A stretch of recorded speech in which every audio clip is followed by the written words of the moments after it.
right, it is 9 a.m. and we are convening the Tennessee State Board of Education accountability hearing for Robertson County Schools. My name is Darrell Cobbins, chair of this particular committee and vice chair of the State Board of Education, joined by my colleagues, board chair Bob Eby and Dr. Ina Maxwell, also State Board of Education member. Our conversation today focuses on Coopertown Middle School. The reason and purpose for these meetings are a result of the state legislature passing the TISA legislation with funding going to school districts to ensure students have what they need to achieve at a high level. Within that legislation, it empowers the state board to review the school letter grades that come out annually and conduct hearings for those that are underperforming and have a conversation about that. And so this particular conversation is not a punitive, rake you over the coals, gotcha type of conversation. It's meant to be constructive, to have a publicly transparent conversation about why the school is underperforming and what the district can do to improve that. The actions that this board or this committee can take are really one of two. One is to recommend a corrective action plan. The other is no action. So those are the guardrails that we have in front of us in terms of the recommendation that we can make. I'd like to start off with a brief moment of silence, and if we could all bow our heads.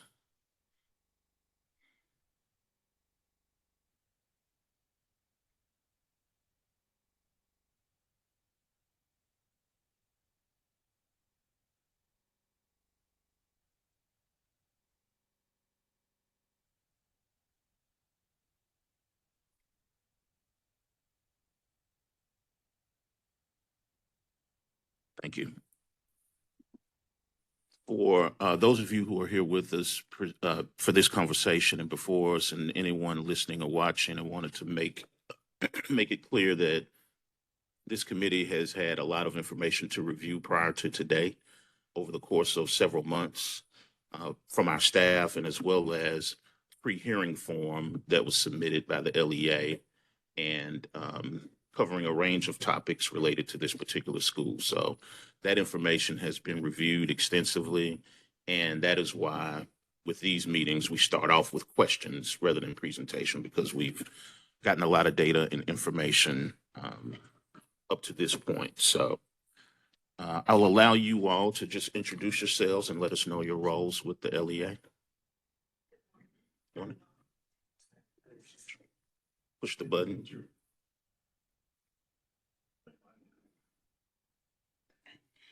Good morning. I'm Melanie Dickerson, the Assistant Director of Academics, and I would like to introduce the individuals to my left. I have Angel Williams, our Elementary Supervisor, Dr. Emily Hollingsworth, Federal Program Supervisor, Dr. Kathy Beck, she is a consultant working directly at Coopertown Middle, who works with Mr. Needs, our principal. And then to my right here, I have Mr. Josh White, our chairman of the board, serving in his first year as chair. So our first question, your district is called today on behalf of its underperforming school. To begin, please tell us what you believe are the challenges and root causes of those challenges for the school. When I think back over the last few years and looking at data and thinking and reflecting on where we've been at Coopertown Middle, it had, it's been it's been a progress. We've made progress in moving some things that were out of our control, like we're very diligent about what we're doing in the classrooms. And these ladies to my left are going to talk a little bit about some of those things. But we have had turnover in the principalship there. We've had 3 new principals over the last 3 years. And we're here based on the 2025 data. And when I think back to what was happening then, that principal was filling, I think it was 46 positions in that school year. So we had 46 positions filled in the 24-25 school year. And so that brings on a whole another level of challenges. So school culture is something that we have recognized. And in our efforts to take care of school culture, we looked in our candidate for the 25-26 school year for someone who could come in and address school culture and try to bring the community in and provide resources to the community and create some energy around what was happening at Coopertown Middle. So those are some of the basic challenges that we've had. We've also had an increase in the EL population there over the last few years. And actually at Coopertown Middle, our district has the highest concentration of SPED students and EL students at Coopertown Middle when compared to other middle and high schools in the district. So all of those are some of the challenges that we face and some of the root causes for those challenges. We are working hard to make progress in those areas. And so I'm going to ask Ms. Williams if she'd like to talk a little bit about that. Well, thank you. I get pretty excited when I get to talk about academics. I do want to just give you some context. As a district, I know we're here to talk about Coopertown Middle School, but as a district in the 2023 school year, we were designated as an in needs of improvement district, and that was not okay with anybody sitting at this table. We have higher expectations for ourselves and higher expectations for our schools. And so as a district, we already put ourselves on a plan of improvement. And we laid out action steps to take to really strengthen our vertical spine, looking at leadership from district office down to the classroom. As a district, we take advantage of every opportunity that we have to learn and grow so we can get that information down to our classrooms. Really looking at Tier 1 instruction with the change in different demographic for Coopertown Middle School. If you look at the data, we are responding well to the bottom 25%. That means that Tier 1 instruction is missing the mark. And so we have to make sure that grade level standards are in front of all kids and find those entry points for our students who have difficulties. And that's our focus when we are training teachers, training our academic coaches, and our lead interventionists moving forward.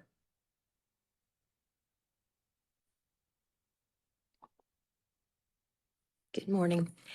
In reviewing the school's data, we noticed that English learners at this school haven't performed as well on the TCAP as English learners have within the district. What do you attribute this to?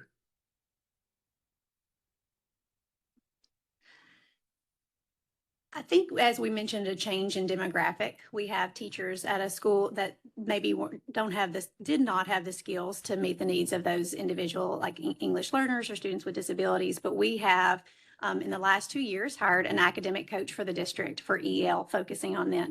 He has been spending 1 day a week working with the teachers at Coopertown Middle School, planning with them, and really, as Ms. Williams said, providing entry points to the Tier 1 curriculum for those students. How are we planning for appropriate scaffolds for them? And just building the teachers' skills on how to meet the needs of those students, knowing where those students are, what they can do based on the data that we have, and then how do we meet those needs? I know Dr. Beck has spent a lot of time working with a focus on English learners and with Mr. Neitz, and how do we build those skills with the teachers. We also have hired with Title I funds an ELA consultant who also has an EL certification. And so as she plans with those teachers, as she coaches them, she's also making sure that we're planning for those entry points, those appropriate instructional scaffolds for those students. But I think it comes down to making sure that our teachers know how to provide those scaffolds for the students. Do you elaborate just a little bit on how you are helping the classroom teachers to make those adjustments for the English learners? I think it happens primarily during the planning process. So as they're planning and they're looking at the curriculum and the standards, what do we want our students to know? And then we have monitoring forms where we look at what are our EL students' data? What does the data tell us that they can do? And then we have lots of resources that help us plan those scaffolds through the curriculum, and where are we going to build in turn-in talks, where are we going to build in sentence stems, where are we going to pre-teach vocabulary. So I think most of that happens during the planning process. And I've met with the team at Coopertown Middle, and I know that's the plan for their summer professional development for their teachers, is they want all of their content area teachers to meet and plan together, and then with our EL academic coach, with those supports, to make sure that they're planning appropriately, and then also requiring that those teachers come to EL specific trainings over the summer. Can I add to that? Okay. And we also, we know that professional development to be high quality can't be a one and done, that you have to revisit all through the school year. So we have embedded PD days that are led by teacher leaders who are classroom teachers implementing the scaffolds for our students who need them. What we did this year, really trying to build coherence across different departments, is we brought in our EL team and the coordinators, and we embedded EL content within those embedded PD days as well for all schools. So all of Coopertown Middle teachers experience that as well. May I add one more thing? And in addition to that, trying to, the acceleration for all, and making sure, we also started implementing the Tier 1 curriculum in EL sheltered pull-out classes. So in the past, they were doing a separate curriculum, but this is our second year of trying to use using the HQIM in those sheltered instruction classes. And so training our EL teachers on how to, on the new on that curriculum, and making sure that then they're also pulling in those EL domains of reading, writing, speaking, and listening. Thank you. And for my colleagues, would you elaborate just a little bit on what that EL sheltered instruction is? So if it's a pull-out, based on where our students scored on their ELPA, either screener or domain, if they're in the emerging category, sometimes we pull them out with just a sheltered instruction where it's all EL students, but they're getting their English class and their EL class at one time. So we do that. We have two different models that we implement at Coopertown Middle School, either the pull-out model or the co-teaching model. And that's where an EL teacher will that's where the EL teacher will go in with the content area teacher. So you might have an EL teacher with a content area teacher, and they're all teaching, they're kind of co-teaching together. But then we also have the pull-out model where those students are in a class of just EL students, and they're also getting their English instruction as well as their EL services during that time. And that's where we've begun implementing the HQIM as well. You're welcome. How are you ensuring all classrooms at this school are implementing the curriculum with fidelity and teaching on grade level? I'm so glad you asked that question. We have really put a focus on aggressive monitoring in Robertson County, and at Coopertown Middle School, at being a part of Robertson County, we monitor there in multiple ways. One, we look at data regularly in that building. We have a benchmark we give 3 times a year that's very predictive on how we will score on TCAP. We just finished that 3rd administration of that benchmark, but actually in the classrooms, we expect our administrators and academic coaches to conduct walkthroughs. And that walkthrough isn't just a checkbox to say we're walking in classrooms to make sure the curriculum's being implemented. It's actually part of the instructional improvement cycle in which we all are going to get better. Even our good teachers are going to go to great. And so we've trained our principals and academic coaches on giving one next thing feedback, because we know small steps can make great gains when it comes to kids. And so when the use of that data from the walkthroughs, we have a form that the principals and academic coaches fill out, and we really tailor their professional development around what we're seeing in the classroom so we can help them give high quality feedback to the teachers in the classroom.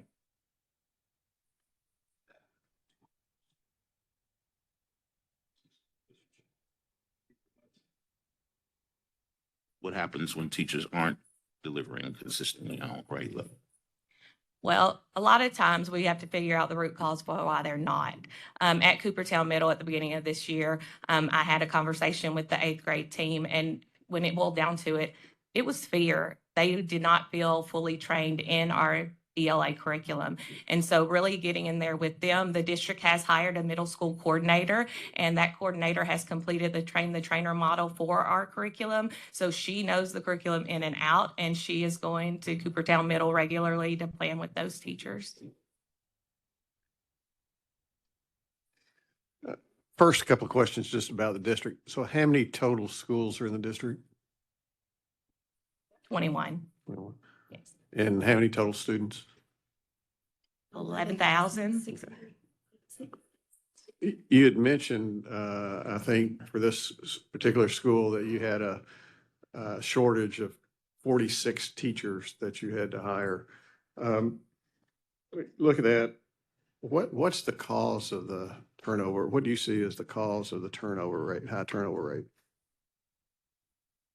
And at 46 is out of how many? You know? I'm really not sure, but I would say that was the majority. Okay. I don't know the total number of positions there. And I think it stems back to the culture of the building. And we had done some rezoning a few years back. And so the population, it was shifted somewhat. And where that had been a community school for a good number of years, they had to rethink some things. And I think Ms. Williams alluded to the fact that when that shift happened, we sort of went back to providing too many scaffolds for kids who were not performing at grade level. And so that's where we started seeing the decrease in the scores, and in what we were seeing on assessments. But as far as teacher turnover, I don't have the answer to that, but I do think, when you have a building that teachers love coming to work to every day, you're not going to see that. So we know that it stems down to culture. Were those teachers reassigned or did they move to other schools? It was kind of a variety. Some transferred within the district, some got out altogether. And, I will say, previously, the numbers were high for the previous 2 years. That's in the booklet that I gave to you, but 46 was the highest that it's been.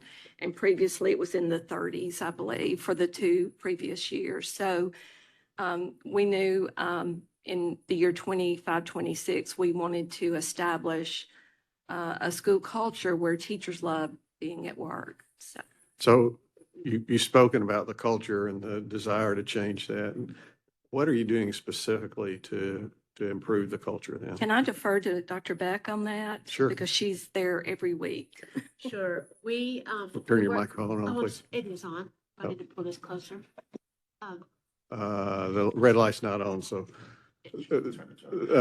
ma'am, if you turn yours off, then she should be able to turn hers on. The red light's on. Okay.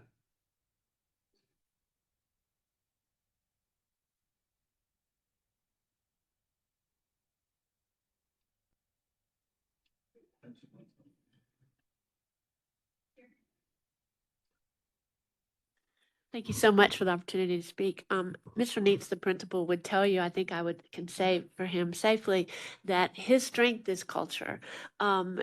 Certainly we've looked at culture in 2 ways, with the students and with the staff. And we know that having classrooms that are well managed and conducive to learning make happier teachers, if you will.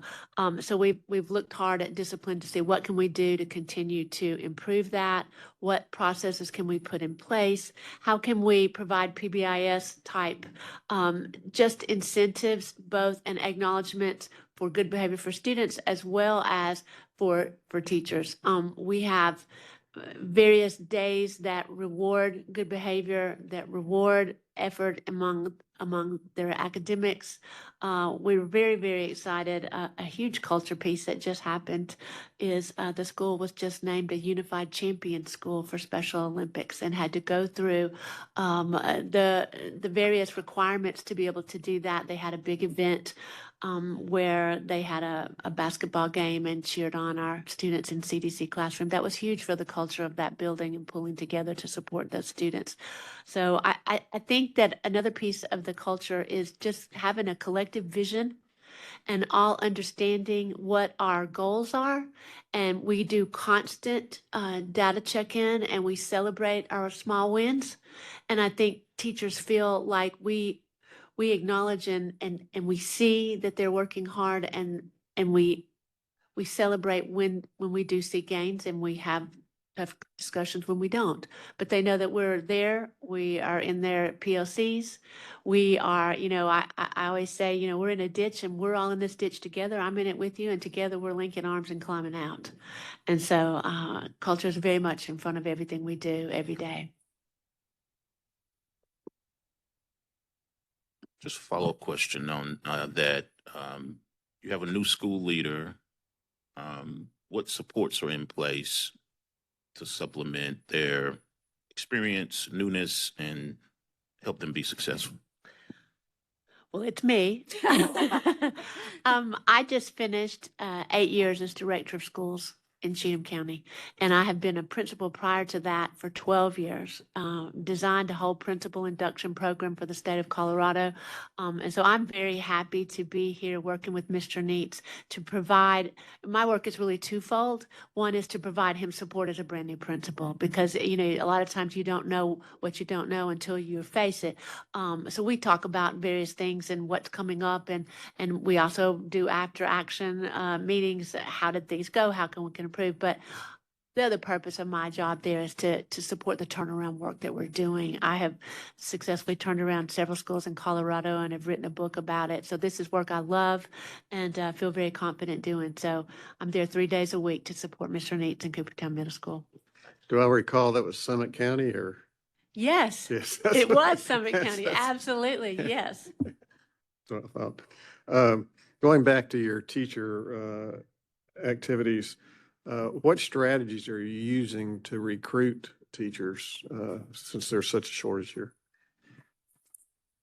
Our HR department is actively involved in career fairs throughout the state of Tennessee as well as out of Tennessee. They go to the colleges to recruit. We host a recruitment fair at the district office in the fall and in the spring. And we are ready. That's coming up the end of this month, and we'll be ready to sign contracts at that point. Are you using any differentiated pay for? We do. For hard to fill positions. And we also have a Grow Your Own program in Robertson County that is very, very successful. We have 19 teachers who are, well, they're actually employees right now, classified employees who have completed 3 years of coursework and will, as of August, be a certified teacher. So we have 19 graduating that we will place at the end of the summer into an elementary position. So when you place teachers and you have this shortage, this culture issue at Coopertown Middle that you're Yes, sir. working on, Mhm. do you give teachers options or do you assign them to those schools? And are they part of the differentiated pay that you go to those schools? Right. We actually allow principals to interview for their candidates, and they make recommendations on who they would like to hire in their building. So I don't know if I answered your question or not, but I'm just trying to think of how, I mean, it just seems like that there's such a challenge at this one school Yes. to get the teachers there. Well, that- I looked back at my notes, and even in the previous year with the 46 positions, and I need to take that back. The 46 positions was for the 24-25 school year. said that. For this year, we have 35 positions that were filled. And of those, 29 of those positions were certified teachers. So we were able to fill 35 of those positions with 29 teachers with license. The others were, there was one job embedded, four permits, and one waiver.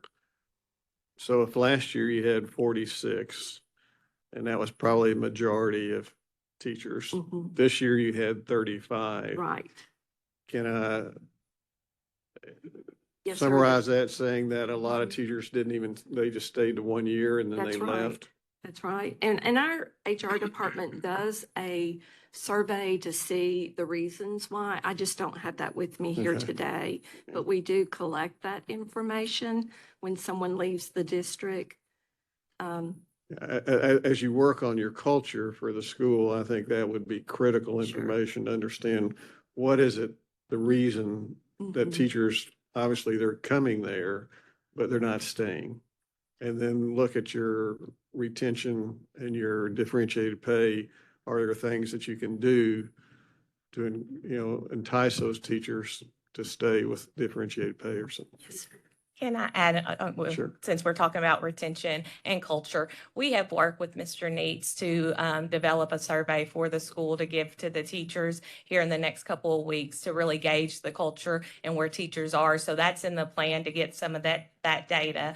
With retention, we also, as a district, see a need to provide leadership opportunities for our teachers to hopefully entice them to stay where they are. So we are revamping our teacher leader program to include an instructional content lead, because we know that everything that's going to happen in a classroom is going to happen at that instructional prep or intellectual prep time planning with teachers. And so we need teachers who are in the curriculum teaching to help support that process and being able to give them a leadership position, but they have the option to still stay in a classroom. That's going to be huge for us to try to retain some high quality teachers. Yeah, I think sometimes we promote good teachers to be leaders and we lose in the classroom, and I think that's something you need to look at.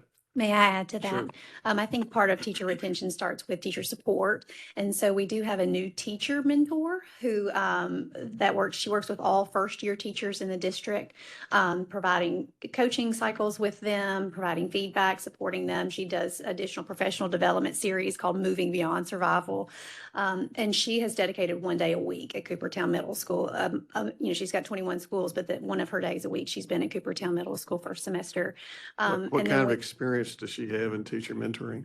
She was an instructional coach in a neighboring district.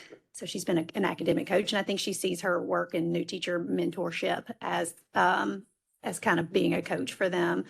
And then we also have the academic coach that is there 1 day a week supporting teachers as well for EL strategies. So you mentioned increase in special populations at this school. Can you talk a little bit more about that and what the challenges associated with that are, and what you're doing to address those? Across the district, we're seeing a concern about filling all of our special educational roles. So, and when I go back to the Grow Your Own program, part of the reason we got into that is because the teachers who graduate that also have an endorsement to teach special education. So we saw that as a need. We're having difficulty filling all of our special education positions. So I think that we're going to see with this first large group that we have graduating, we're going to see that that's not an issue for us. But if we're, just looking across the district, that is a concern.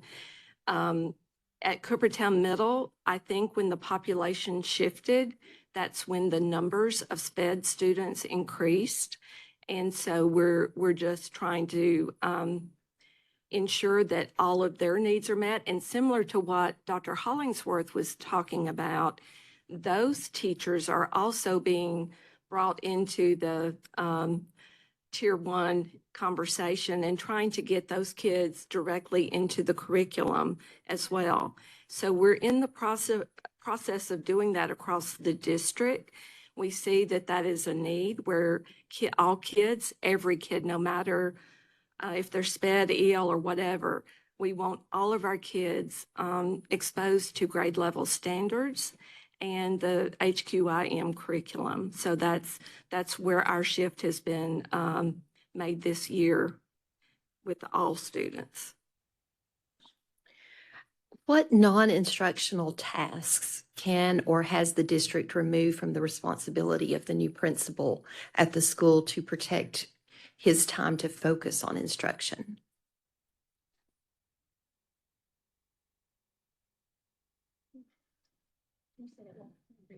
So what tasks can you take off of his plate so that he can be in classrooms more with that instructional focus, or things that you've already done to free up that time, because there's no time ever for a principal? One thing that we did early on was to meet as a leadership team at Coopertown Middle to identify the roles of each administrator. Mr. Neitz has 2 assistant principals, and so their roles were clearly outlined in that meeting, and I think that that has been a benefit to him and to the other assistants as well. And in doing that, I think it's very clear where his time should be spent. And then he has the assistant principals who are also having clear roles, and teachers know where they go with their questions. And so I think that that has been of benefit. Coopertown Middle also has 2 full-time academic coaches to serve the teachers in that building, and Mr. Neats's leadership team meets as one group every Monday to discuss priorities in the classroom. They also, the district also provides a lead interventionist to oversee RTI and data chats in the building at Coopertown Middle, and that's a full-time position as well. Additionally, they used Title I funds this year to hire a behavior instructional liaison. And this is her first year in that role, but the role is to be kind of proactive to coach teachers, but on a behavior and classroom management. This is for Dr. Beck. So how many days a week are you spending at the school now? I'm there 3 days a week. 3 days a week? Yes. And what would a typical day for a turnaround person be? What? Mostly I attend the grade level planning, the PLC meetings. And so I'm right in there talking about instruction. For example, yesterday afternoon, I was at 8th grade ELA, and one of the teachers said, I am struggling with my with my ELL students in terms of this particular story that they were working on in the curriculum. And so I was able to help lead the conversation of, all right, well, let's think about our ELL strategies that we know that work. And let's talk about what vocabulary are you using? And is it on the word wall? And are you referring, you remember that for a child to own a word, they've got to hear it over 20 times at least. So you've got to say that word ad nauseum. Also, let's talk about the cadence of your speaking.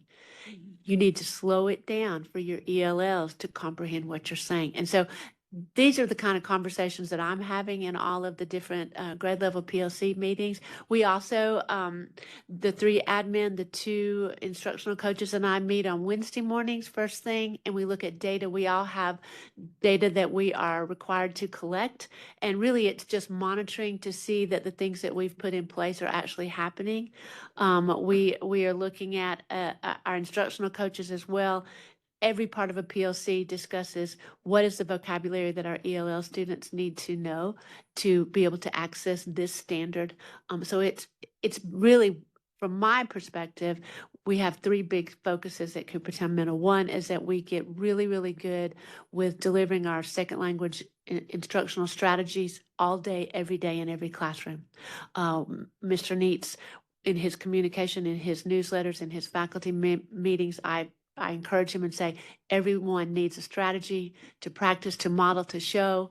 so that we continue to have those strategies in the forefront of everything we do. A second piece that we do at Coopertown Middle every single week is we review data, whether it's formative assessment data, whether it's benchmark data. We look at growth, we look at our TBOS projections. We are looking at a lot of data every single week. We want our kids to become involved in our data. So we now have students looking at their data and doing goal setting for what they want to accomplish. We use an effort rubric so that they understand what true effort looks like, what we're looking for. We feel like we know that when students are involved in their own success, that they have more buy-in, and we're seeing some really good results with students trying. The achievement is not where we want it to be yet, but we are seeing growth, which we're very encouraged about. So I'm in classes, I'm in the PLCs, I'm in meetings, I'm looking at data, writing reports. I try every single week to write a comprehensive report to this group so that they'll know what our work was like, what we accomplished this particular week. Just one quick question. How long is your consultation? Is it annual or do you have Yes. an extended? It's period? it's annual. So right now Okay. it's set to expire at the end of this school year. I should do some work through. Really, I think I'll do some in June. And one of the things I told Ms. Williams that I would be happy to do is create a new principal manual, so that when you have a brand new principal, all those things that, you maybe don't think about, it's in here with lots of strategies and ideas, things about culture. So I'll be working on that in June. Do you anticipate you'll be back next year or? I'm not sure. I'm not sure. I'm hoping that I will have done myself out of a job and they don't need me. That's the goal. That's a great goal. Yes. How are you engaging the parents in the culture and in the schools? What are you doing specifically to get the parents more engaged and involved? Through the Title I process, every fall we bring in parents. Coopertown Middle School invites a number of families to come in, and we talk about, and this is a district-wide for our Title I schools, but they all come in together and we talk about family engagement, what topics they would like to see, what they need to know more about.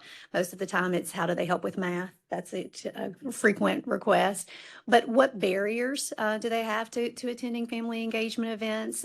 We talk about time of day. That was one thing Coopertown did this year, is they held their Title I annual meeting in the morning because of the feedback from that initial meeting where parents said it'd be easier to come. We'd be able to come, more of us would come if we could come in the mornings.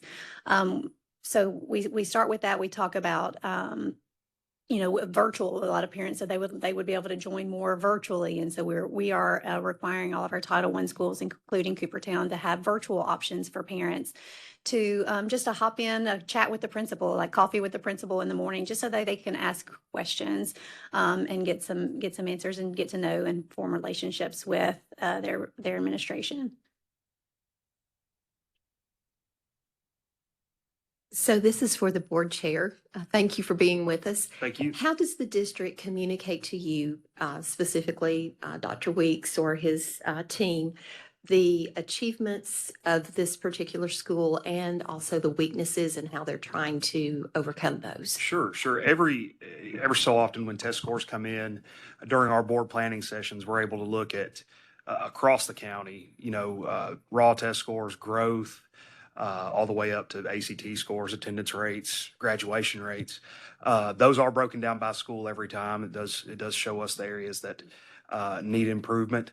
I'm proud to say when we look at those numbers countywide, they're all, countywide, we're moving in the right direction. But thankfully, for a board full of, with the exception of one non-educators, we've got one former educator on the board. That information is presented in a way that's very clear, very easy to read, and I appreciate all those here, the candor that they bring to us where there are areas that need improvement. There's no hiding behind this unique situation, that unique situation. Dr. Weeks does a very, very good job since we've brought him on at the county of reminding the board, and I'm sure faculty as well, that every county has its own unique situation. Every school has its own unique situation, but we're all being graded by the same rubric essentially. So those areas of improvement are communicated to us clearly. They also communicate, as you've heard today, the steps that we're taking to improve in those areas. But I appreciate the fact that, state average is not the goal for Dr. Weeks and his team. Excellence is the goal. And in order to reach that goal, we're going to do what those excellent schools and school systems do. So as far as their communication with us and their level of accountability and expectations on themselves, I don't think the board could hold them to a level that's any higher that they hold themselves to. Yes, ma'am. You had a significant drop in behavioral incidents from last year to this point. To what do you attribute that? And do you think that ultimately helps with teacher recruitment and retention?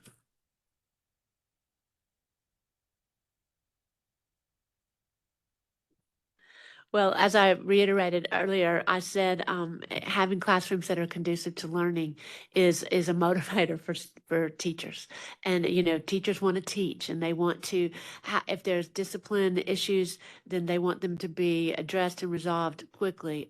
Certainly, that's something that we talk about a lot, and we review our processes and think about how we can get better and what needs tightening and what are the challenges and how can we problem solve to make sure. But that is very much in the forefront of what we know needs to be in place very strongly for this school to improve.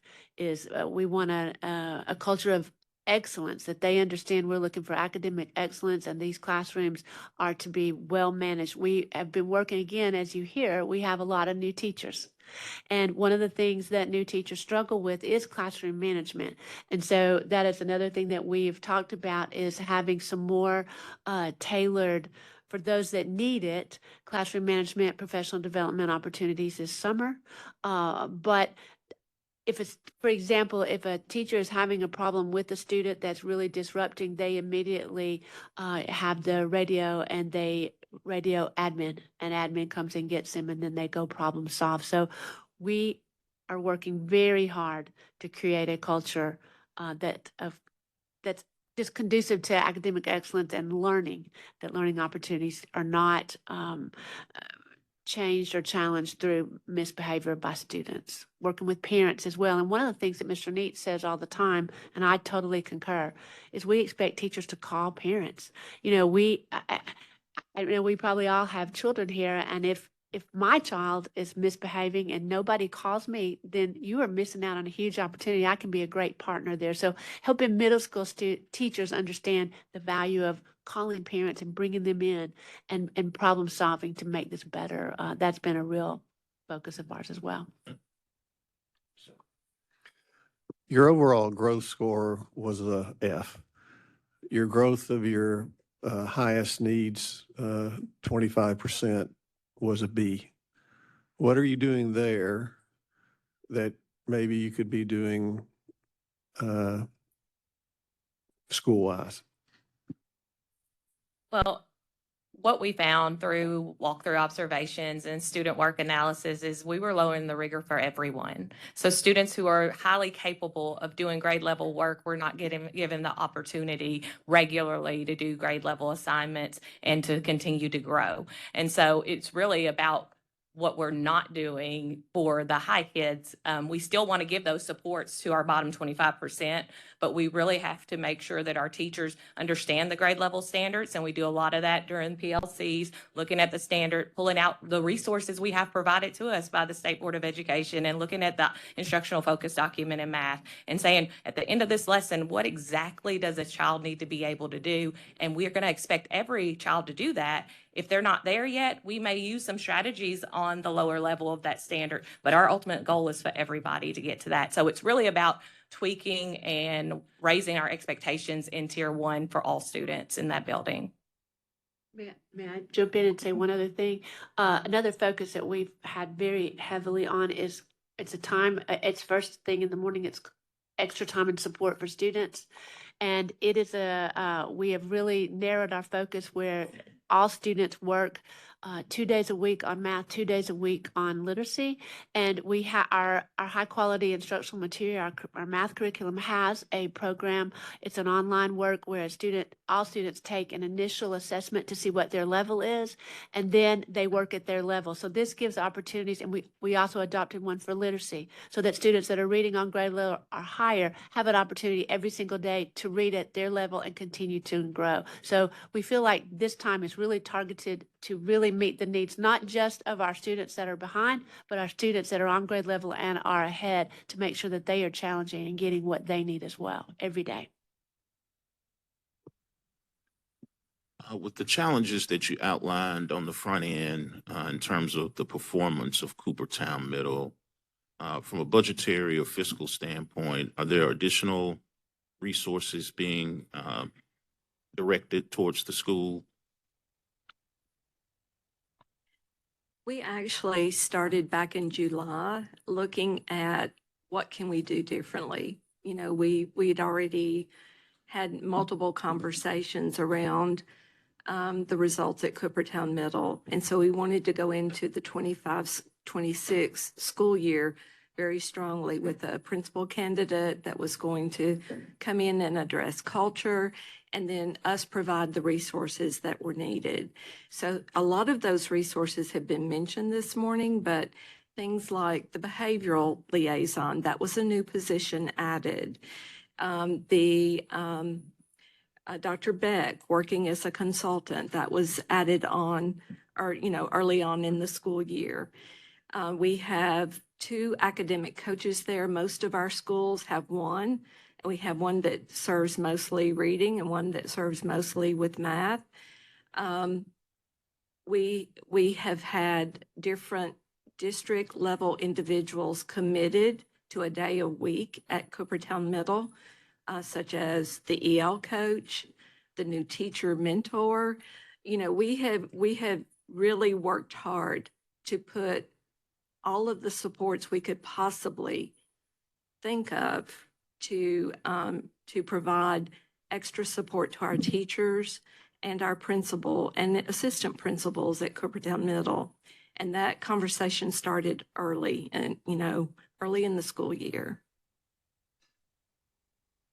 In addition, we also through Title I funding have, in addition to all of the supports Ms. Dickerson just mentioned, an additional ELA consultant working with the ELA team, an additional math consultant working with the math teams.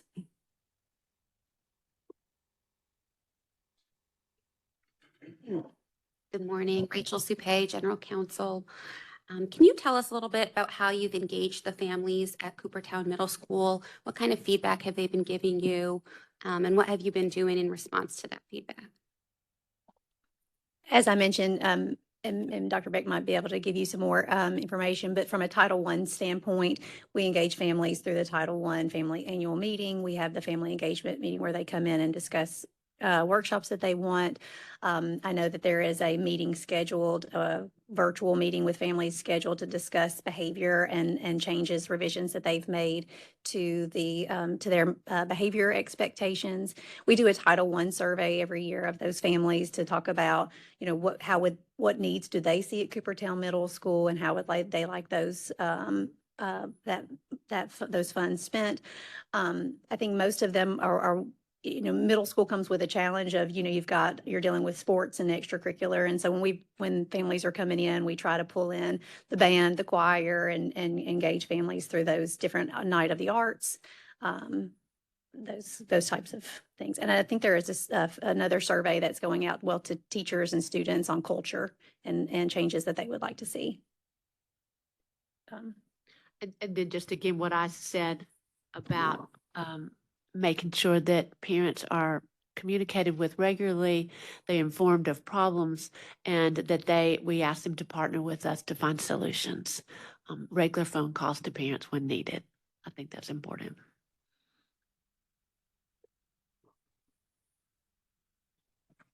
Well, thank you for answering our questions. We're now at the portion of the meeting where my colleagues and I will discuss, deliberate, share some observations, and then ultimately entertain a recommendation for the action. So, colleagues. This is a interesting situation for sure. You look at the combination of the challenges, and I think the district recognizes the challenges that they have, leadership, teacher retention, increased number of ELL and SPED students at the same time. But like I say, to me, that leadership and teacher retention is a key factor. And when you, one year you got 46 out of, which is a majority that you're hiring, and then next year you've got 35 more that you got to hire. That's something that obviously needs to be worked on. And I think it's clear you recognize those issues, and you're taking approaches to get those things resolved. Bringing in a turnaround, Dr. Beck, I think is outstanding. Doing the things that you're doing with hiring, the mentoring, the coaches, those are the kind of things that need to get done. You recognize them, you're taking actions on them, but you got to get them up. So that's. Along those same lines, digging a little bit deeper, I think that acknowledging the need to improve student behavior is key because, as they said, you have to have discipline before you can have instruction, and so they've acknowledged that that is an area that they are focusing on and working to improve. And also the recognition of the critical need for strong Tier 1 instruction is, that is absolutely in the right direction that Coopertown Middle School needs to go in. And I was struck by the phrase talking about the strategies that were beneficial to English learners, but they're also, I love the phrase all day, every day in every classroom. Those strategies, not only are those for English learners, but those are for all students. And when we can wrap our minds around that and understand that those strategies benefit that struggling reader or that struggling math student, or advancing that gifted student, that will help propel you with achievement and growth. So I think you are acknowledging things that you are working on, but will need to continue to work on to help Coopertown Middle School improve. I agree. Clearly, each of you have demonstrated, a thorough knowledge of the challenges and what needs to happen to address those. So I have a lot of confidence in you all and your abilities to ultimately move the needle. Your Grow Your Own initiative is something that we may have to point some other districts to you to learn a little bit more about. 19 coming on this year is impressive, and very impressed by the fact that you're equipping them with the certification to help with your SPED challenge. That's a nice strategic move. The behavioral incidences going down clearly impacts instruction and retention, and having the right leader in place just sort of sets the tone for all of that to be effective. And so you definitely are doing the right things. Our charge is to ensure that you keep doing the right things, and ultimately move the school off the list. So with that, if there's a recommendation, we'll entertain that. Yeah, I think just because of what you said, I think you're moving in the right direction, but we need to be sure that that is continual and does bring these off the grade of F and moves higher. I think you've shown you can demonstrate, you can get it to a C, a B, and with the turnaround, I think you can do some great things with this school. So based on that, I recommend that without objection, an action plan be recommended to the board.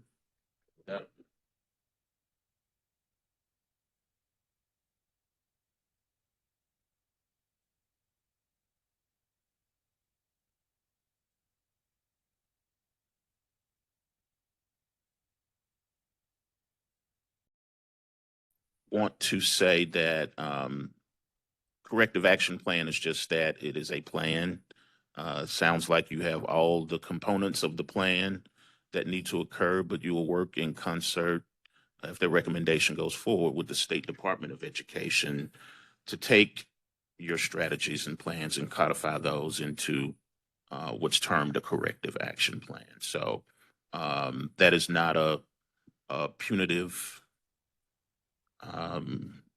measure, but it's just to keep us focused on Coopertown Middle and making sure that we ultimately move the needle with all of us rowing in the same direction. So thank you for being here. We want to make sure you know that we're all part of the same team in Tennessee. We're trying to move 1 million students to where they need to be to have bright futures. And your work is a big part of that. So please give our best to Dr. Weeks, and we thank you for being here today.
You smacked it.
Thanks for the reminders.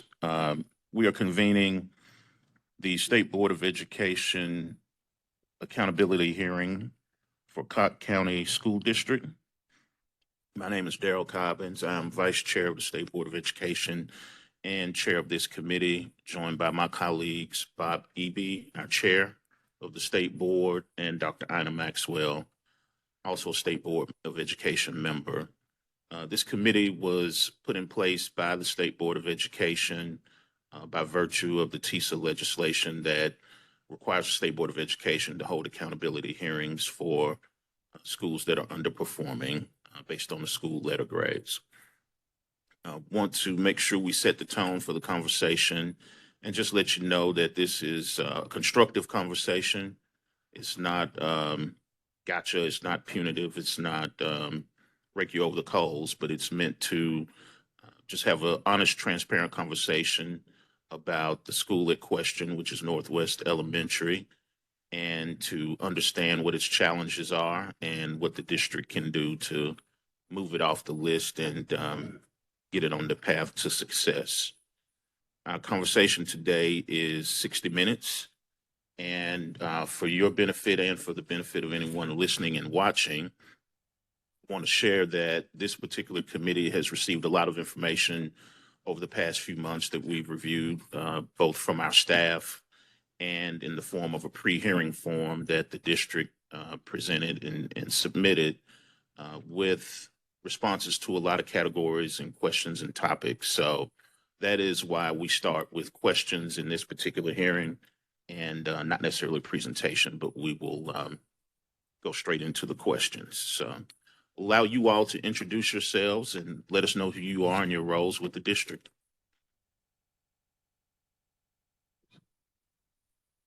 Thank you, Mr. Chairman. I'm Manny Moore, Director of Schools, Cocke County. With me on my right is Mrs. Darla Morgan. She's the Chairman of the School Board. Dr. Amanda Waits, Instructional Supervisor to my left. Lori Engel is our Finance Director. Behind Mr. Tim Foshee is the Principal of Northwest Elementary School. Dr. Ronald McCarter is the Director of Special Education for Cocke County. Casey Kelly is Assistant Director. And Ms. Vicki Turner is the 7th District School Board, which where Northwest resides. Thank you all for being here. We will begin with our first question, which is your district is called today on behalf of its underperforming school. To begin, please tell us what you believe are the challenges and root causes of those challenges for the school.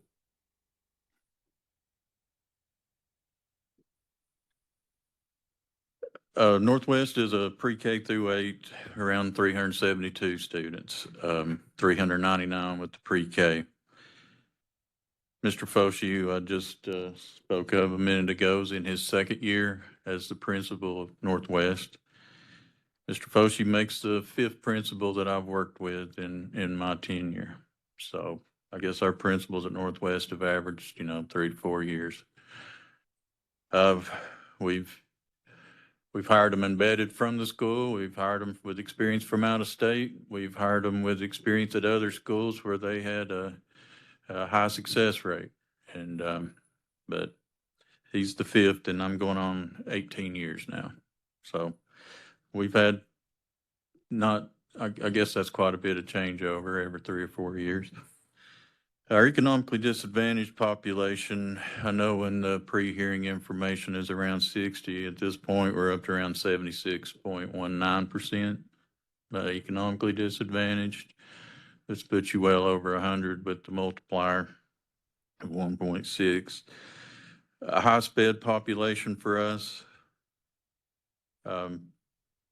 In Cocke County, we're all K-8 schools. Some have pre-K, some have the voluntary pre-K. Obviously, Northwest has the 2, and we do some mixed pre-K classrooms there. We have 2 CDC classrooms in the county for SPED students. Northwest is one of them and the larger one. We have 3 classrooms of CDC there. So it's a little over 30% of their population special ed.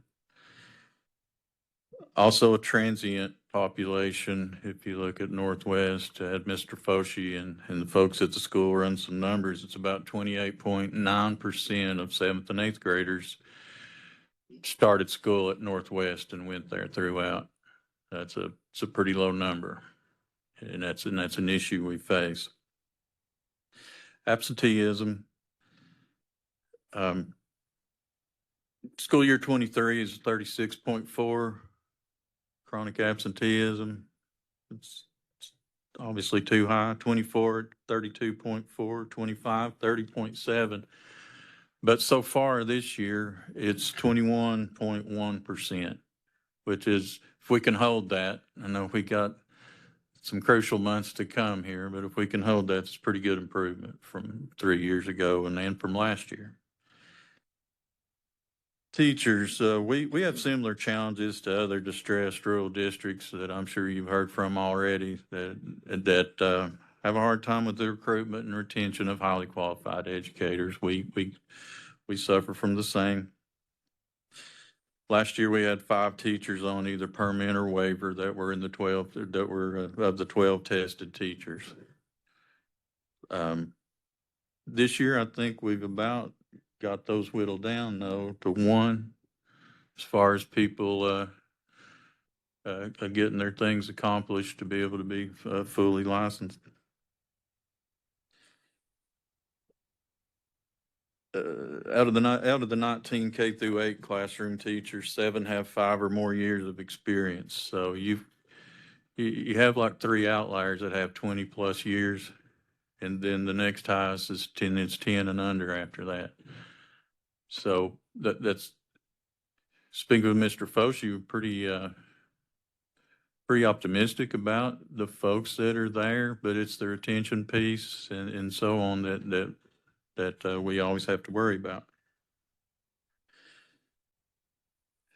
And I think we only have 3 new K through 8 classroom teachers this year out of 19 classroom teachers. We've had some changeover as far as, PE, some of the other subject areas. Some other issues that have been, outside of data, and I'm going to let Dr. Waits talk about some of the instructional information and some data, but we're in some small issues with things like lack of substitutes. So oftentimes when you're trying to do interventions and you're trying to do other activities, you have to pull certain people just to be a regular sub and watch kids. But having enough subs at Northwest has been a problem, and bus driver shortage, which I know you hear about across the state. But frankly, we were having a hard time getting kids there on time. We got folks running double routes, and we have the students are not showing up. Some of the students are not showing up till 8:30. We start school at 8:15. So we've taken some measures that I'll get to in a minute as far as how we're trying to address these challenges, but we think we have on the bus driver one. Substitute's still a little bit of an issue.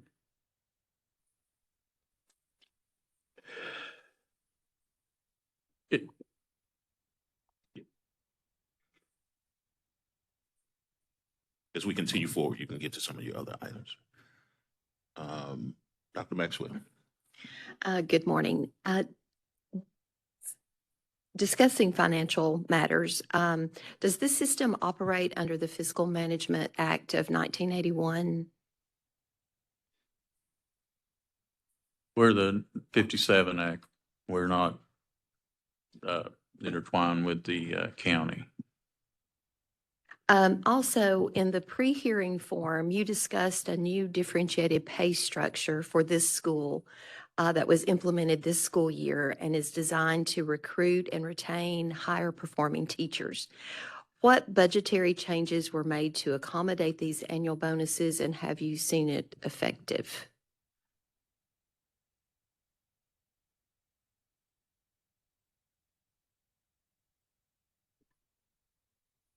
We didn't really have to make, just setting aside money for the possibility, because this year's the first year.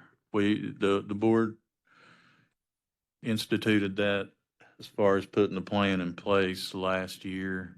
So those payments would be based on this year.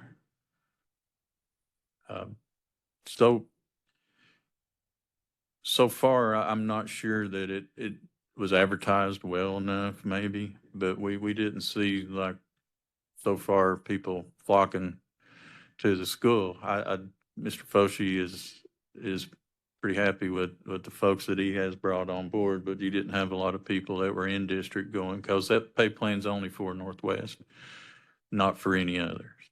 Could you elaborate a little bit on what that plan is for the teachers at Northwest that have taken advantage of this?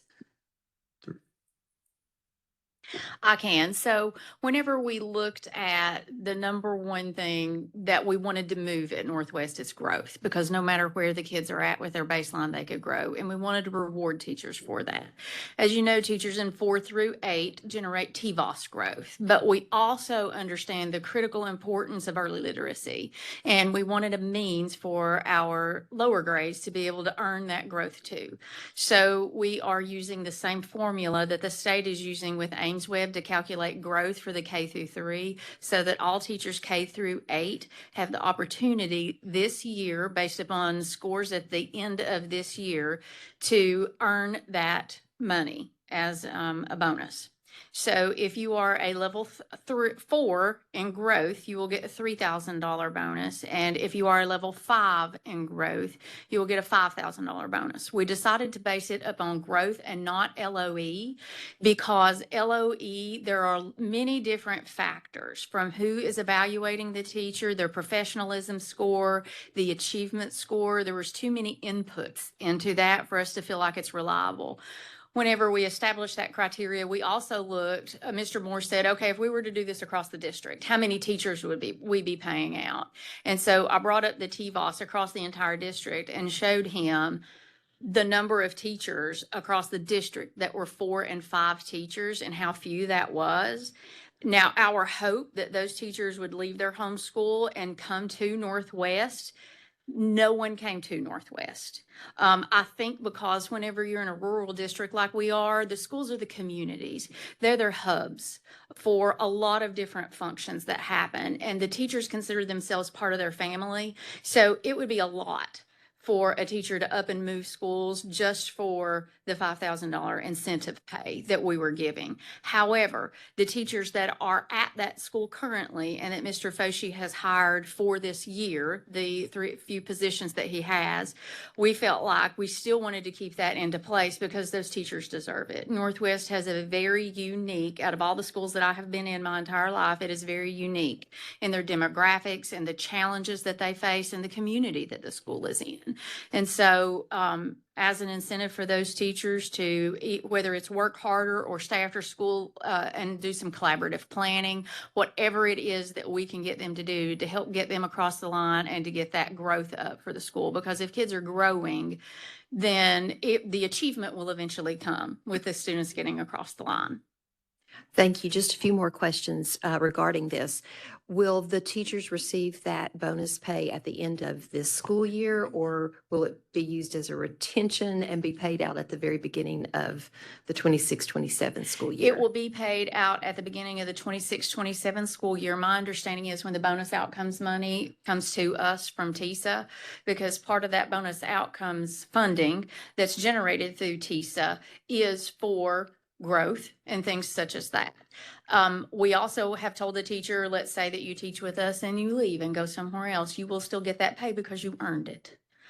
We hope they will stay, of course, because we already experienced a lot of teacher turnover, but it will be paid out then. And honestly, we don't really get TVOS back. At the end of the year, we have no way to calculate in May what that's going to be. It's traditionally June or July, and some of our teachers teach science, and this summer they're doing standard setting for science since it's new. The standards and the test is new under the adoption, so it will be lagging a little bit more than usual whenever we get the science TVOS back. Now, we would be able to calculate the K through 3 Ames Web growth with their fall and their spring benchmark, but we want to pay them all out at the same time. So in your pre-hearing information, how is it determined that these annual bonuses were the best use of reallocated funds, given that you also submitted a supplemental request for this school of $7,425,000 plus benefits? So that supplemental funding that we requested is an ideal situation. If we were asking for the moon, what could we put into place? And I did research on what John Hattie's visible learning and the best practices in leadership, and what are those key levers that we talked about. And a lot of that is human capital. So with the bonus money, those teachers deserve it. They are in there working so hard with a very needy population of kids. You're talking about kids that need more emotional and social support than in any other school I have been in my entire life. And this is my 22nd year in education. It's unique. And I go to Northwest and I spend time at Northwest to keep myself real and grounded. So rewarding those teachers for their hard work and for growing the kids is what our intention was with that. And the request for the Thank you. supplemental funding is optional. We probably won't get it, but this we have, and we know we can do something with it. Well, unfortunately, we can't provide I any know funding. that. I wanted you to see what our ideal state would be. If we could just elaborate for just a moment. I understand the statement that the teachers are working ever so hard. I totally get that. So with what you do have, what is the district looking specifically at Northwest Elementary to say, okay, this is what we have? Maybe they need additional funding that, school A, B, C, or D over here doesn't necessarily need, not that any school doesn't need, they all need. But are we looking at reallocating funds to Northwest to alleviate some of the pressures that are on the principal, on the teachers, to help facilitate stronger academic performance? Do you want to speak?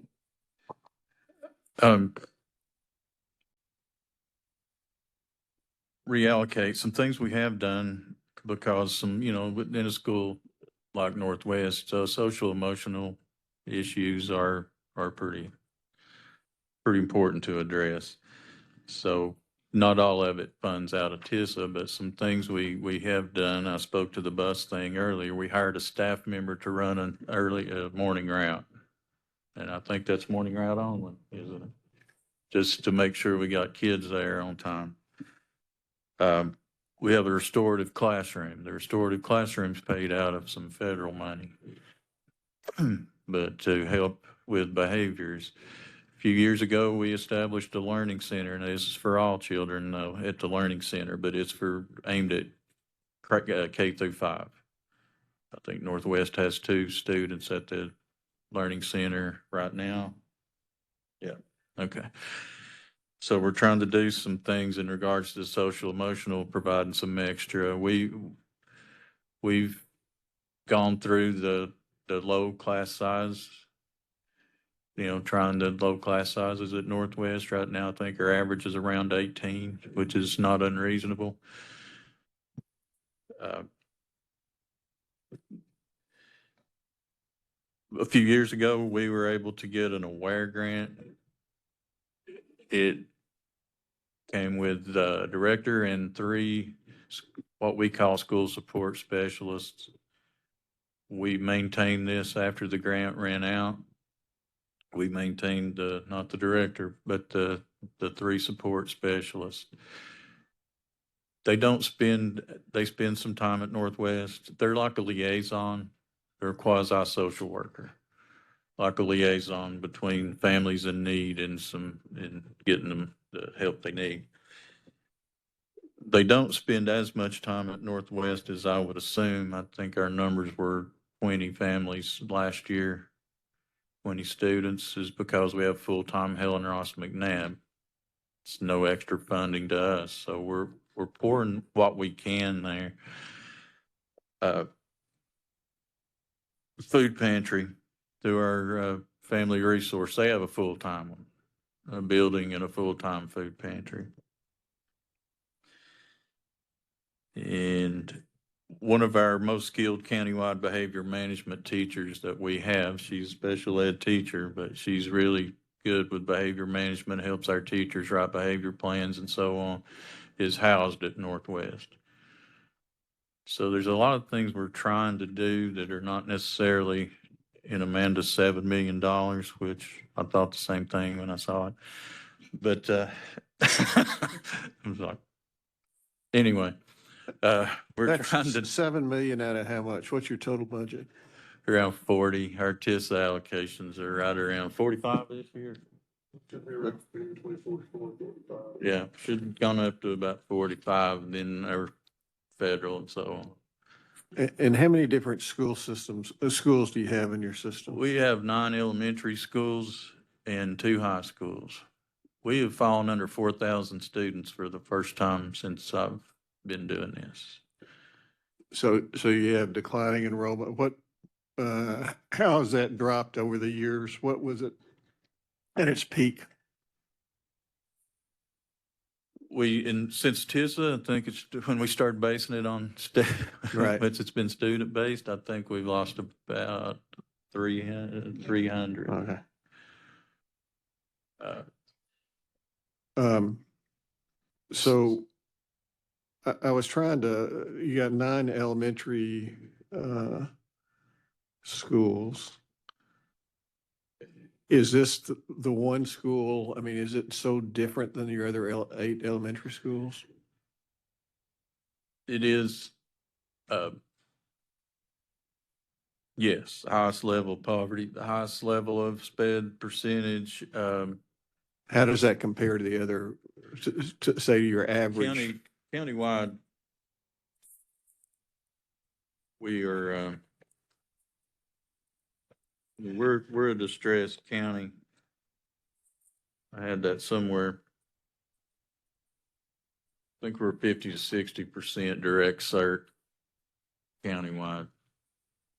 And this one's So- 76 or something like Yeah, that. right now, this March. The other thing, comment you made on teachers, you said 5 out of 12 tested teachers are on permits, and then later you said there were 19 classroom teachers. Help me understand. The kindergarten classrooms we don't test. Okay, We don't, first grade and second grade.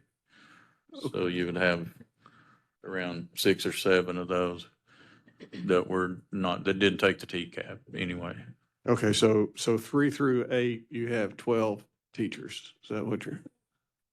That sound right now, Tina? Yes.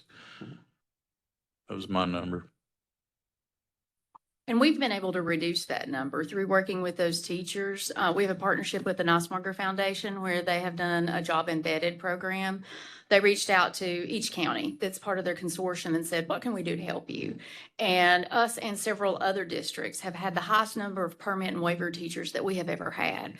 We went from, this is my 11th year in Cocke County, we went from a year of never having any to having 2 to having 29. It's that much of a gap between the people that are graduating, not only with education degrees, but that have an interest in going into education and staying in education. So we have worked with those teachers, and this year we are down to 1 teacher in the entire school that is on a permit, and they are working on a pathway. I work with teachers across the district and I explain to them their options. I start talking to them at the end of the year saying, do you feel like this is for you? How has your year gone? You know, there are some opportunities for you. Some people within the first couple of months want to pursue an MAT and get their Master of Arts in Teaching or enroll in iTeach. We partner with them to help them obtain licensure. Some people want to give it a year or 2 and see if it's for them. Of course, you can only put a teacher on a permit for 3 years, but that has been reduced this year down to 1 teacher on a permit.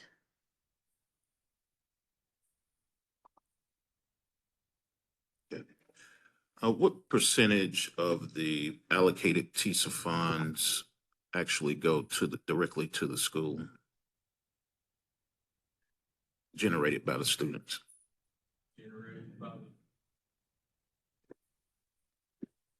I'm not exactly sure of the percentage. We have per pupil. Yeah, so you get roughly just under 10,000 per student. Just wondering how much of that per student actually goes directly to the school. We have our per pupil expenditure. The per pupil expenditure, we could do some quick math for you and figure out like the total population and then divide that and get a percentage for you. But per pupil expenditure is 14,000, which 14,499, and that is higher than our district average. Yeah. And a lot of that factors into the fact that they have the pre-K 3, the pre-K 4, the CDC classes, and things at that class.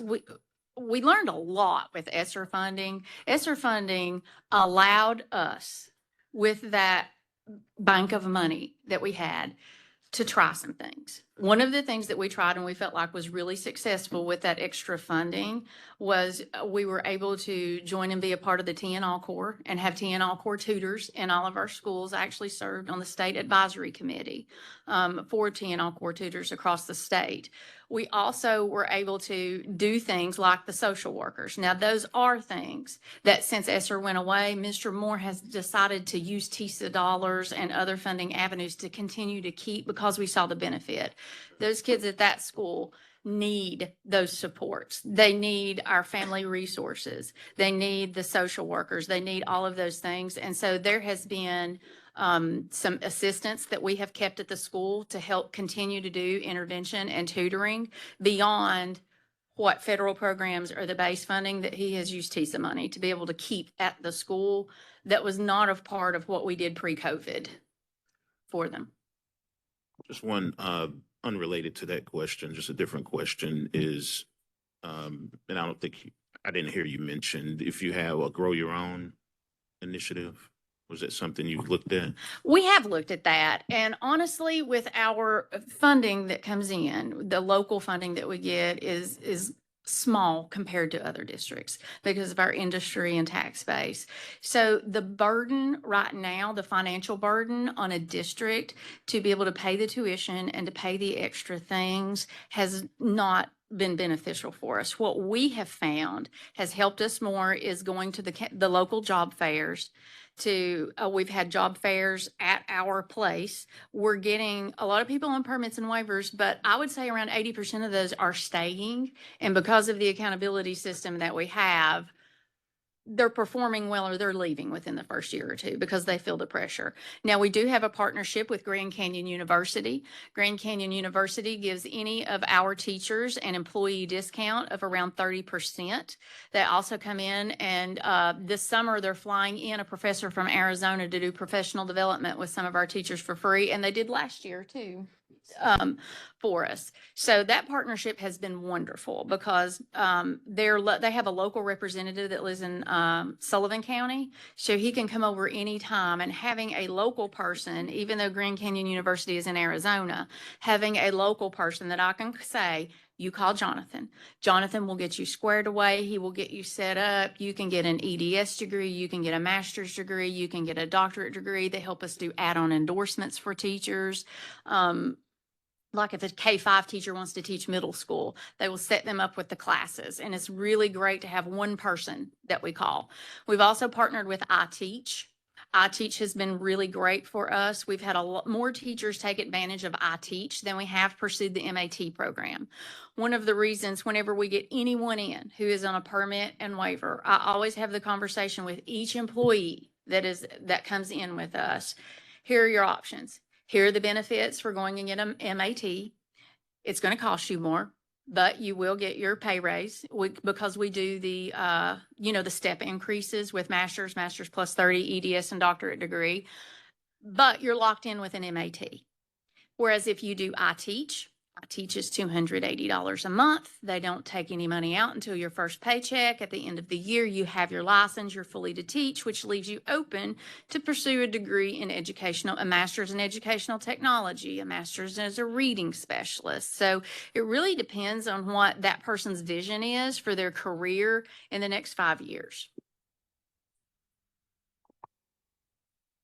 You hired your new principal, and he has I think a curriculum instruction background. How are you supporting him from a leadership standpoint as a principal?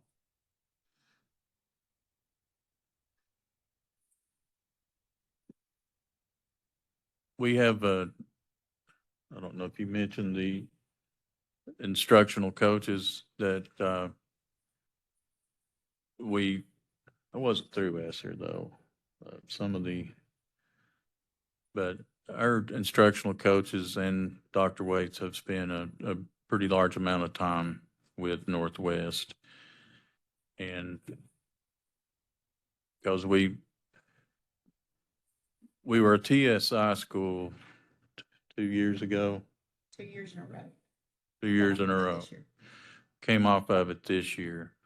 So some of these things we're thinking about, even the differentiated pay, we're starting before this, this requirement and this hearing. I understand how that's helping your teachers, et cetera, but specifically your principal from a leadership standpoint, because I think what we heard earlier this week is that the principal can have a 25% impact I on heard that. on the grade, the academic achievement. So if you got a principal that hasn't had principal experience in the past, what specifically are you doing to support principal in leadership and running a school? Okay. In the past, Mr. Foshi was the curriculum coordinator at the school, and the curriculum coordinator serves as the academic coach in that building. So he had already been in that building and been able to shadow the previous principal for several years. How many, Tim? 8, 10? 10 or more years. And he would serve in the role of the principal if the principal was out of the building. I also meet with Mr. Foshi after a benchmark assessment and we look at the data. He and I have talked a lot about the data. When he first came on board as principal last summer, we spoke a lot about opportunities and what his vision was for the school. What are some things that he wanted to see put into place, such as PLCs? Then we discussed, well, how are you going to run them? What documentation are you going to require? Because as going through the monitoring process, we know it doesn't happen unless you have the paperwork to prove that it happened. And so we talked about what are those things going to look like for you? How are you going to set up your calendar for evaluations? So he and I have discussed those things. In addition to going on walks with him, we will go on with him and his current curriculum coordinator. I will show up at the school, or my 2 academic coaches at the district level. We'll go on walks with him. We'll go into a classroom, observe for 10 to 15 minutes, come back out, debrief, discuss what we heard to see if we're all on the same page with, are we expecting the same level of instruction to be happening across my position, across the academic coach's position, his curriculum coordinator's position, and his position, to make sure that we're all on the same page. And beyond that, since we're a small district, we all have open communication at any time to reach out. Yeah, I was going to say that we have some schools that have been pretty successful recently, and a visit from one of our principals at Smoky Mountain, and that I think it's 3 years in a row for our reward school, just some things they do. In the pre-hearing form, it notes that some teachers receive additional support and coaching when data indicates the AMO may be off target or they're teaching on a permit. And you've spoken to the permit process and things that you do to encourage teachers to get off of that. Public data also shows that 38.5% of the teachers at this school in the 24-25 school year had less than 2 years of experience. What support are you providing for these new teachers with less than 2 years of experience beyond just those teachers that are on permit? If you could elaborate on that. We have also partnered with the Niswonger Foundation to do a job embedded course.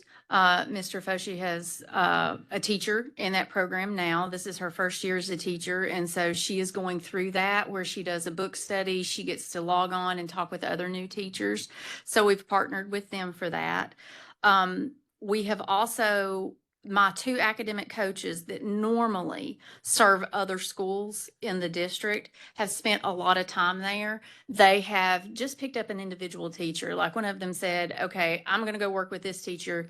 You're going to go work with this teacher because he has so many. We can't put that all on him. And you were talking about new teacher support. Since he has so many between Mr. Foshi and Mr. Johnson, that is the curriculum coordinator, my two academic coaches and myself, meeting not just with the inexperienced teachers. We have some teachers that have taught for several years, but they're new to content and grade level.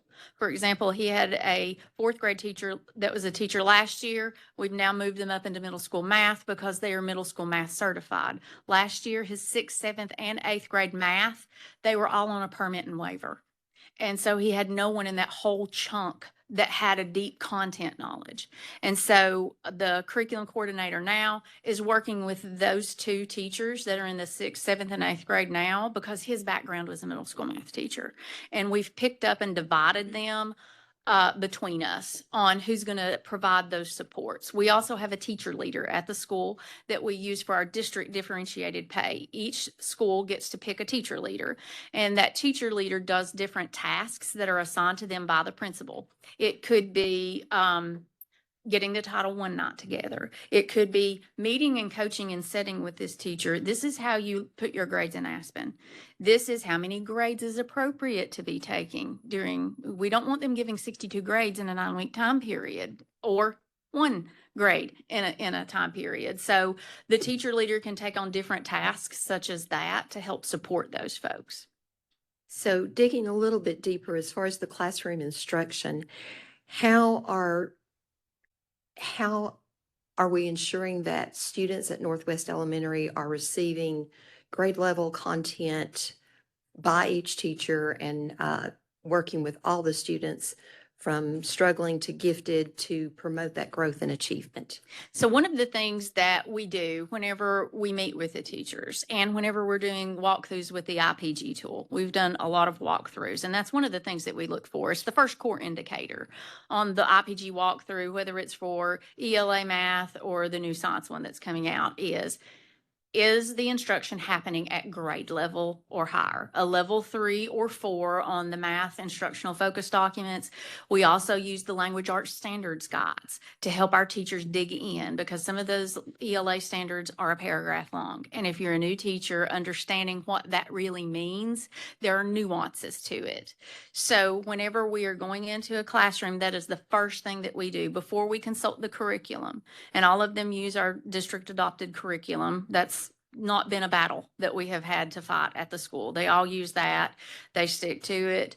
Our struggle there instructionally has been rounding up. We've had to have a lot of discussions about rounding up.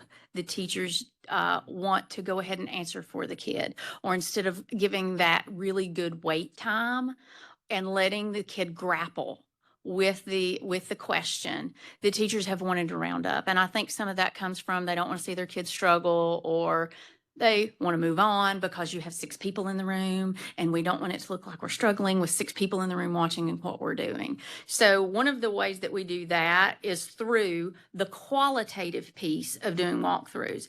We also monitor benchmark data. Every time that our kids take the benchmark assessment 3 times a year. But we also, as part of the Niswonger Consortium, there have been common formative assessments in math and ELA, and they are developing them for science and social studies that we have had teachers serve on the team. They go into the item bank and they select questions that are at the depth of rigor expected for that specific standard, and they develop a common formative assessment. So in our pacing guide, every 3 weeks, our teachers are supposed to give the common formative assessment that has been developed by regional level 4 and 5 teachers, not just teachers from Cocke County, teachers from all over that has been recommended to be experts in their area to do that. So Mr. Foshi can monitor those. We meet with them and talk with them about that. But our key conversation is, so now what? What are you going to do now? You taught this, the students didn't get it. What's your next step? Because that's really the key. And where you dig into instruction is, okay, I did what the textbook told me to do. I taught this lesson. Obviously, less than, 50% of my kids were successful with this standard. Now what do I do? And that's where we can come in and pull up those additional resources that as a new teacher, you often don't get time to dig into everything that comes along with your curriculum. So it's an opportunity for us to share resources with them that we know are vetted and are at the level of rigor expected, and to have those conversations. So through qualitative and quantitative means, we're monitoring that with our kids and with our teachers.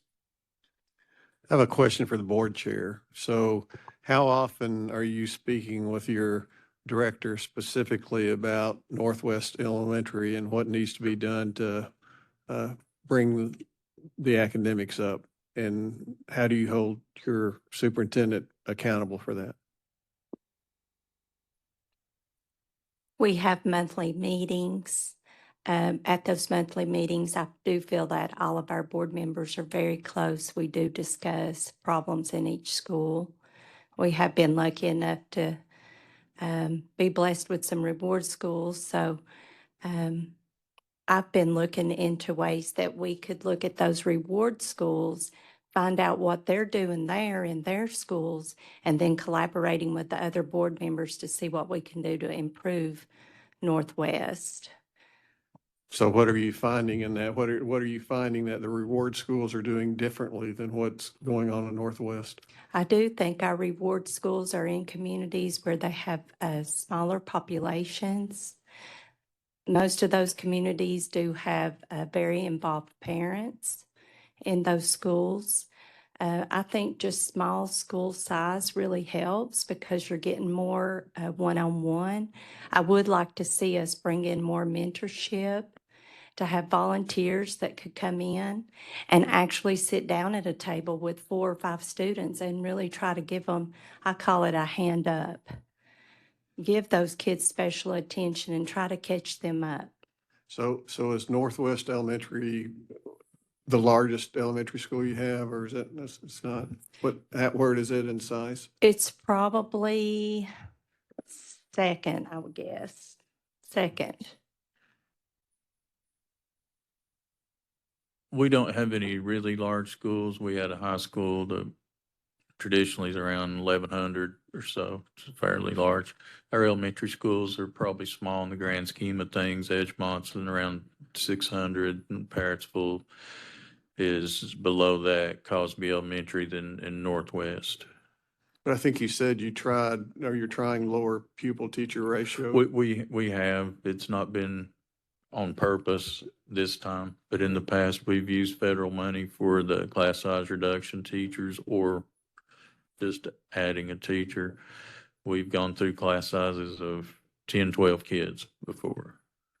And no, It's negligible. I mean, yeah, okay, but not the bang for the buck. thank you. We read in the pre-hearing form where it's referenced that Northwest Elementary had some facility issues. Is that right? I think a lot of those had been solved through from ESSER funding. But as far as the building itself, it's an older school. When was it? It has open classrooms. You have to go through one classroom to get to another classroom. 75, I think. 75. So when it was built during that open concept, you have, if you're this teacher and you have to go to lunch, or you're having to go through the other classroom while they're teaching. And so in an ideal world, we would be able to solve those problems. I don't know how that would be solved with the open concept. That's for an architect to figure out, not me. But as far as the functionality of the school, it functions, but it's not ideal for the population of kids that we have there. And we've done upgrades with the ESSER funding that we have to HVAC systems, plumbing systems. We've done everything that we can. But for the population of the kids that we have, in my opinion, it is still our school that needs some capital outlay for aesthetic purposes. It's not as nice when you come in. I do know that it is on our board to get the vestibule secured. They voted that at the last board meeting to secure the vestibule in that and to get up the bulletproof glass was one, or it's a Resistant. yeah, resistant, a film layer over that to get the buzz. We have the buzz in and the blue wave cards right now, but when you go in, you're still open. You don't have that second piece. And so they're on our list for that as of this last board meeting. So it's things like that take a lot of time whenever you're dealing with what we have. Is it among, with that 1975 vintage, is it among the oldest of the elementary schools, or the ones that are older facility-wise than that?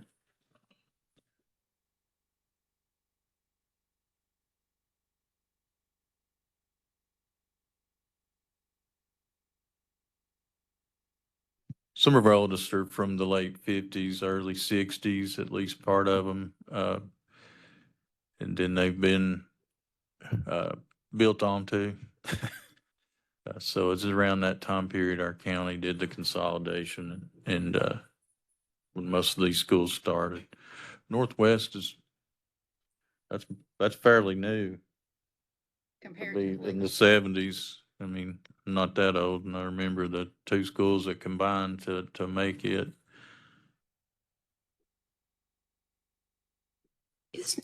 Is Northwest Elementary the only building that's open classrooms?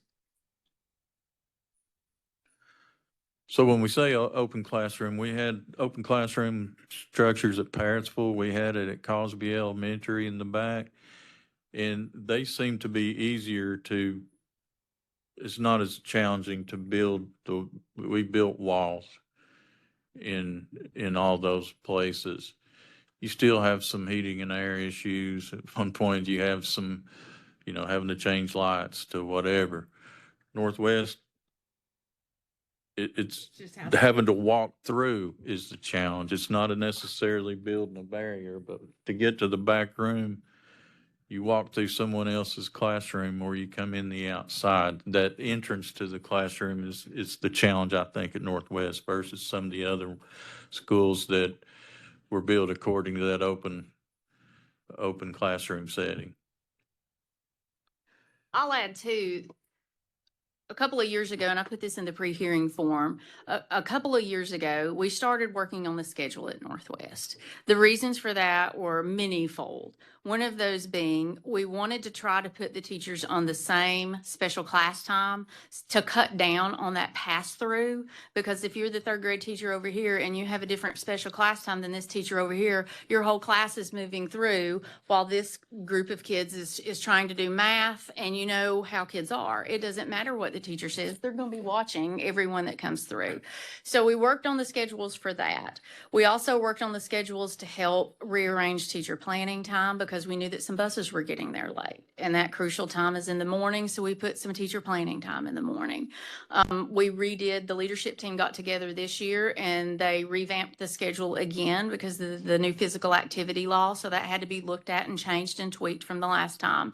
So we've tried our best to minimize that cut through, but you still have students coming back in where they're, we're trying to do inclusion as much as possible and getting them in the regular classroom. You have students being pulled out for OT, PT, speech, ESL. There's always a constant in the school. It has been minimized to the maximum amount possible with the schedule right now.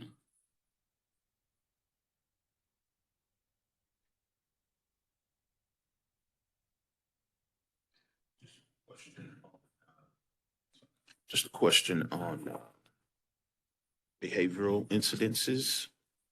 Can you talk a little bit about that and if that's been a challenge and what you're doing to address?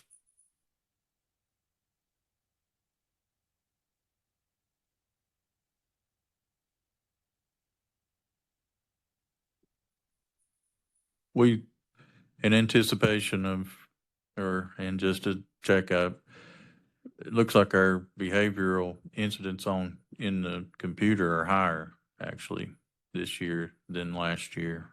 And, Tim, do you have a? Yeah. I mean, we're going after behavioral issues immediately, so classroom is instructed. That's probably right.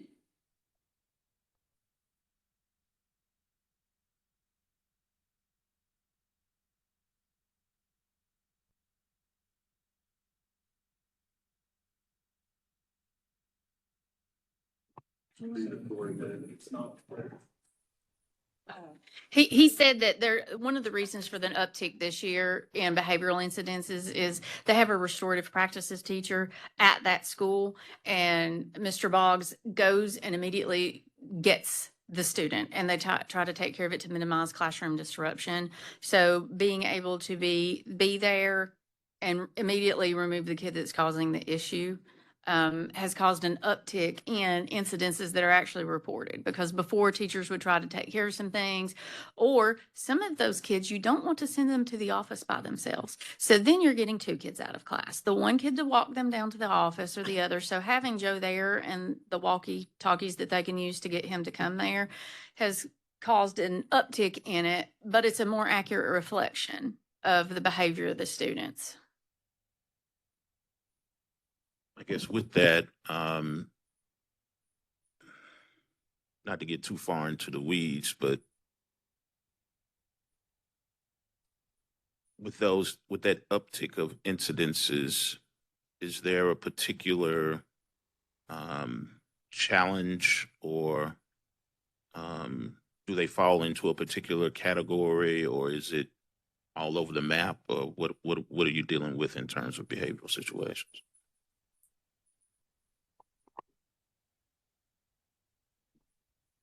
Mr. Foshee said it's several different things. It's not one. I know yesterday when we looked at them, we had made the comment and kind of smiled that there's only been, 2 or 3 cell phone incidences this year, now that the new law has been passed. And so that was a great thing that has happened, and we're thankful for. But it's just a variety of different, from vaping to fighting.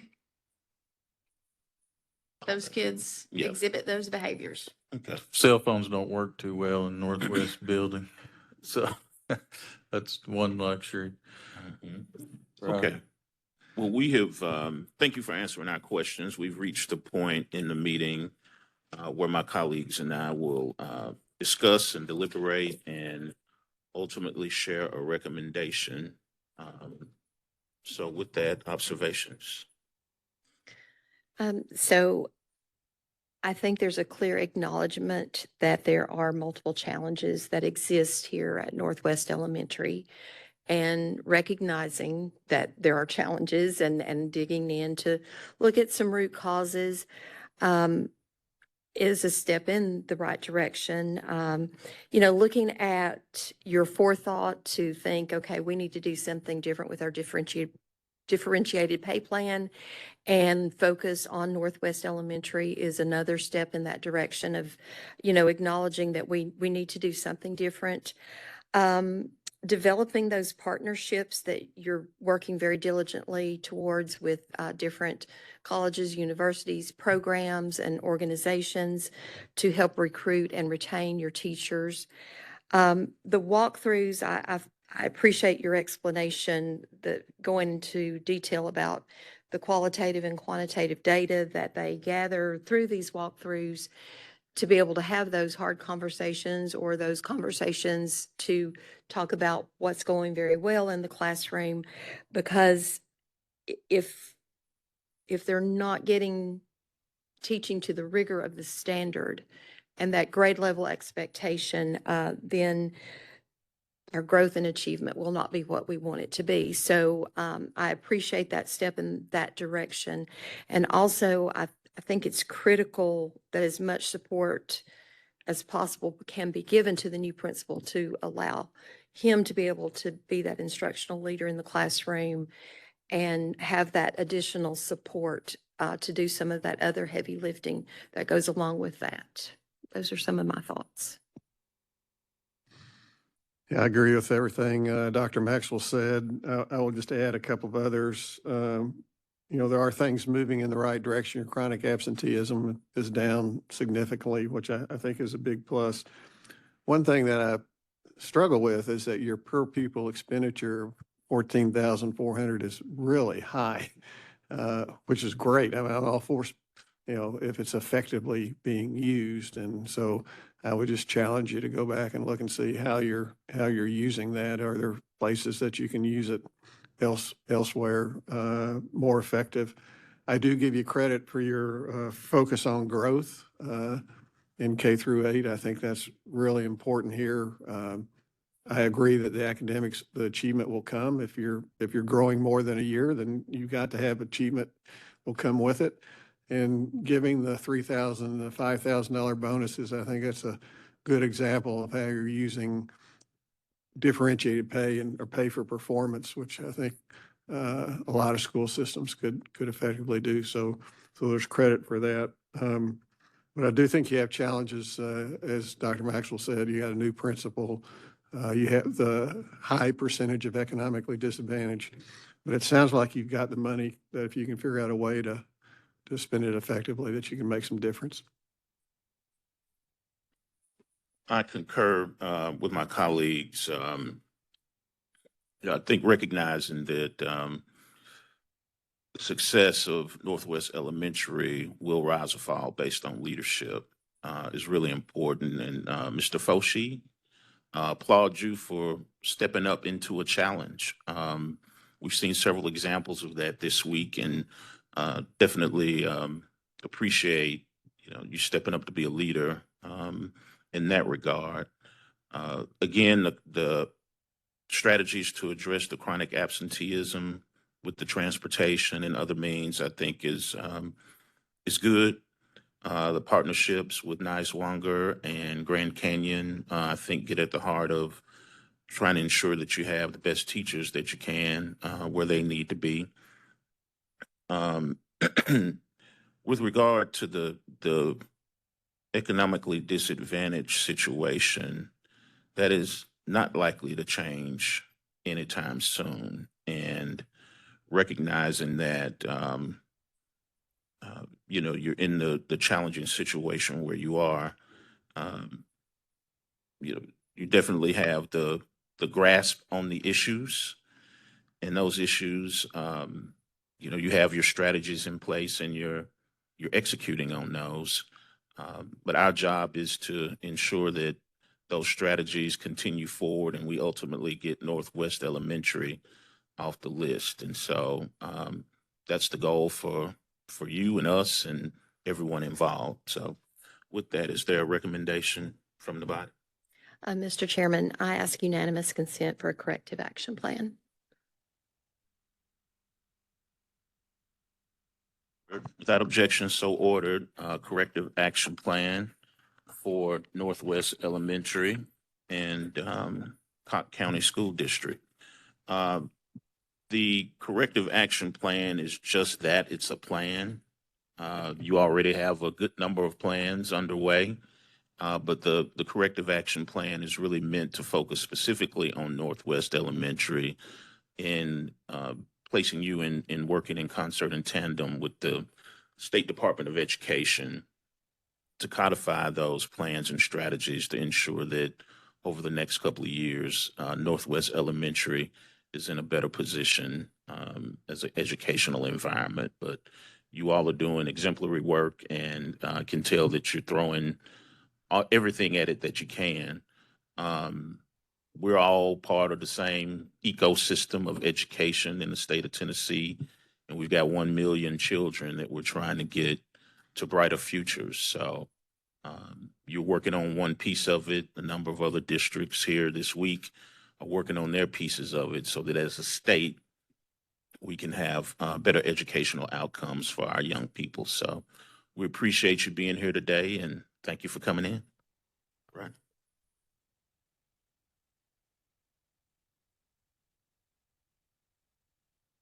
We'll take a 5-minute break.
All right. Good morning. Thank you for coming. We will officially call to order and convene State Board of Education accountability hearing for Carter County Schools related to Carter County Online Academy Virtual School. My name is Darrell Cobbins. I'm Vice Chair of the State Board of Education and Chair of this particular committee, joined by my colleagues, our Board Chair, Dr. Bob, I'm sorry, not Dr. Bob, but Bob Eby, and Dr. Ina Maxwell. It's been a long week. Our State Board of Education appointed us to serve as the Accountability Hearing Committee by virtue of the TISA legislation that empowers the State Board of Education to hold accountability hearings for schools across the state that may be underperforming. And so this conversation is meant to be a constructive conversation. It's not punitive, it's not gotcha, it's not rake you over the coals, but it's meant to be honest, transparent conversation about student achievement and what the district can do to get Carter County Online Academy into a better position. And so with that, we'll allow you to introduce yourselves and let us know your roles.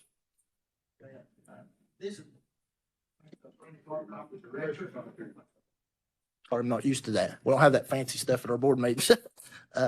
I'm Brandon Carpenter. I'm the Director of Schools in Carter County. I have Danny McLean. He's our Secondary Supervisor. Miss Catherine Hyder, she's our Chairwoman, Board Chairwoman. Amanda Scalf, she is our Financial Liaison. We are under the 81 Act. She serves as our CFO for our schools. Catherine Hyder, Federal Programs. And Tyler Chambers, he is our Testing and Accountability.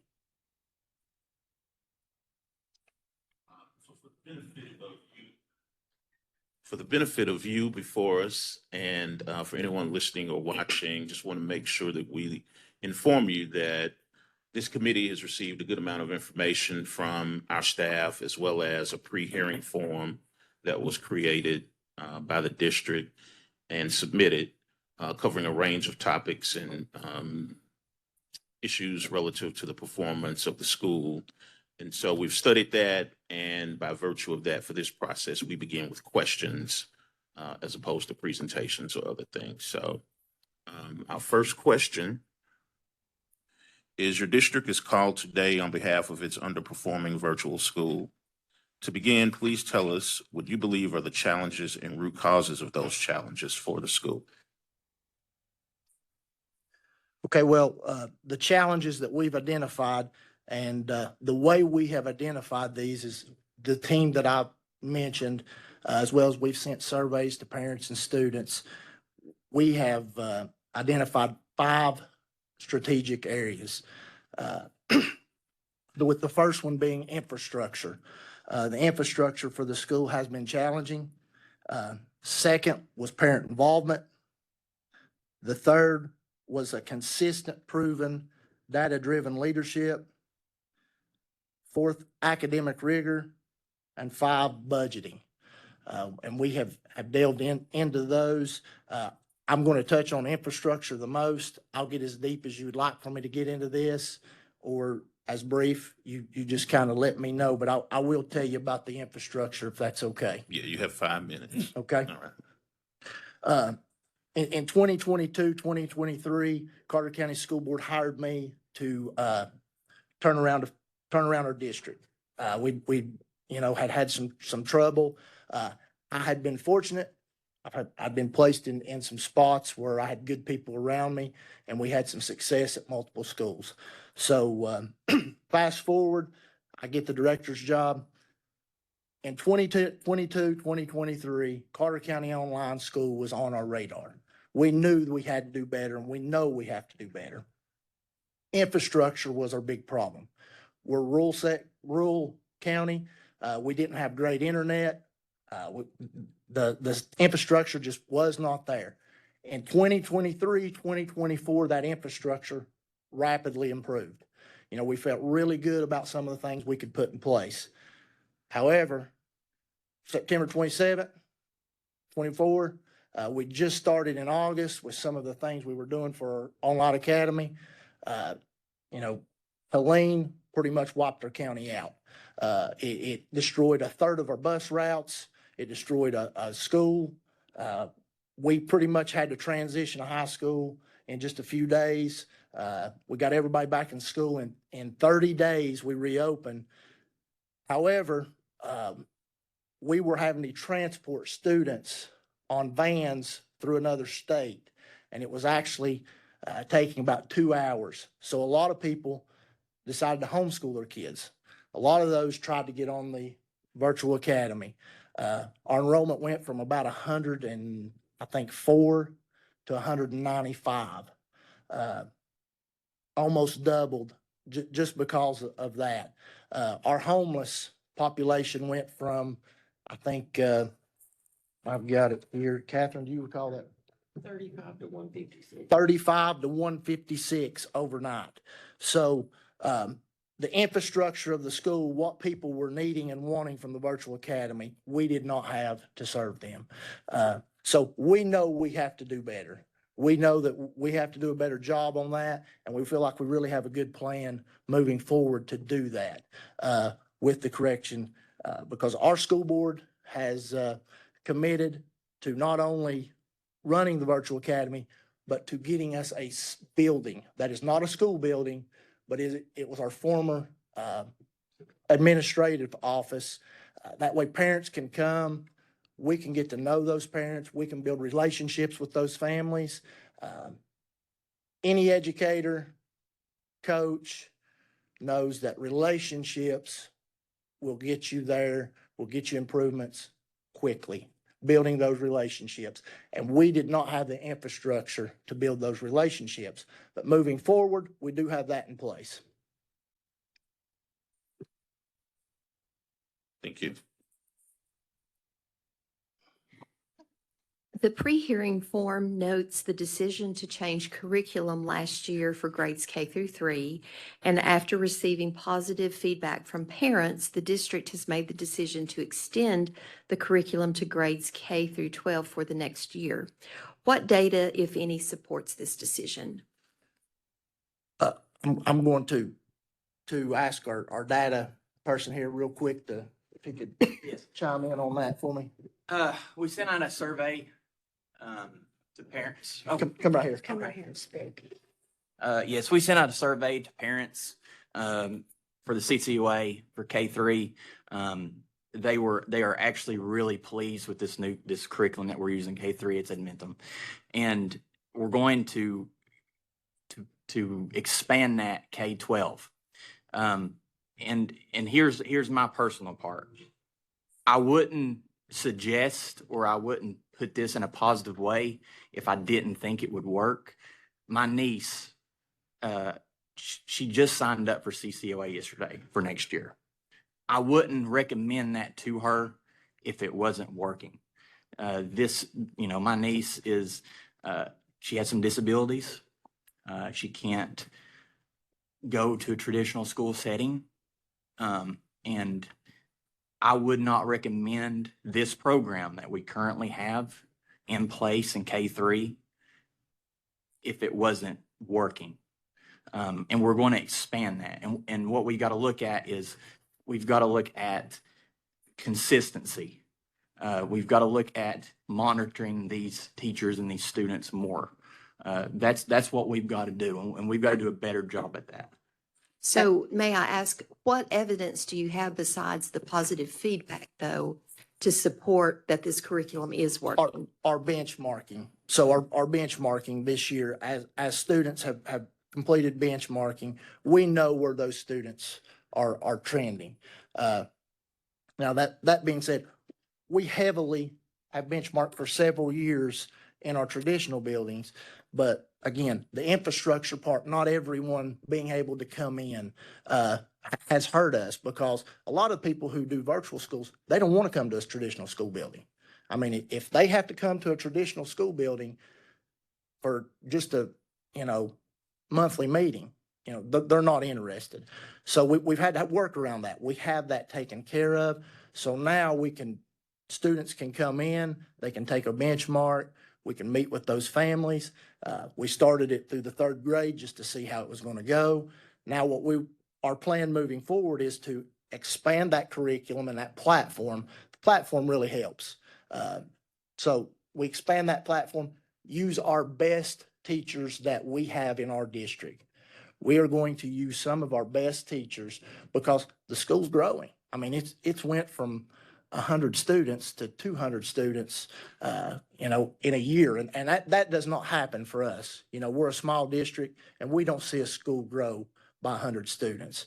So, just the assessment as in RTI, when they're in, they just see the difference of the students who have been on that curriculum as opposed to the ones who have not been exposed to that. So just continuing this train of thought, how do you know that this curriculum is going to be effective for your 4th through 12th graders?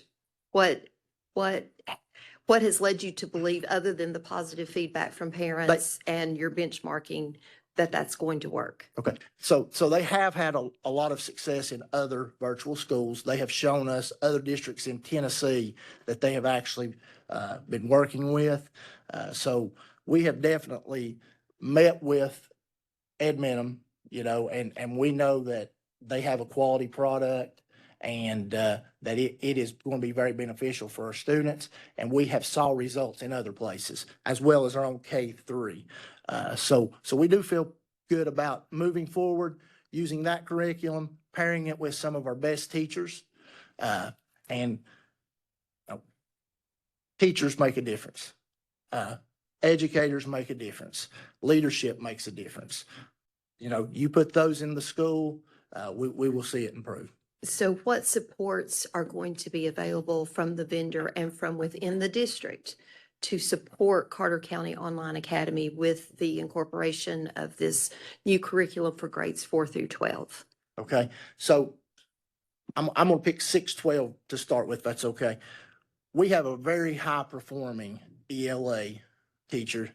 She's taught in community college online. She's taught at the local university online. She's very well versed in the online platform. So we're going to move her into our ELA virtual academy. She's going to use the curriculum that's proven in other systems as well as parent friendly, which is a big deal, something that our parents are used to and they feel comfortable with, because something that will make a huge difference for us, I feel, is building that positive relationship with those students and those families and making sure that they understand the high expectations when they come to the virtual school. Just because you're going to a different type of school doesn't mean we should have different type of expectations. So that's the message that we're trying to make sure that the public and our parents understand as well.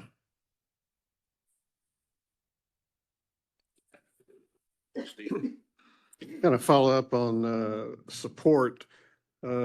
Schools experienced significant leadership turnover in the last few years.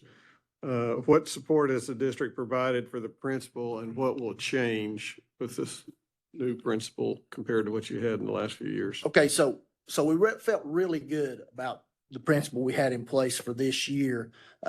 He was a proven principal, has done very well in our system.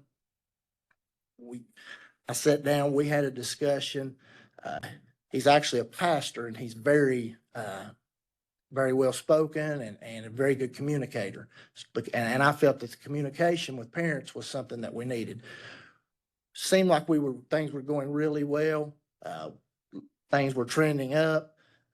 Midway through, another job came open and he decided to take that job because he felt like it was a better fit for him. It was in a community where he lives. So he did take another job. So we have we have some people in mind. It's just, we want a proven principal in this role. To me, the most important things you can have is leadership and quality teachers. Curriculum, we want the best curriculum we can buy, but you give me the best teachers we can put in there and a good quality leader that knows how to communicate with parents. And, you know, I've saw it work over and over throughout my career. So you don't have the principal now.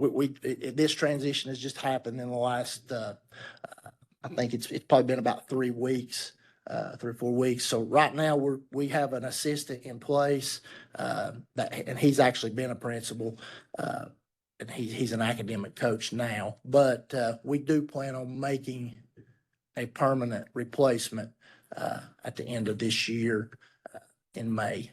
And what kind of support will you give that principal, and how will that compare to the support that you give principals in your traditional schools? Okay, so basically what having the building, having the infrastructure will allow us to do is treat that school, the educators and the principal, just like we treat the traditional brick and mortar. We can do observations, we can do supports. Our supervisors, every week, I send out a different school, a different subject. You know, it's usually a tested subject. And they go to those schools, at least one, most of the time it's 2. And then on Fridays, we have what I call it a coaches meeting. You know, I'm an old basketball coach, and I have a coaches meeting. I want to know the good and the bad that they saw. You know, we want to correct on a weekly basis the bad that we see.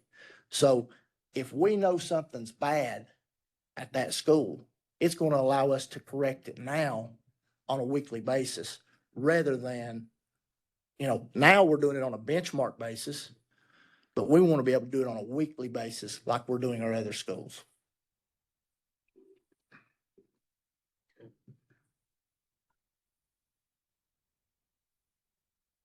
What role does the virtual school play for the district, and who are you trying to serve the virtual school? Okay, so that role has changed over the last year and a half due to, you know, the hurricane. So we have, in the past, we were picking up lots of students who had been homeschooled in the past, had come to us.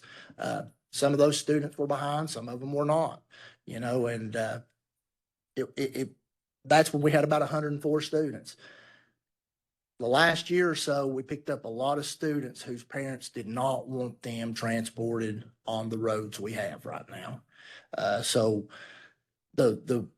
and if the roads are bad, the internet's bad, you know, so it's been very challenging on that aspect, but there's a huge clientele for virtual schools. I mean, moving forward, that's going to be a big part of education. You know, I think it's 53% of college students take an online class every semester. You know, that's a big deal. We want to prepare those kids for that online. So we feel like that right now, our clientele has been a lot of homeschool students, a lot of students who, just because of the infrastructure problems with some roads and things, which have rapidly improved, and we feel like those are really getting back to normal. So we should see a decline in that role. But you know, we just feel really strongly that we will need a virtual school. One thing that we're doing really well that we want to team with our virtual school is we've created our own vocational school. And what we have done is we partner with local industry, and we get kids who, you know, traditional school's not what they want to do. You know, an English 1 EOC is not their, you know, they're just not fired up about that. But they want to be able to weld round pipe, and they want to do it at a high level. And anybody who knows anything about that knows, you know, that's a big time job for these kids. We've met with some of those industries and worked some actual agreements out where they hire our kids. They don't hire them at $15 an hour. They hire them at $28, $30 an hour. I think we've hired 12 kids out in the last year, and that's made $28 to $40 an hour as an 18-year-old kid or student. So we feel strongly that we can pair some of these online classes with that vocational training and really do what's right for students. Okay. What percentage of the students are from outside of the district? On online school? I don't think we have any. Okay, thanks.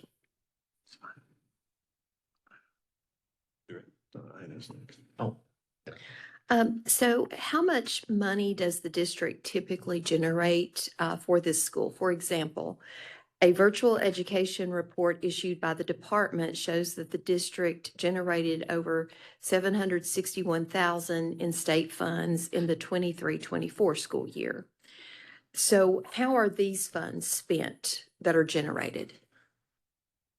well, Amanda, do you have that broken down for me? I can tell you as she's pulling that up, it's teachers. We have some teachers. We have a technology person.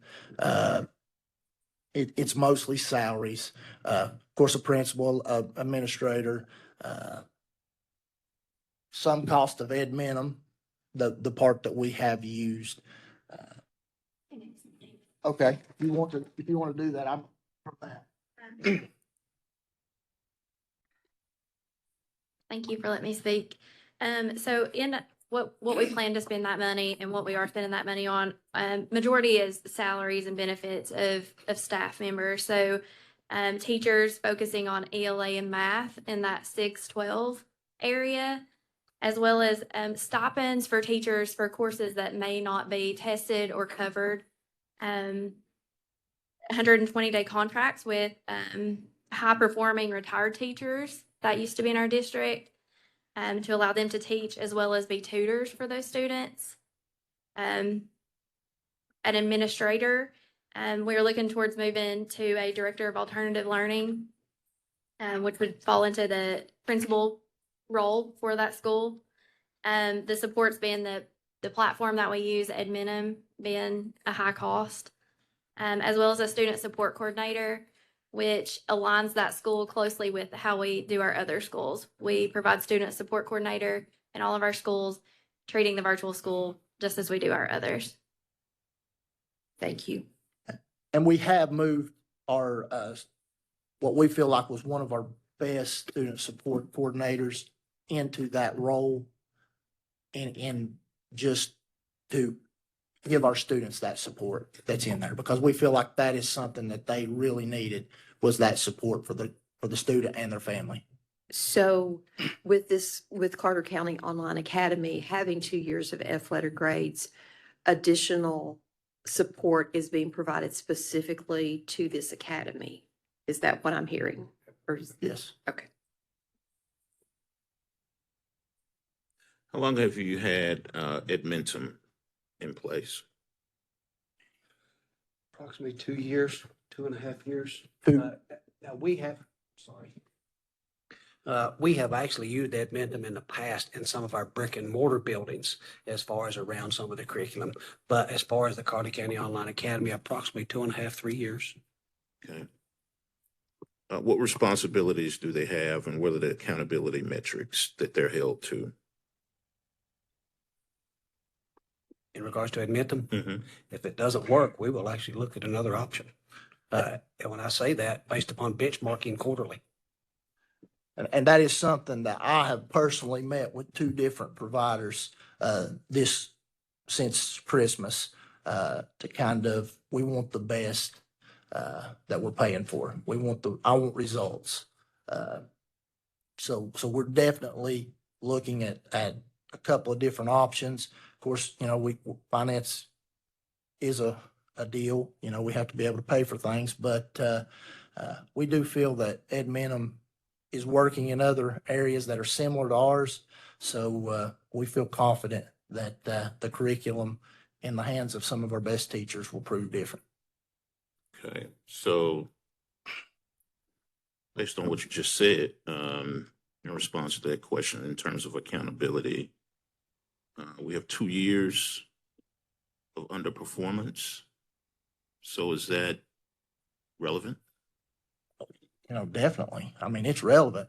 I think, the first year, we had some issues as far as our numbers were 100, but then, a disaster happens. Our whole school system went from basically, we had been a level 5 or 4 district every year for since I've been superintendent, and we're a level 1 last year, but our students missed 6 weeks of school. And when I say 6 weeks, that's 6 weeks. And then when we got them back in, it wasn't regular school. Some of our bus routes were 2 hours long. And for the 6 weeks that we were out, lots of our kids, instead of being in classrooms like maybe some of our other schools, they were actually cutting trees, shoveling, running equipment, operating the distribution points so they could feed some people in their community and make sure that we saved as many people as we could. And I'll be honest, I've been part of some good things that's happened in Carter County schools. As far as on the academics, athletics, just different things. And I've had some things I'm really proud of, but I'm really proud of the way our kids and our faculty and our employees responded. I can't explain and do it justice, but when you see 16-year-old kids with chainsaws cutting out roads so they can get elderly people out to a hospital, or we can get, helping people set up tents to live in. I mean, that's what they were doing. So I'm really proud of our people for how they responded in that situation. Now, I'm not saying that for any kind of sympathy, because that's not what we want. We want to get this fixed. We're owning, hey, we got to do a better job. This has not been a problem that was caused by that. We've had this problem, and we're going to fix it. A quick question. How much does Edmonton cost? And with adding the additional services, expanding, what is the predicted cost? Okay, so you have two options with that. You can use them as a server, and they will do a lot of the service for you. And it's about $3,000 per student. That's roughly. However, we choose to, I feel like we want to use our own teachers.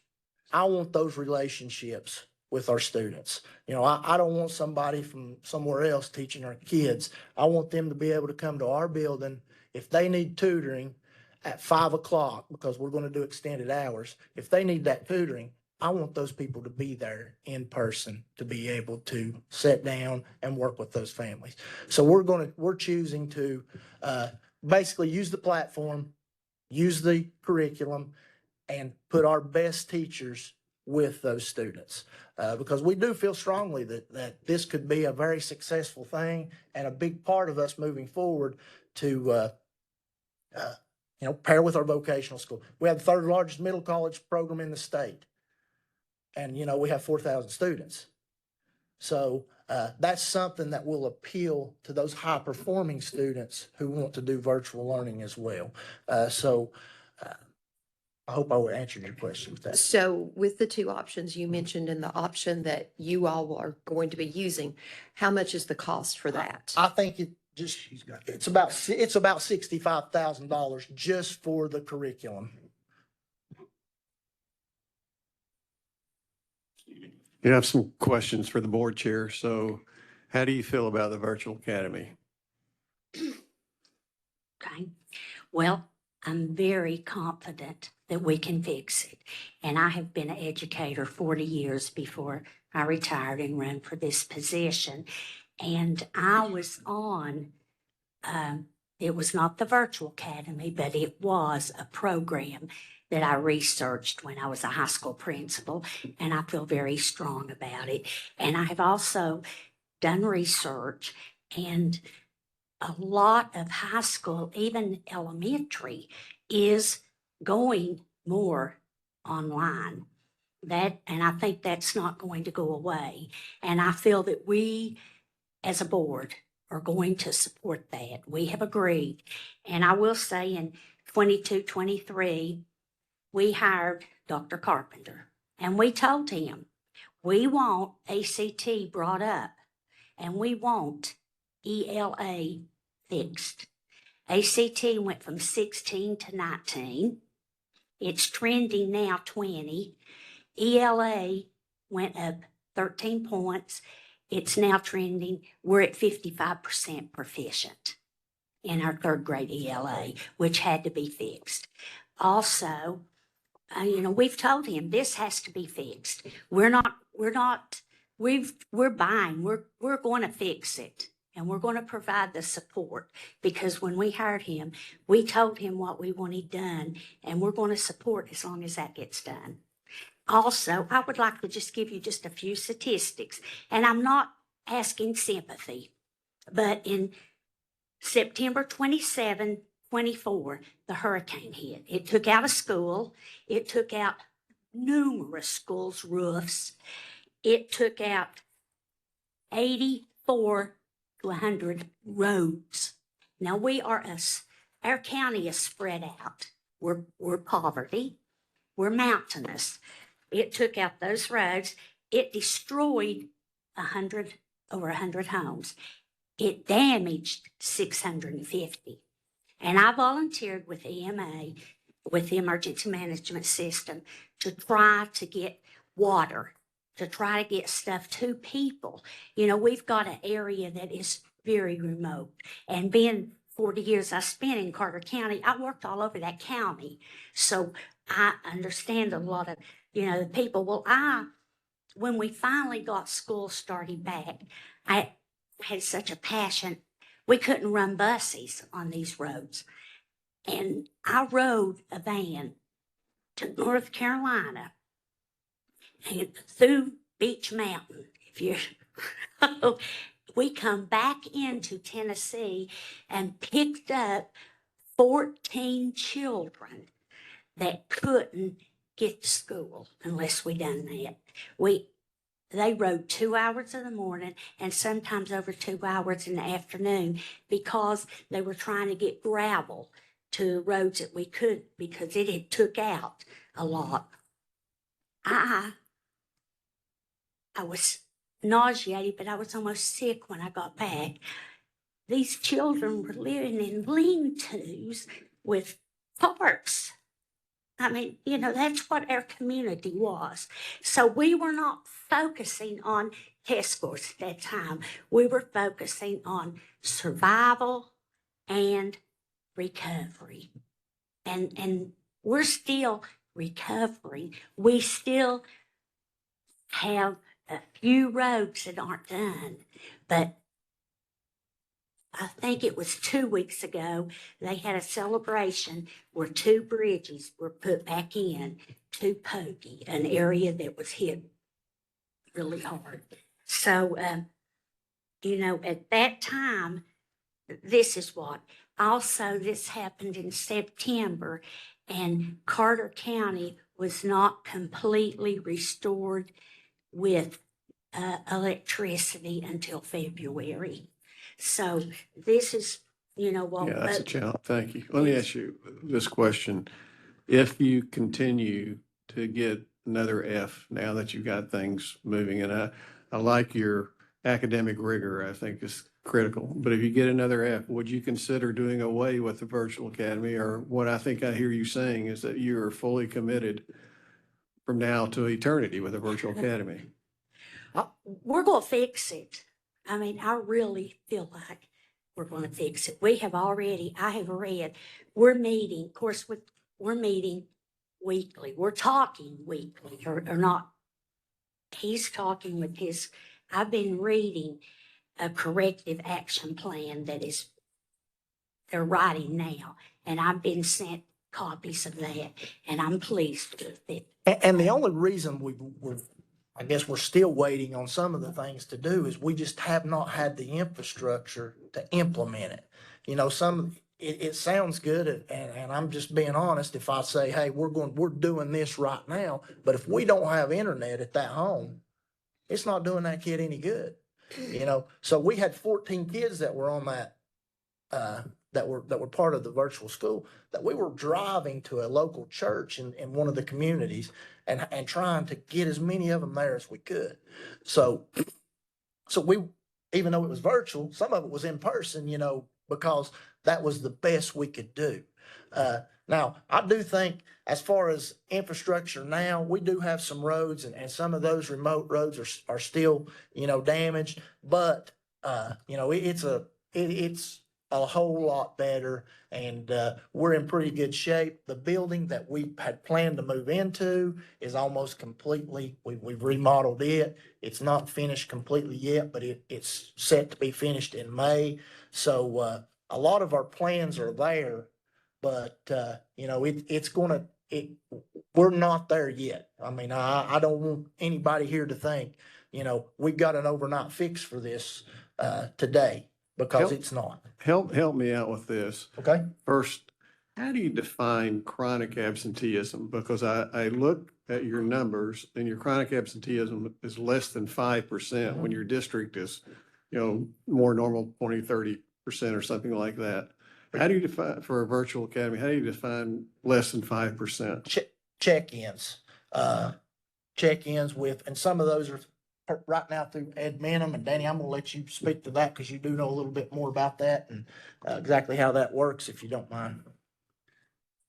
Basically, it's a weekly check-in as far as assignments completed. That's how we do the chronic absenteeism, as far as absenteeism period, as far as the virtual school goes. So there's no guarantee that the student is listening to the lecture, whether it's being done by your teacher or by Ed Minham teacher or something like that.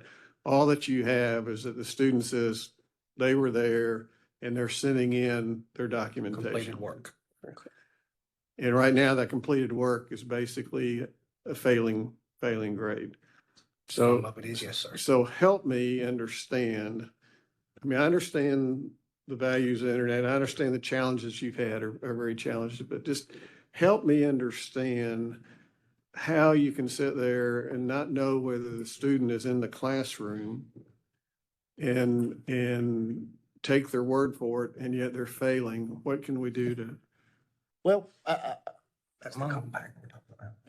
go ahead, and I'll go ahead. I'm not sure if you received a copy of the compact that we talked about giving to each of these students. And again, that's the reason I'm not sure that it's completely understood. We are going to have a building. And with that building, not only will we have 8 to 3, we will also have 3 to 6, 3 to 7. We will have extended hours. We will require parent-student check-ins at certain times through that week so that we can ensure that there is work going on, teaching going on, instruction, assessment, and those things, as well as additional tutoring opportunities after school inside of that building. And those, like the check-ins that he's talking about, when I refer to the infrastructure on my level, because I'm just like you, I couldn't wrap my mind around, I have a traditional brick and mortar mindset, but the way this will work is if we have those check-ins and they are doing them the right way, those check-ins are basically benchmarks to know if, has that student done the work this week or has somebody else done it for them? So our people will know when they have those check-ins, has Danny done his work Monday through Thursday? Does he know what's going on there? Is he mastering that skill? So you'll test them on these? We'll checks? assess them. It might be just a quick assessment to see, just like a check-in when in a traditional classroom. But those students will benchmark periodically. Now, the benchmark is in place, and we can catch those students at 9 weeks. 9 weeks is too far. That's too far out. We want to get to the point where once a week, we know that those students got that. If they didn't, that's when we need to make a move. That's when we need to start making adjustments. And then as we get better, then I think we can back that up and have that more and more. But a lot of people want virtual education because of the flexibility. It has nothing to do with the student.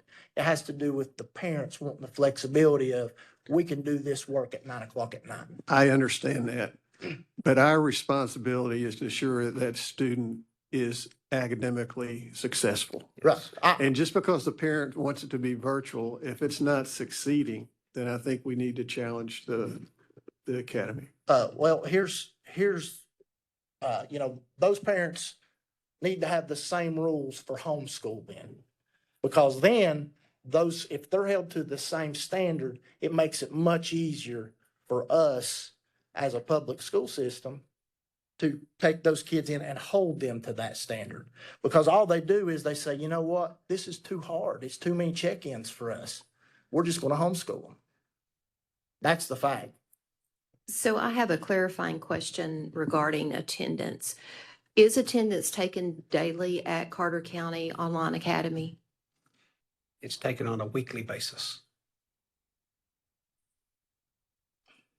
Through work, right? Through work, yes. So it is taken on a weekly basis and not on a daily basis? Yes, ma'am. So let me ask you, how do you all get around the daily attendance reporting? I don't know that we get around that as far as on Fridays. If that week's work is completed, they are present for those 5 days.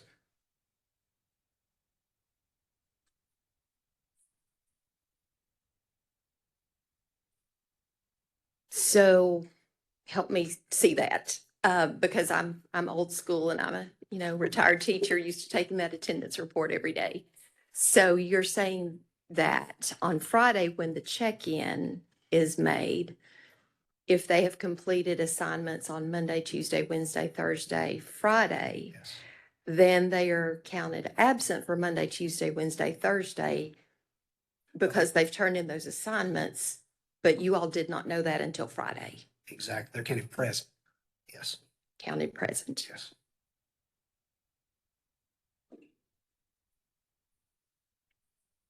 While virtual schools of this state often serve similar demographics of students in similar circumstances, there are varying academic performance results across these virtual schools.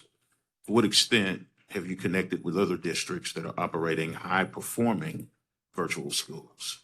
What's different for this school that's resulted in consecutive years of low performance? I think it's the expectations up front. You got to have those expectations, and we actually lost one of our administrators to probably the best virtual school in the state. He worked for us, and he's the principal at one of those schools. So we have contacted him and asked that exact same question, and the answer we get is those support systems. If you have someone at home that's helping you do those work, just as was questioned a minute ago, it makes it a lot easier and more effective. So that's where we feel like we have to provide some of that support that our students are not getting through our support center. Because, the truth of the matter is our demographics are a little different. And I'd say if you break that down by demographics, that will make a difference. A lot of the schools that have similar have similar results. So I do think the support staff makes a huge difference in a traditional school, but it makes an even bigger difference in a virtual school, because there's a whole lot of pressure, I guess you'd say, or responsibility on that person at home. Yeah. How do you train the teachers then for this other curriculum, ad minimum curriculum or whatever? I like the idea of using your local teachers. How do you train them then to effectively be able to present this other curriculum? They actually will do training with their material. And what my plan is to use teachers who are familiar, maybe have taught in college on the virtual setting, so they're familiar with the virtual, but then the training will actually come from the company. They come in and say, this is how we do this. It's like 3 or 4 day training. This is the ins and outs and such. But when you have one curriculum for the rest of your schools, and then one curriculum for the virtual schools, it seems like that could cause some conflict as far as being able to.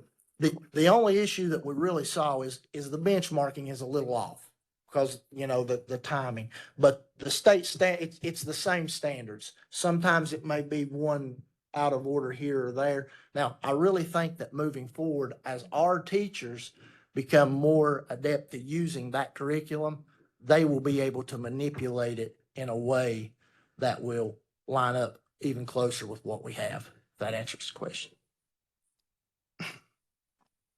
What was your total number of schools in Carter County? Well, we've closed a few, so, let's see, got 10, 10, is that right? 4 high schools, 4 high schools. 3 middle schools. Yeah. Okay, 10 total, including the. 11, including the virtual school. Okay, that's one. Okay, and based on all the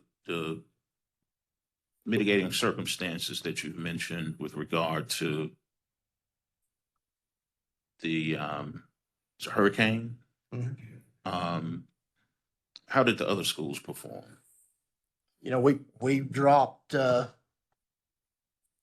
we've been pretty much a level 5. I think we were a level 4 district in the year before. We missed it by like 1/10 of a point of being a level 5, and we were a level 1. But our actual ELA in 3rd grade in 23-24, we had gained 13 points and went to a 44. And last year we dropped to a 41. So we dropped about 3 points, and there's a couple of them we went up 2 or 3, we went down 2 or 3. I think there was maybe 5th grade math was a pretty big drop for us. We did fall back a little bit last year, but honestly, not as much as I really expected, considering we missed so much school. Okay. And so within the circumstances that you described, those students in non-virtual schools were still able to not end up on the list, just the virtual school, understanding the access to the internet and those types of things. And you believe that the brick and mortar solution can be a mitigant against that being a problem in the future? I think it will help because relationships is what teaching kids is about. I mean, if you find a good teacher, it don't matter if they're using Edminum or they're making their own worksheets or what have you, or their own slides. It's about what that teacher, how they connect with those students. You give them an opportunity to connect with students, you're going to see improvement. That's what I'm banking on. When that quits happening, I think we all need to do something else. Do you have or have you looked at virtual classes versus virtual schools? In other words, where a student may just take one class virtually and the rest of the days are in class? When you say looked at, are you talking about like looked at incorporating that? Yes. We have looked at that. I have not necessarily looked at incorporating that as far as a plan or anything. No, sir, I have not. See, when I think of technology, maybe I can't get a class that I want to have within my district, but I can take a virtual class someplace else, college or university. Yeah, we actually do that. I'm sorry. We do that. One thing that we do is we have a really high performing math teacher, and math teachers are hard for us to get because we don't pay as much. So one thing that we're doing is we're putting that teacher, and she's actually teaching a class at another school. So we do that. I'm sorry. I got messed up on your question.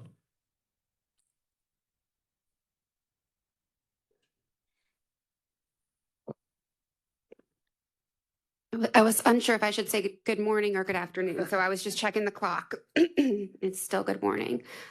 Rachel Supay, General Counsel. I did just want to weigh in a little bit on the daily attendance question.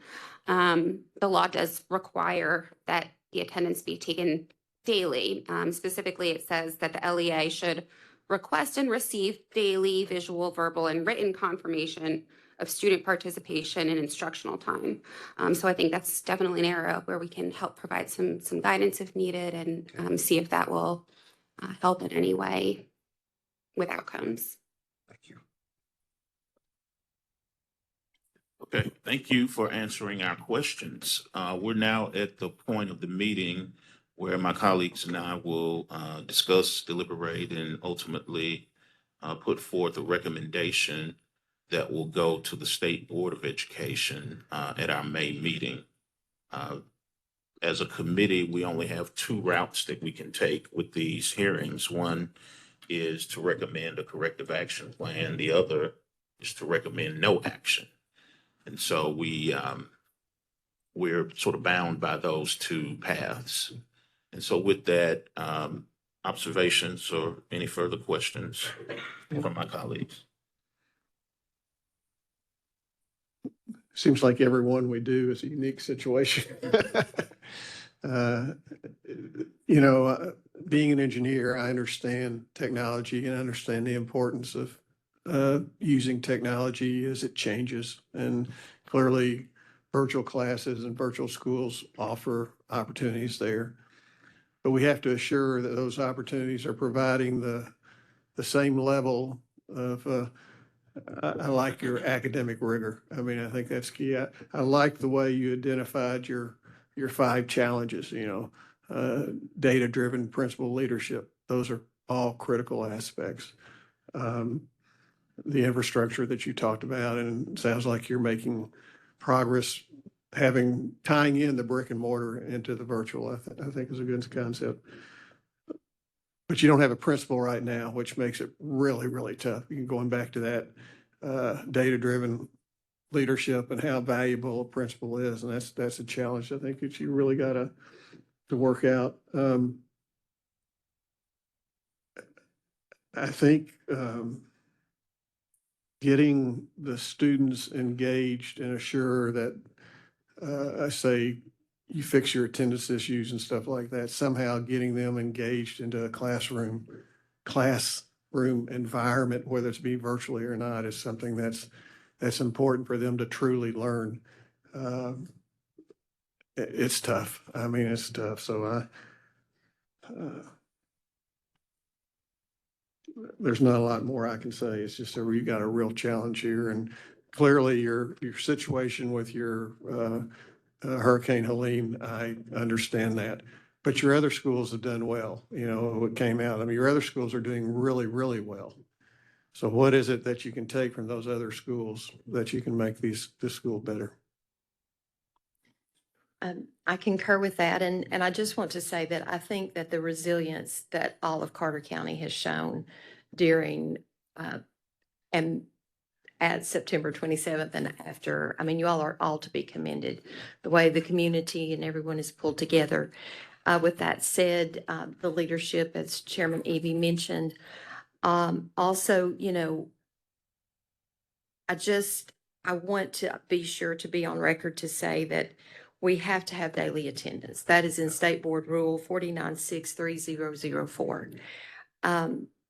And I realize that students are coming to Carter County Online Academy for different reasons, but they still deserve the same strong academic supports that all of our students do. And as Chairman Eby said, your other schools, in spite of all of the difficulties that you faced, they're doing well because they're not here on this list. So I would just encourage you to really, it sounds like you're going to have to really focus on getting that strong instructional leader as principal, and then ensuring that the program or programs that you invest in deliver on, what they say they can deliver for the students, and are the students actually achieving? I concur. I think definitely getting the school leader in place drives all the strategies and objectives that you've laid out, and make sure that they're executed on, and that you're establishing the renewed culture that you want to, that will ideally lead to better outcomes. When I think about virtual schools, I just think about, one aspect of it is innovation. And our innovative solutions have to deliver. And in this case, understanding the situations and the dynamics that have occurred in the community, we still have to make sure that it delivers at the end of the day. And we recognize your commitment and dedication to shifting the model a little bit to bring it into a higher standard and higher expectation. Um, and one thing that comes to mind is just even in light of what you shared, the social emotional aspect of what students have been through and how you address that through a virtual lens, which sounds like you're taking some steps with student support and other things to make that happen. And so our job is to ensure that the measures that you've outlined actually occur and that we get Carter County Online Academy where it needs to be. And I want to make sure we're clear that this body doesn't have a say as to whether a virtual school exists or doesn't exist. We're just here to deal with the performance of the school in and of itself. And so with that, is there a recommendation from the body? Yes, I think that to do the best that we can do to assure that it does meet those requirements, that a corrective action plan is recommended without any objection. Without objection, so ordered. Corrective action plan for Carter County Online Academy, Carter County Schools. That recommendation will go to the State Board of Education in May. Just want to make sure that we state to you that the corrective action plan is just that, a plan. And clearly you have a lot of components of your plan that you're working on to ensure that you get Virtual Academy to where it needs to get to. But this process puts you in tandem in working with the State Department of Education, should this be approved by the state board, to make sure that that plan is specific to Carter County Virtual Academy and that we don't have it on the list going forward. So we appreciate your presence today. We want you to know that we're all part of one family as the education ecosystem of Tennessee. We have 1 million K through 12 students we're trying to make sure have brighter futures. And your work is a big part of that. And we wish you the best and thank you for coming in today. Thank you.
for Hamilton County Schools.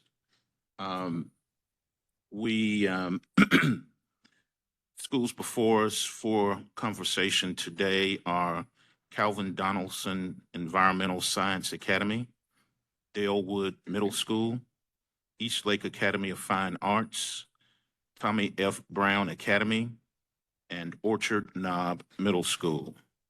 My name is Darrell Cobbins. I'm Vice Chair of the State Board of Education and Chair of this Accountability Hearing Committee, joined by my colleague and State Board Chair Bob Eby and colleague Dr. Ina Maxwell, also member of the State Board of Education.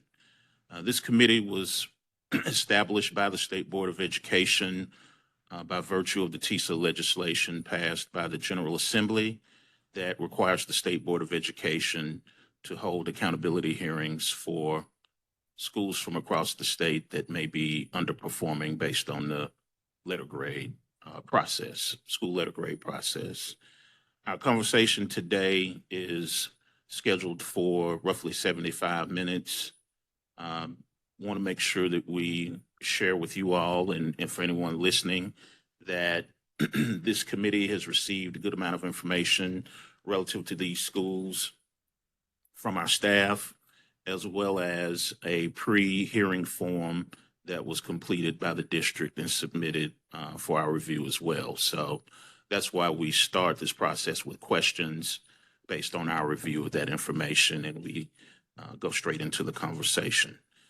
This conversation is meant to be constructive, not punitive, not gotcha, not rake you over the coals, but a very transparent and honest conversation about these schools and the district's perspective on why they're on the list and what it will take to get them off the list. So we look forward to that conversation. We'll allow you now to introduce yourselves and let us know your roles, and then we'll go into our questions. Thank you, Chairman Cobbins, for welcoming us, and Dr. Maxwell, Mr. Eby, our board member. Appreciate you. You've always been open to us and visiting Hamilton County several times over the last couple of years, so appreciate your partnership. Before we get started, I want to introduce a number of people that got with me. First, to my right, unfortunately, our chairman, Mr. Joe Smith, could not make it today, so our vice chairman, Mr. Gary Keene, is filling in. He's been on the board for 4 years, a former teacher and principal in Hamilton County Schools, served over 3 decades, so knows a lot about the history of our school system and what it takes to move this work forward. To my left is our Chief Academic Officer, Blake Freeman, and to his left is our Chief Financial Officer, Mary Ellen Hooten. And then behind me is Dr. Zach Brown, our Deputy Superintendent of Business Operations and Talent, Shannon Moody, who's our Chief Strategy Officer, and Brecken Duckworth, who's our Director of Strategic Projects. So again, thank you for taking the time to have this conversation with us about these 5 schools. I want to say up front that we take responsibility for over 1,400 students that are, over 1,700 students that are in these schools, and it is a priority for us to make sure that every student in Hamilton County has opportunities to thrive, and that we are being intentional about creating the conditions in each of our schools so that they can thrive. I've been very upfront about my thoughts on this process and the grading system from the beginning.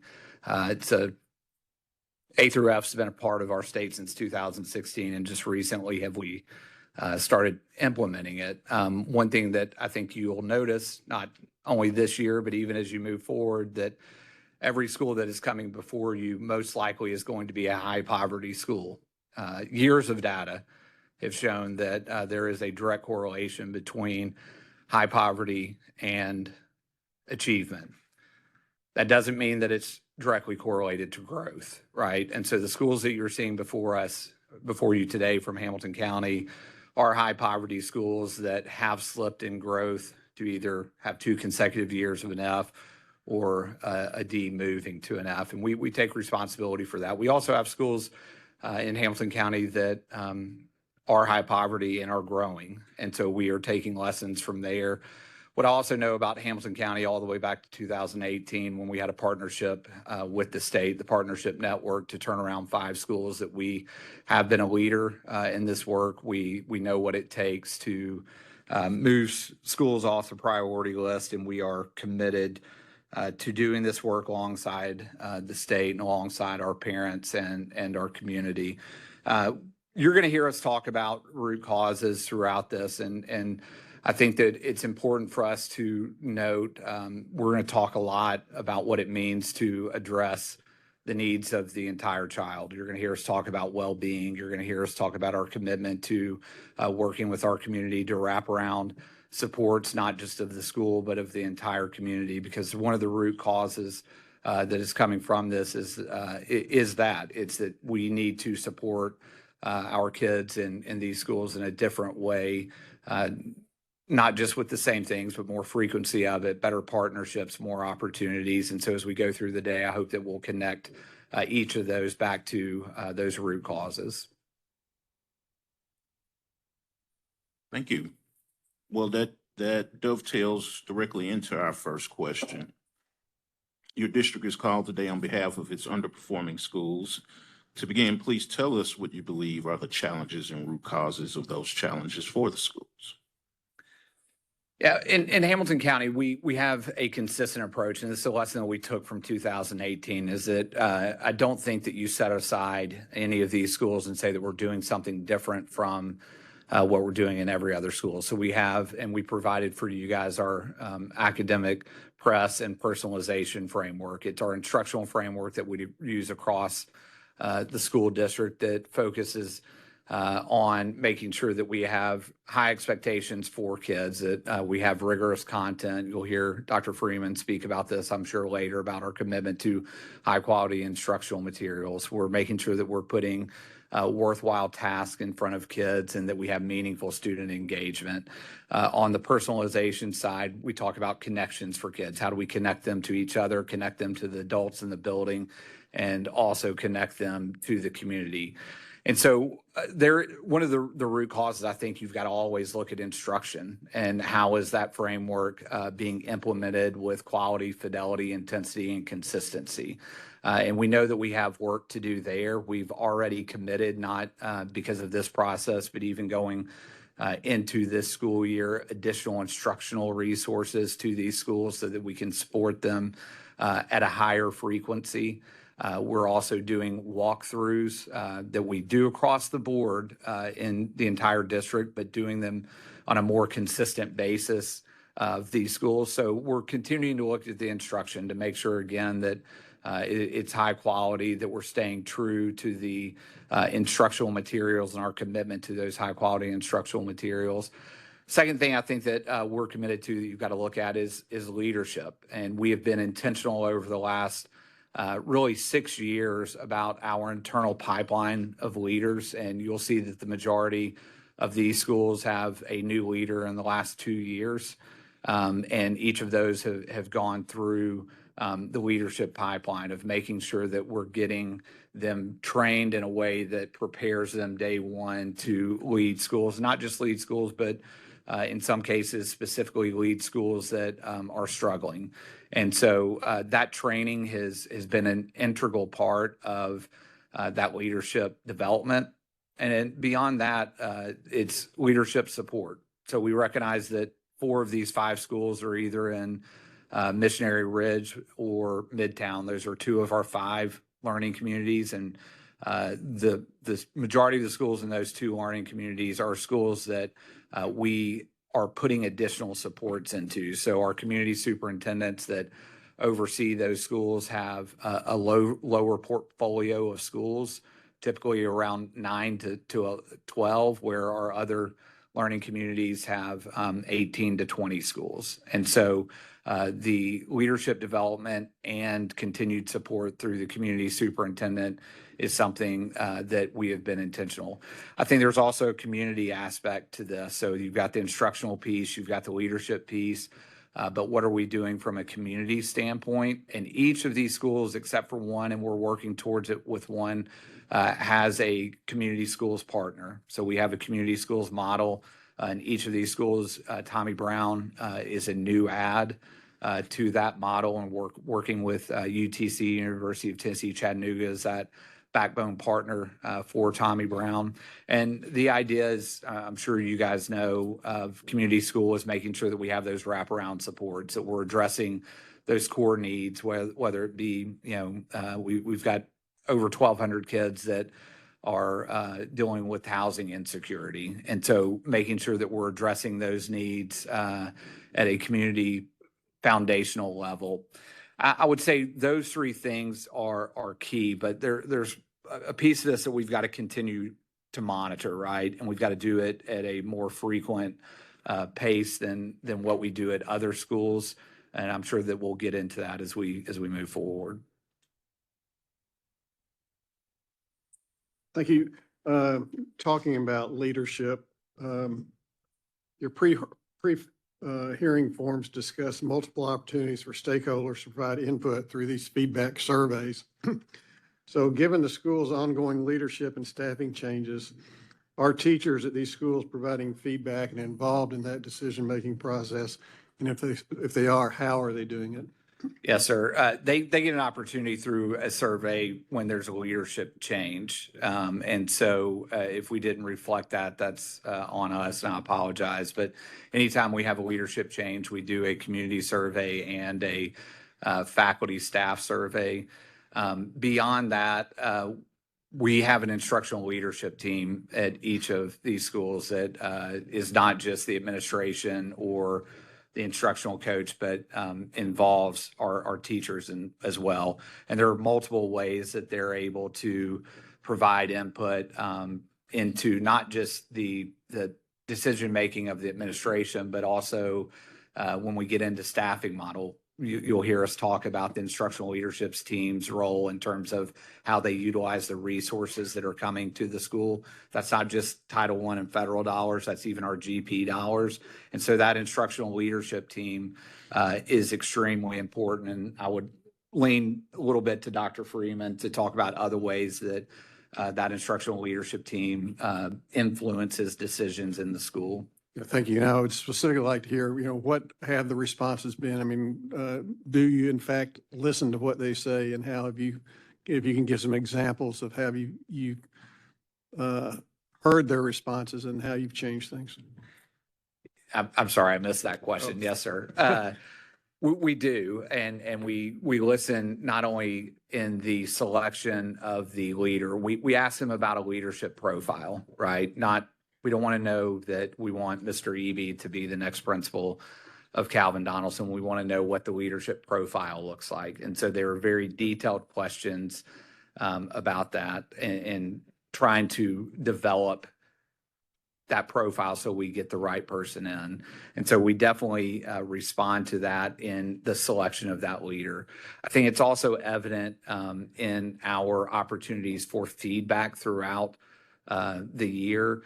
One of the things that we worked with our teachers cabinet across the county, and this is not unique to these 5 schools, but I think it's a good example of how we respond. We were doing basically quarterly check-ins, called them pulse checks. Well, there were some concerns about, are they anonymous? And so we worked with teachers cabinet to partner with Gallup, that we do now a survey with Gallup. And we talk a lot about teacher satisfaction, but there is Gallup looks at teacher engagement and the rate of which teachers are engaged versus highly disengaged. And a year ago, we were at 3.3 to 1, meaning 3.3 that are highly engaged to 1. 3.3 that are engaged to 1 that's highly disengaged. And now we're up to 5 to 1. And so we've seen a big increase in the engagement rate of our teachers. And that's something that we look at these 5 schools, but across the district as well. And so those feedback opportunities are ways that not just in selection of the principal, but throughout the year, we're making sure that teachers see that we're responding. I think one of the things that was eye-opening to me 3 years ago, as I was pretty new into this role, is teachers cabinet made it clear. They're like, we know that you're hearing us, but it would be great if you could point to things that we are changing because of X, Y, or Z. And Teachers Cabinet has been an invaluable resource for us to use to be able to show teachers across the district, but even in these schools, like, we heard you say X and we made a decision based on that. One of the things, similarly, the pre-hearing forms describes a newer budgeting process, which school leadership develops stands for their plans for their building phase on feedback from families and stakeholders. What are the families telling you on what these budgeting changes should be? So when we hear from families, we hear often a lot, and it is unique in some ways to these 5 schools, but similarities across the district is they talk a lot about connection and well-being. They talk a lot about opportunities outside of the school day, and specifically about how they can get engaged in different ways. And so I throw this stat out a lot, and I think it's a meaningful stat, and I think we provided some of this specific to schools, but overall in the district, 90% of our families are saying they're satisfied with their school, their individual school. Now, the trust of the large district is different. And so what we continue to hear is they want opportunities to engage at the school. Oftentimes it's difficult during the day because of work and other responsibilities, but how do you engage outside of the school day? I think we provided action plans for each school, and in the personalization side, the connections and how do you connect with families. There are a number of examples in those plans that talk about schools responding to that input from parents of, whether it's a reading night, whether it's a Hispanic Heritage Night that we've had at a couple of schools that I know were pointed out in the action plans here.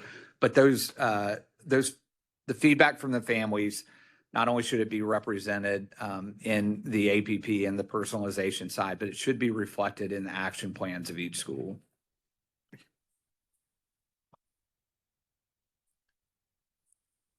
What support is provided to new school leaders at these schools when making budget decisions? So budget decisions are, I think, come across in a couple of different ways. I'm going to talk first about how we do our staffing model. So we started when TISA was developed, we changed our staffing model to a hybrid model. We have a base model, and it's basically, easy way to think of it, it's just based on attendance. So every school across the district, if you've got 400 kids, you're getting the same amount. It includes what we always say is what's required to run a school. Principal, assistant principal, office staff, your teachers, your CTE teachers, so on and so forth.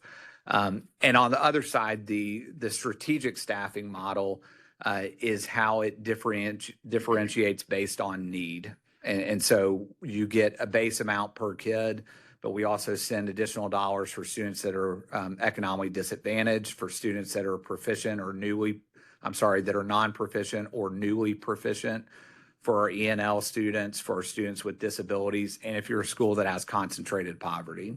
So the base model and the strategic, school leaders are supposed to make decisions with their instructional leadership team. And they work with that instructional leadership team to look at the needs of the school to figure out where they can be flexible in the base, but where they are going to invest their strategic dollars to address the unique needs of their school. From there, and this is where I would say the first layer of support really comes in, they have to go to their community superintendent. And so the community superintendent reviews their school data, reviews their action plan, and makes sure that those two are aligned to their budget. From there, it then goes to the deputy superintendent. We've had a little bit of a change here, and so Dr. Brown behind me will play a role in that and make sure that it matches up with talent and matches up with the needs. And then ultimately, I would have the final approval of that budget. Also, in our LEAD program, as principals are going through that, there are sessions that they work with Mary Ellen and her team in finance and also in federal programs about how to invest those dollars, how to do the day-to-day things, but also more how to think strategically about return on investment. I should have started with this. I apologize. Go back to everything has to align to our strategic plan. And so our commitments of every student learns, every community served, every student value, all of those, every student belongs, all the dollars have to point back to one of those commitments. I'll look to Mary Ellen to talk about like technical support that principals get. Yeah, so we lots of spreadsheets, but we have a team that's supporting them and helping them, making sure that they're understand their dollars, especially, year to year, their changes, looking at all their current staffing and how they might utilize those funds. Our federal programs team, so all these schools are title schools, so they've got that additional support, and they also push in both looking at both sets of funds and how they best leverage their funds to support their schools. So we're constantly, helping them through that. And I think some of the schools are also SIG and TAG. And so we really, as a district, tried to look at all funds and what are all the opportunities for these schools and what are the different funds available and make sure they're using those, using their local dollars that they get in their school system from fundraising and those different things. And we've actually developed a program, School Resource Development Institute, to help schools even leverage and look for other opportunities to do fundraising. So it's taught them how to write grants and look for other ways to support their schools. We're really focused on the schools figuring out what is it they need, how do they leverage their dollars best to support their specific needs, while we're also doing the standard things that we need to do in every school.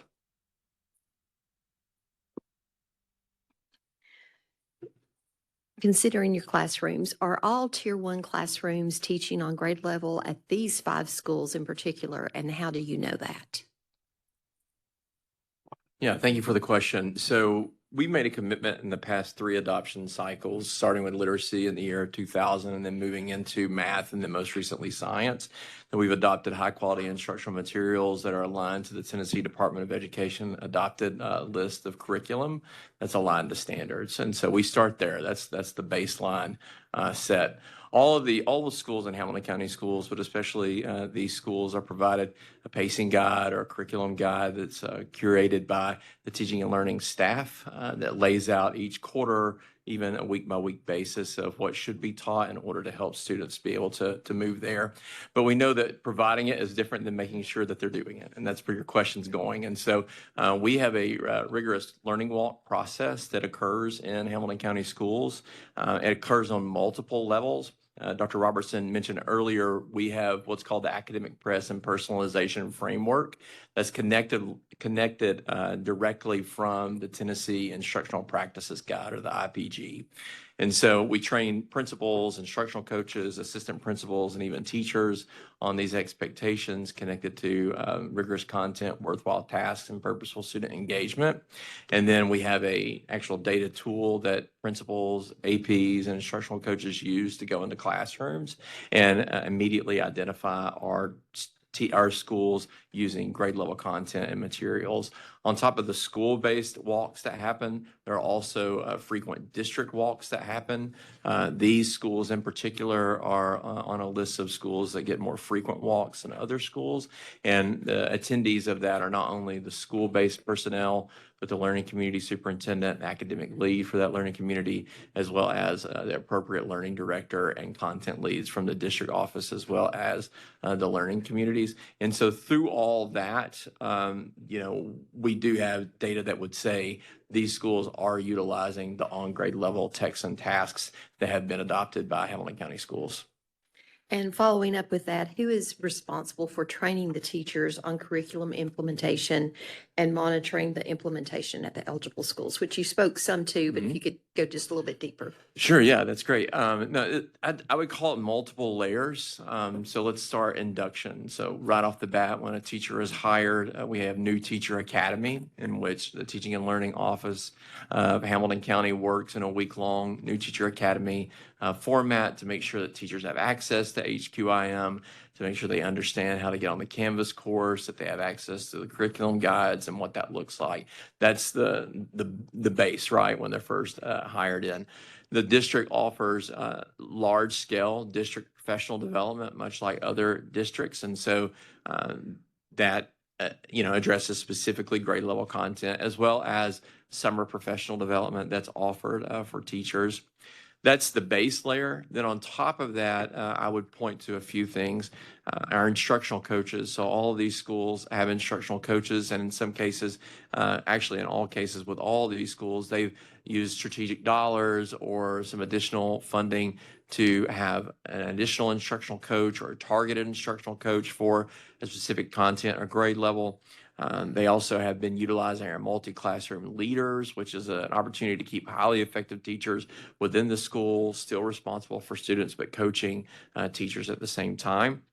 And so that job embedded professional learning is pretty key to what's happening on a day-to-day basis through coaching cycles, through making sure that the instructional coaches are working with teachers. And part of that is that intellectual preparation of in planning, coming together, pulling those instructional materials together, making sure that teachers understand, where we are in pacing, what this lesson should look like, and making sure that it's connected to standards. Those instructional coaches are provided monthly professional learning that happens from the Teaching and Learning Office.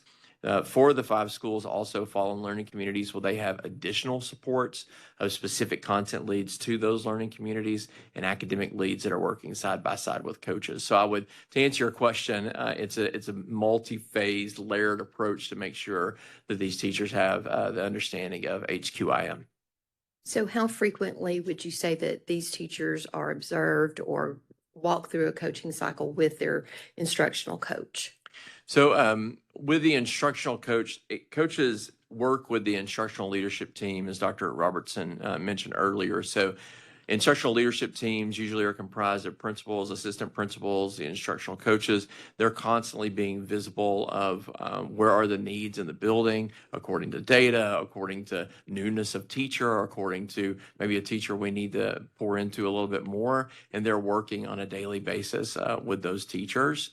I would say on top of that, that principals and assistant principals are required to spend a certain percentage of their work week or work day in classrooms, entering information into the academic present personalization tool that will provide a full school look of what percentage of teachers are on grade level, not on grade level in regards to their instruction. That's on top of our teacher evaluation system that's connected to many observations in which principals are also giving feedback, assistant principals giving feedback on grade level curriculum. Thank you very much. Thank you. What community resources or industry partnerships are in place to support these schools? Yeah, there are a number, and we're continuing to work on these. As I mentioned earlier, each of these schools is a community school except for one, and we're working with Tommy Brown on a new partnership that we're finalizing with the University of Tennessee at Chattanooga to be kind of their backbone partner with Tommy Brown. There are a number of different groups, and we can provide you with this, but I'll just go to Orchard Knob Middle to use as an example. So the city of Chattanooga, who is not responsible for funding Hamilton County schools, our funding comes from Hamilton County. They've committed, started 3 years ago now, started as being one of our partners, that they are providing a community forward partner, basically a liaison between the school and the community. Started with 7 schools, and I think we're up to 10 now. So at Orchard Knob, City of Chattanooga is our backbone organization with that community liaison. The biggest partners there are the Boys and Girls Club. So the Boys and Girls Club has a main campus that's probably 1.5 miles away. So they're a huge partner. Chattanooga Football Club runs an afternoon soccer program there. So there are a number of different ones like that. Ultimately, what we're working towards for the majority of our, trying to get to all of our schools. We're not quite there yet. It's called student success planning, but we're trying to create a plan, and we have this in each of these schools to where we have a plan in place for every kid so that when we know a need, we have a community partner that we can connect it to. That is the role of the liaison. So if a student comes and has a housing security issue, that liaison at the school, the can connect them with someone at the Chattanooga Neighborhood Enterprise or somewhere else. Kind of a unique, and this isn't just for these schools, but I think it's a testament to the partnerships with other organizations. We have worked with City of Chattanooga, Hamilton County government, our local housing authority to enter into a pilot to provide opportunities for students in Hamilton County schools that are facing housing insecurity to have access to housing to get them back on their feet. And we've worked with, I want to say it's close to 4 dozen families so far to make sure that's happening. And so through community forward partnerships or community schools, ultimately what we're trying to do is create a hub of support that that liaison can then connect kids and families to the proper people. I have a couple of questions. In your write-up, you talk about promise schools. Define what a promise school is for me first. Yeah, so our open promise schools are based on performance and poverty rates. I think what's most important about this is what we're doing with staffing. And if it's okay, I'm going to stand up for a second, let Dr. Brown, our deputy superintendent, speak to you about what that means for staffing, what it means for retention, and working with HR. And I think Mary Ellen's going to stand That'd be up. fine. And then as it goes through that process, of these 5 schools here, which ones are promise schools? Yes, sir. Yes, sir. I will go ahead and start off with the promise schools will be looking at the list here. Calvin Donaldson, Orchard Mount Middle School, Delwood, and East Lake Academy. As Dr. Robertson was stating, a promise school is going by it's a super subgroup, what we call, is if a student is identified in 2 or more groups. So if you think about our ENL, students with disability, Black, Hispanic, Native American, or economic disadvantage. And so it's a 97% rate. That's kind of they fall in that category, or they're a priority school. We claim that as a promise. And then Brown falls in between the 90% to 97%. So that would be a hope school. And so again, we identify our schools across the district in that way. Ultimately, when it comes to the promise schools, early hiring, we start hiring in early November, and we allow our promise schools and priority schools to get ahead of the game. And so they're allowed to rehire any effective teachers that's on a provisional status. They're able to recruit from within the district to make sure that we have a commitment to be fully staffed before the next school year. So that's been and with all the other things we have in place where teachers are able to, according to effectiveness and attendance, to be able to receive additional dollars for work in these schools, right? We know that it requires to have great leaders, but also great teachers in order to move the work forward. And so you'll see the data that 3 out of the 5 schools have had a significant increase in retention. There were 2 schools that have the lower retention from effective are the ones with 2 leaders. And typically when you have a transition for a leadership change, there's always going to be a dip and there's going to be movement. But the other 3 schools has a significant gain from 23-24 to 24-25 to this next year when it comes to retention. So we feel those strategies are working because we know from a talent standpoint, consistency is important for the schools. Thank you. So if I heard what I think I heard you say is that 4 out of the 5 of these are promise schools. That's correct. The other one is a hope school. Yes, sir. How many total promise schools do you have in the district? That is a good number. I was 12 to 15. I can pull that number Okay. exactly. So a large percentage of the schools that are on your list here it's a reasonable percentage of your total promise schools, but you're also doing well in 10 or 11 promise schools. So my question is, what are you doing differently in those schools that you're not doing here? What can you learn from those schools that you can bring here? It's a good question. I think one of the biggest factors, and I've always believed this, is consistency and quality leadership. We've got, I'll point to two schools that are very similar to these five, East Side Elementary and Clifton Hills Elementary. Both have had steady, solid leadership for the past, I think Clifton Hills and East Side, it's probably been close to 10 years for each of those principals, and they are top notch, which, to Dr. Brown's point, allows you to keep a core group of teachers that are committed to a vision, that stay focused and aligned to that vision. I think that is the number one factor.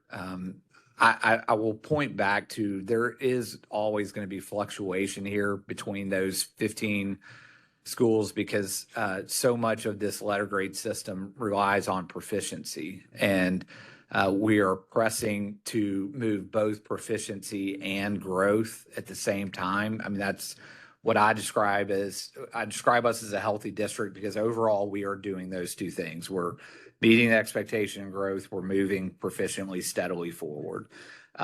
What's not happening in these five schools right now is a steady movement of growth in hitting that 3, 4, or 5.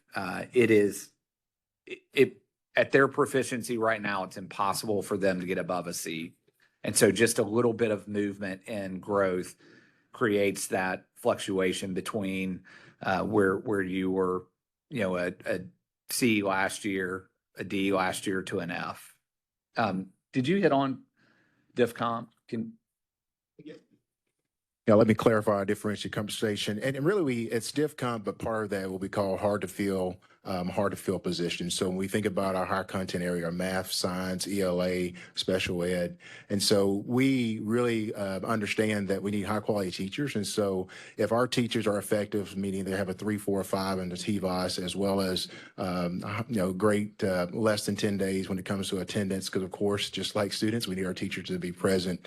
Those teachers are able to receive a stipend throughout the year, and it's anywhere from $2,000, that's a core, up to maybe $12,000 when you come to your high needs math. And so that's really been a great lever for us, not only make sure we can fill those classrooms, but also the retention, right? And so understanding that, our kids need to have access to high quality teachers. And so we feel that, and the data is showing that that's working. And it allows schools, these leaders, to also recruit from other high quality teachers across the district to come work in their schools.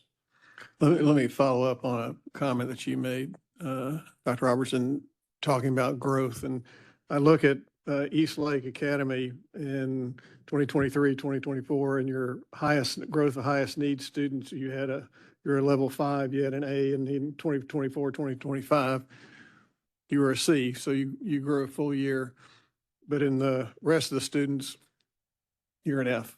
So what are you doing differently there in that growth that you might be doing that you should be doing across the whole population, or could be? Yeah, I'm going to lean a little bit to Dr. Freeman here in a second, talk specifics about tutoring, but we have emphasized, especially across the board, and I know you're talking specifically about East Lake, but if you look at majority of these schools, 5, you're seeing in that bottom 25% that they're moving forward, right? I just use that as an example. Yes, sir. And so tutoring is taking place, and we are intentional about that, have partnerships with different organizations to support that. I also will point to elementary, and this is a long game play, and I know there's some risk of showing it, but we have emphasized the last 2 years K through 2 literacy. What we were seeing in our data is that kids were coming to us not ready for kindergarten, not on grade level at kindergarten, and by the time they're getting to 3rd grade, some of those same students, they've been with us 3 years, are still not on grade level. That's a problem.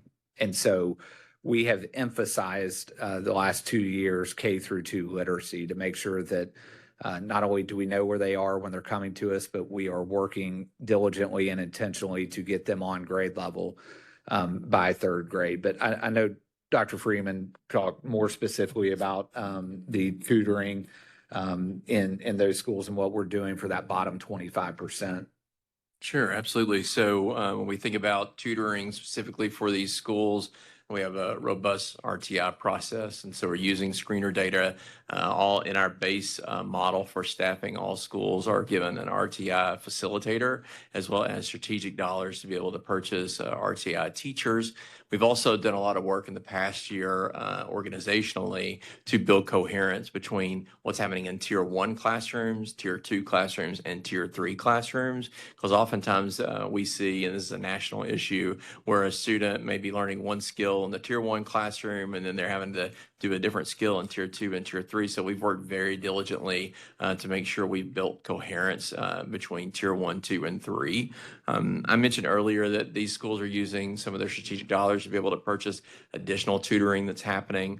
I want to continue on this long game approach because I think that we all can agree, I hope that we can, that when students start foundationally in K1 and 2 and foundational skills in reading, that we know the success is just going to accelerate throughout the rest of their K through 12 experience. So 2 years ago, we took a look at ourselves and didn't see screener data where we wanted it to be. And so we did some reflection and talked about how can we relaunch skills for all of our teachers. And so we brought forth what's called Literacy Now, in which we really broke down for principals, for APs, for teachers, new teachers, instructional coaches around what are best practices in skills instruction.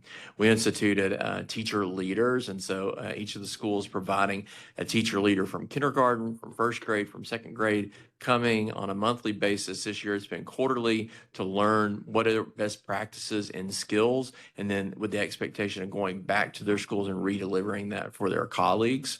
The other thing I would like to say about literacy specifically, and it connects to the partnership question, is that we have a partnership with a backbone entity, Chattanooga 2.0 in Hamilton County, in which we launched Literacy First Tutors. And so in the 2 elementary schools that we're speaking about today, they have Literacy First Tutors, which means students in Tier 2 especially are getting targeted one-on-one tutoring support outside of what they're getting in their Tier 1 classroom to bring those students back up to grade level, regardless of where they started.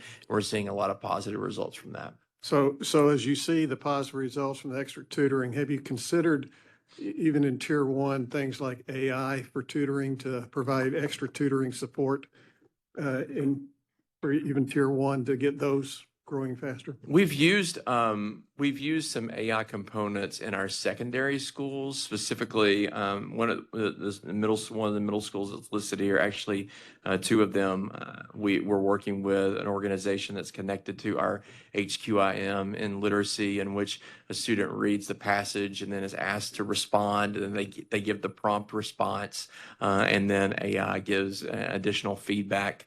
I'll be honest with you, I've tried to break it, even at trying to get into my middle school boy brain and try to break it, and it works really well. I think it's a larger conversation when it comes to elementary school. I think that Hamilton County is just like any school district in the nation, in which we're trying to balance the difference between in-person tutoring, as well as at what point do you introduce technology to a student, and trying to strike that balance. And that's an internal conversation we're continuing to have, but we know that there are some possibilities either way. Just a couple of questions. One is, when you talk about the backbone entities, what's the role, the duties, the expectations, and how do you evaluate those relationships?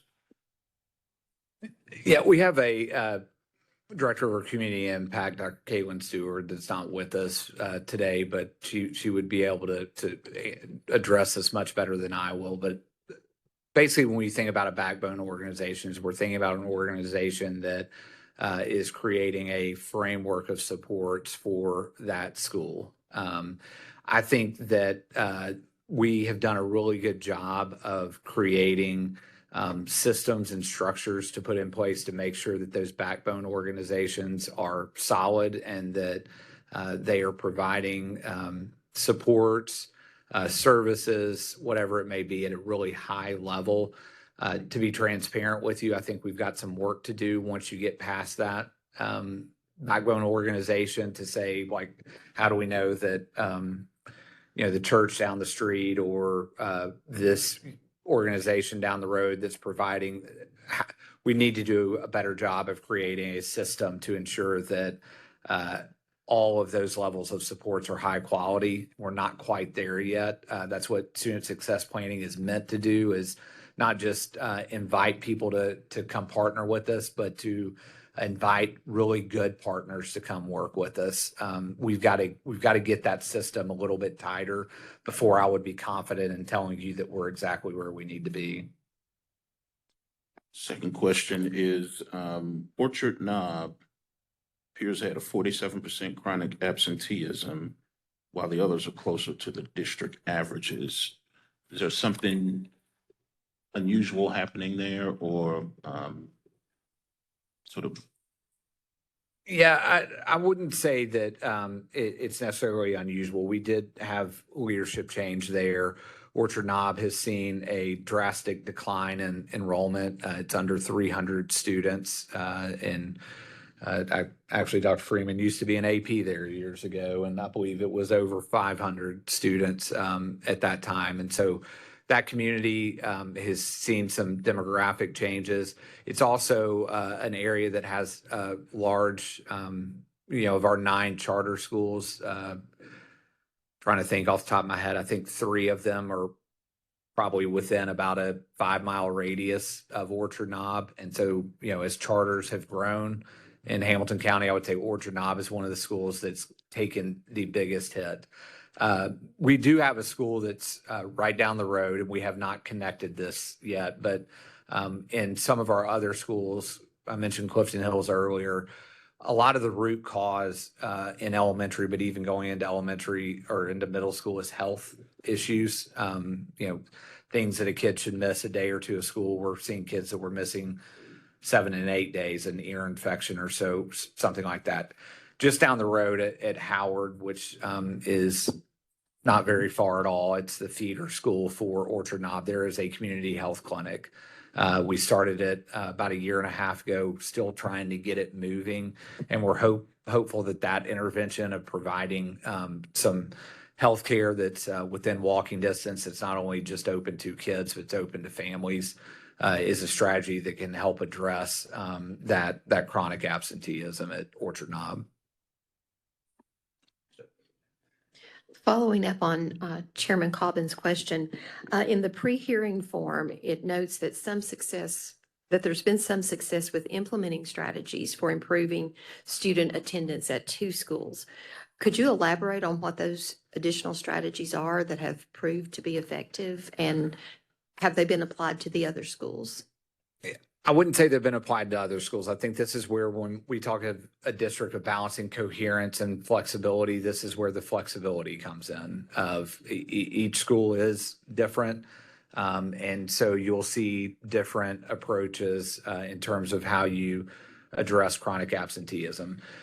Before we talk about specific schools, this is something we as a district have focused on, not just for these 5 schools. And in Hamilton County, we have a children's cabinet that's chaired by myself, the City of Chattanooga mayor, and the Hamilton County mayor. It includes law enforcement, housing, healthcare, every kind of organization that you could think of that supports children. And one of the focuses has been chronic absenteeism. This is, since, to be honest with you, 2020 is something that districts, including us, have struggled with. I would point to a couple of things that we have really pressed on. You heard earlier mention our RTI 2B plan, making sure that we have really strong layers of support there for kids. But the biggest thing I would point to is our commitment to every student belongs. When we talk about this, what we talk about is all of our kids need to be known. We have a commitment that every kid will have a champion in school, that is an adult that knows them by name, that knows their story, that knows their struggles. And so that commitment to belonging in a broad term is something that is working to make sure that we're addressing that chronic absenteeism. There's a parent piece to this as well. And part of what we have encouraged schools to do, and these 5 are definitely part of that, is either through strategic or through title or other dollars to make sure that we're engaging families in a way that makes them feel welcome in schools, and to make sure that we know what barriers exist for elementary students getting to school and for middle school students getting to school. And sometimes that can be transportation, sometimes it can be clothing. I know that off the top of my head, at least 3 of these schools have implemented things like food pantries, and trying to think off the top of my head, at least 2 of them, I'm for sure, have a laundry service in the school where families can come in and have a different entrance to use a washer and dryer to do laundry, to make sure that kids have just the basic needs that that you would expect every kid has, but often they don't. This is for the board, vice chair, I guess.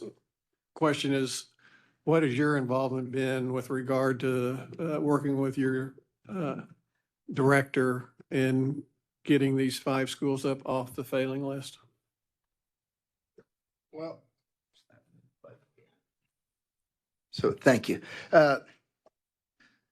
So we monitored the different, we use different data that come to us from central office dashboard, quarterly updates.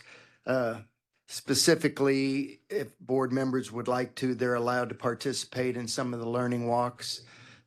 In my district, I was even fortunate enough, I'm not an official observer through the learning walks, but I liked to leave little thank you cards for the teachers and highlight at least one positive thing that I saw. And then the differentiated compensation that we provide had been a topic of discussion for the last few years, and it was something that I think we finally made some gains in the last 2 years, where we had some that didn't see maybe the priority of that versus equity among all schools, but it's a part of the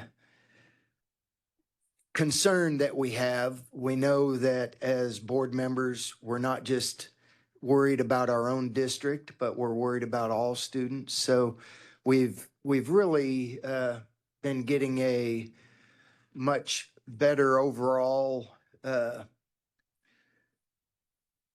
guess, a better overall impression through the most recent. We had a huge change. Compared to some boards, we're large. We have 11 districts, so we're probably one of the largest boards. And when you're changing over half every 2 years, to kind of get the same vision and the same mission involved is sometimes a challenge. But we've really started to see a joint effort in where we're trying to get our district going to. So, As a former board member in Oak Ridge and board chair, I strongly recommend, I know you only have one employee, and that's the director, but be engaged with him, provide him the support. You can have insight that he might not see. So I think it's important that the board's engaged in helping these schools to be succeeding. So, and something the system does, and it's been at the request of the board about 4 years ago, and they've really been intentional about it. And that's every either work session or every board meeting that we have, one area of the system provides us a presentation currently for the year. So every meeting that we have, we're getting an area of update of at least our 5 main values, and And that really, kind of keeps us in the right frame of mind also. We hear a lot of times from outside, different perceptions from all different directions. But the thing that we've started getting better at as a board is the final idea is what's best for kids. And that's what we've tried to focus on. Thank you. What is your total number of schools? It's always a trick question, isn't it? It's, so if you include charter schools, 81. What about absent charter schools? 72. And what percentage of your budget comes from your local, I'm assuming county commission? I'm going to tell you the wrong number, so I'll look over it. Mary Ellen. It's around 50-50 between state and local and our GP dollars. Say that one. About 50% 50%? state and local, yeah. Okay. And what does the sort of broader community, stakeholders, parents, business community have to say about these 5 schools and their challenges? Yeah, it's an interesting conversation, and it goes back a number of years. I think what we've been committed to is making sure that the interventions that we have are sustainable, but the community's been involved in these schools for, I could go back to the early 2000 initiative called the Benwood Initiative that was making national news in terms of the progress that some of these schools were, making, and a number of these schools were involved in that. We had in 2016 Chattanooga 2.0 starting a report that went out that was what I would consider a scathing report of Hamilton County schools. We've, I think, have made a switch and really positive progress since 2017. Number of things that play into that. Give a lot of credit to the previous superintendent and his administrative team that really focused on creating coherence in the district and a focus on what needs to happen to turn around. It's, I've worked in Shelby County schools and I've worked in Hamilton County for 2.5 decades combined. And in 2018 is the first time that I've been in a district that had a very clear strategic plan and that the vast majority of people knew what it was and could focus on. And so we have pressed towards that of finishing that strategic plan in the last year, or in the first year that I was in this position, and then starting a new one, Opportunity 2030. But I believe that our community is behind us as a school system. I think we have a ways to go in terms of how do we make sure that we see every kid as our kid. My daughter is a student in this school district, and I should be as upset that one of these kids is going to a school that is not doing well as if it were my daughter. And we carry that weight with us, and we do have some work to do of getting our community to understand that every school and every kid matters. I do think with Children's Cabinet, having both mayors sit on that as chairs and having the right organizations around the table has made a big difference in terms of the work that we're doing. We have a couple of really exciting things on the horizon. That one of them that is going to be specifically addressing the needs of the Orchard Knob community, not just Orchard Knob Middle School, but the Orchard Knob community. We're not quite where we can announce that, but it's something that I believe can be a game changer for the Orchard Knob community and supporting families and students in that neighborhood.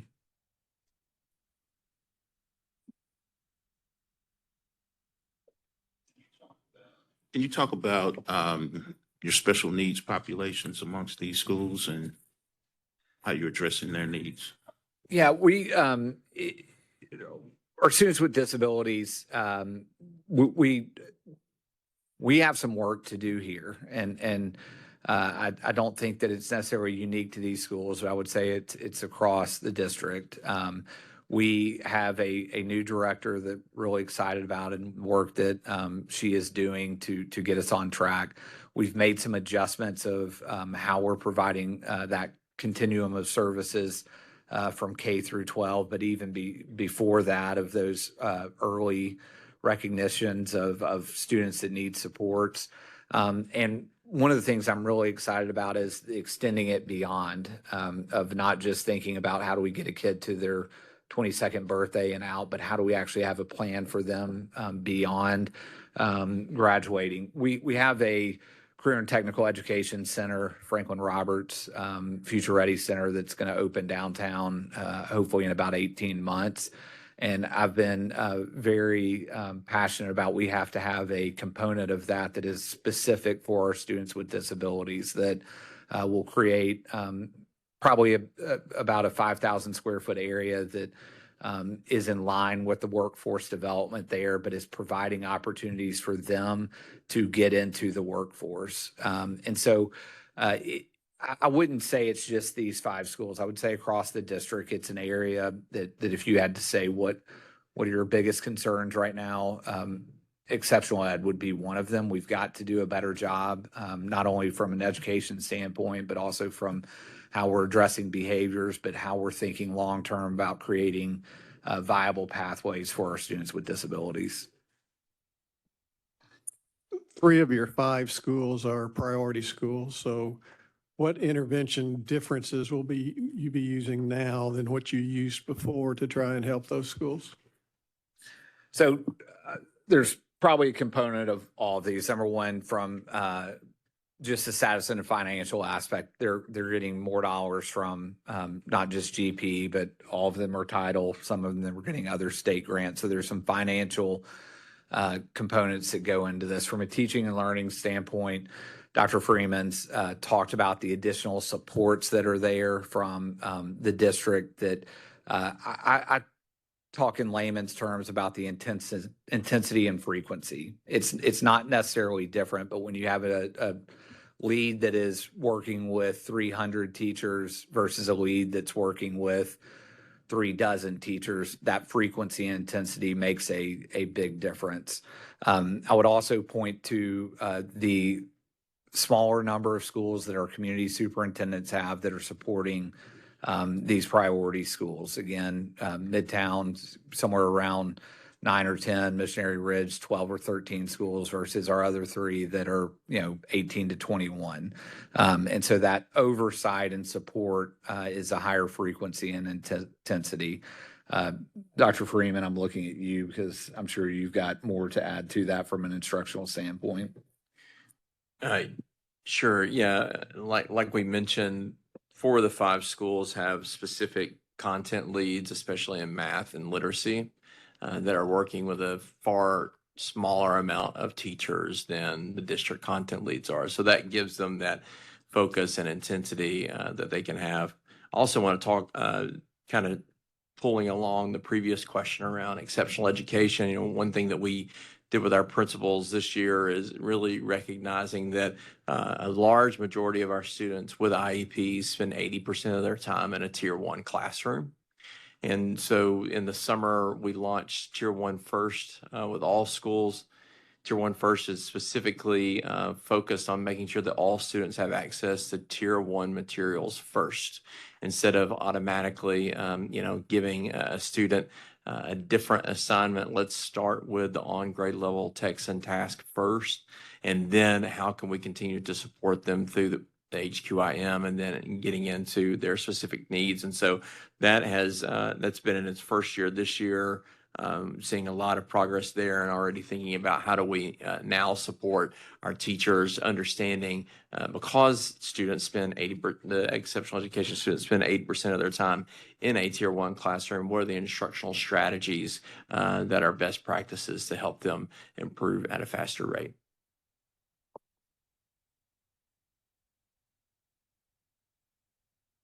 Thank you for answering our questions. We are now at the portion of our meeting where my colleagues and I will just have some brief discussion and deliberation on and feedback on what we've heard.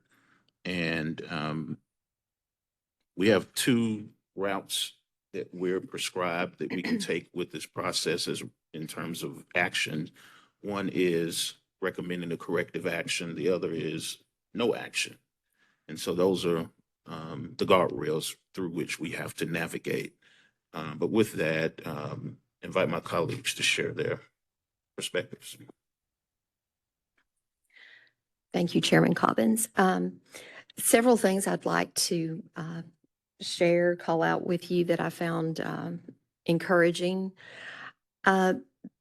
When you talk about challenges, acknowledging the instructional framework and providing those additional resources, and especially that emphasis on Tier 1 instruction, all students with those grade level text and tasks first, and moving towards that very robust RTI program with that coherence among the 3 tiers is very promising. I really find the Children's Cabinet encouraging. And I love your phrase, your motto, every student belongs, because every kid does need someone. They need to know someone cares, and every child needs that. So having adults letting them know that they belong there, the parent piece, encouraging families. And this is little, some people would think this is very little, because those of us in here, we have it far better than most people. Having that laundry service and a separate entrance so that families can utilize that. I mean, that is a really big deal to some people, and a necessity that those of us that have a washer and dryer at home, don't think anything about. So I really do appreciate the focus on those wraparound services that families need, because it benefits the child. And that's what we have to remember. I do appreciate that you are acknowledging, though, that these 5 schools do have a ways to go. And I also think that the personal weight that you alluded to that you carry, that conveys to all of your team and trickles down to the students. So those are my comments at the moment. I had similar comments. I'll just add a few others on top of it. Going back to your every student belongs, the whole child. I mean, you talk about your focus is on the whole child, the wraparound services, which I think is key. And not only every student belongs, but every kid matters. I think that's very, very important and very good that you're doing that. Your leadership, your pipeline for your leadership is key. As you talk about the importance of strong leaders in these schools, it makes a difference in their performance. So that's very positive. And then your community schools partnership, as you look at these poverty schools, I mean, getting the community engaged in those and involved in those, and getting those partnerships where they can help provide support, I think is important. One thing that you talked about, which is very successful, I thought was really neat, in your promise schools, that you give them first hiring rates, and you have like a 97% hiring rate, I think, giving them first choices. So it's not, way down the pipeline. You recognize the importance of that for them to have the high quality teachers. And that's I think that's a model for others to look at, is how you're doing that, and for others, because we hear that too many times that we can't get teachers. We know what to do. So whatever you're doing there is right. And like I say, you ought to spread that across the state. So yeah, I think you're doing a lot of things right. As Dr. Maxwell says, these 5 schools, we got to get them off the F and get them in line with the rest of them. But excellent. Thank you, colleagues. I will just add, Dr. Robertson, really appreciate your transparency, you and your team, but especially your, discussion of some of the areas that need improvement, even beyond what's here in the data and the information. That honesty, that candor is what gets the real solutions on the table. And we appreciate you pointing those out and sharing those with us. Recognizing that most of these schools have relatively new leaders with short tenures as principals. Um, our questions about support for those leaders are really critical because ultimately they're driving the culture change and the shift to create an environment that attracts and retains talented teachers. And so making sure that those leaders have what they need to turn these schools in the direction that they need to go to is sort of at the forefront of my mind, and hoping that that can come to fruition sooner rather than later.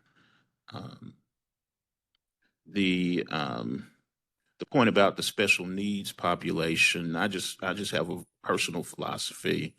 I have a special needs child, and if we can move the needle for the most vulnerable children, we can definitely move it for the remainder. And so, applaud your efforts to focus on that, and with your new leader in place with that, hope that everything that you envision comes to fruition.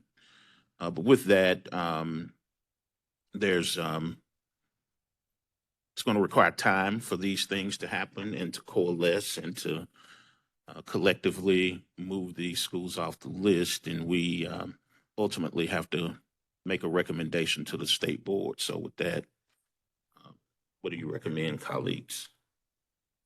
So with the acknowledgement and the realization of the challenges that they are experiencing and their willingness to move forward, I do recommend, because we do have 5 schools and one school is one too many, that we move to ask for unanimous consent for a corrective action plan.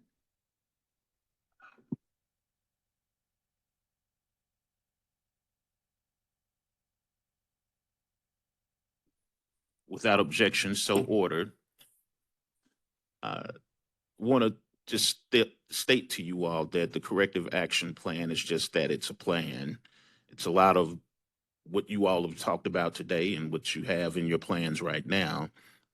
But it's should it be approved by the state board, it's basically placing you to work in concert with the State Department of Education to codify those strategies and efforts to make sure that these schools get to where they need to get to. So it's not a punitive measure.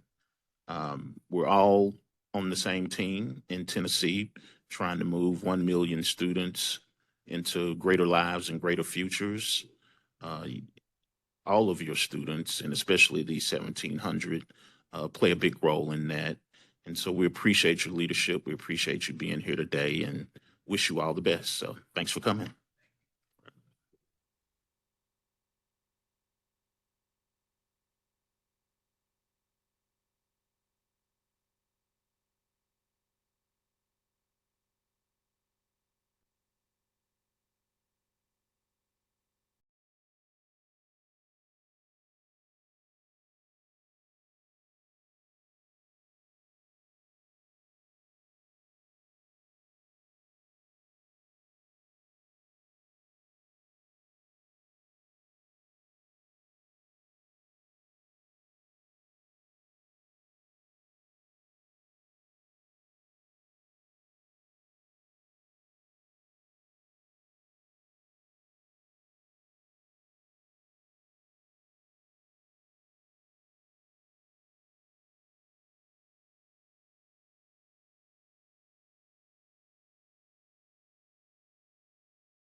regarding, good afternoon. We will officially consider ourselves convened for the Tennessee State Board of Education accountability hearing for Polk County Schools regarding Polk Innovative Learning Academy Virtual School. My name is Darrell Cobbins. I am chair of this committee and vice chair of the State Board of Education, joined by my colleague, Bob Eby, who is the chair of the State Board of Education, and Dr. Ina Maxwell, also State Board of Education member. Today's conversation is roughly 60 minutes. This committee was put in place by the State Board of Education by virtue of the TISA legislation, which requires the State Board of Education to hold accountability hearings for schools across the state that are underperforming. This conversation is meant to be constructive, not punitive, not gotcha, not break you over the coals, but to really transparently discuss the challenges that this particular school is having and what the district plans to do to improve it and ultimately have it not be on this particular list. I want to make sure that you before us and anyone listening or watching is aware that this committee has received a lot of information, both from our staff on this school, as well as a pre-hearing form that was submitted for our review by the district itself. And so that's why we begin with questions versus presentation and that type of detail. So we'll allow you all to introduce yourselves and let us know who you are and your roles with the school district. I'm Dr. James Jones. I've been superintendent of schools in Polk County for 21 years. Hey, I'm Kanisa Hardwick, and I'm the principal of Polk Innovative Learning Academy. I joined Polk County Schools in March of 2022. And I've had a car wreck and back surgeries and plates and rods and screws, so respectfully, I may have to get up and stand up and sit down. And happy to accommodate you. our board chair is on her way in. Okay. But she's fighting to get in here. Okay. We'll let her introduce herself when she arrives. Yes, Thank you. Our first question is, your district is called today on behalf of its underperforming virtual school. To begin, please tell us what you believe are the challenges and root causes of those challenges for the school.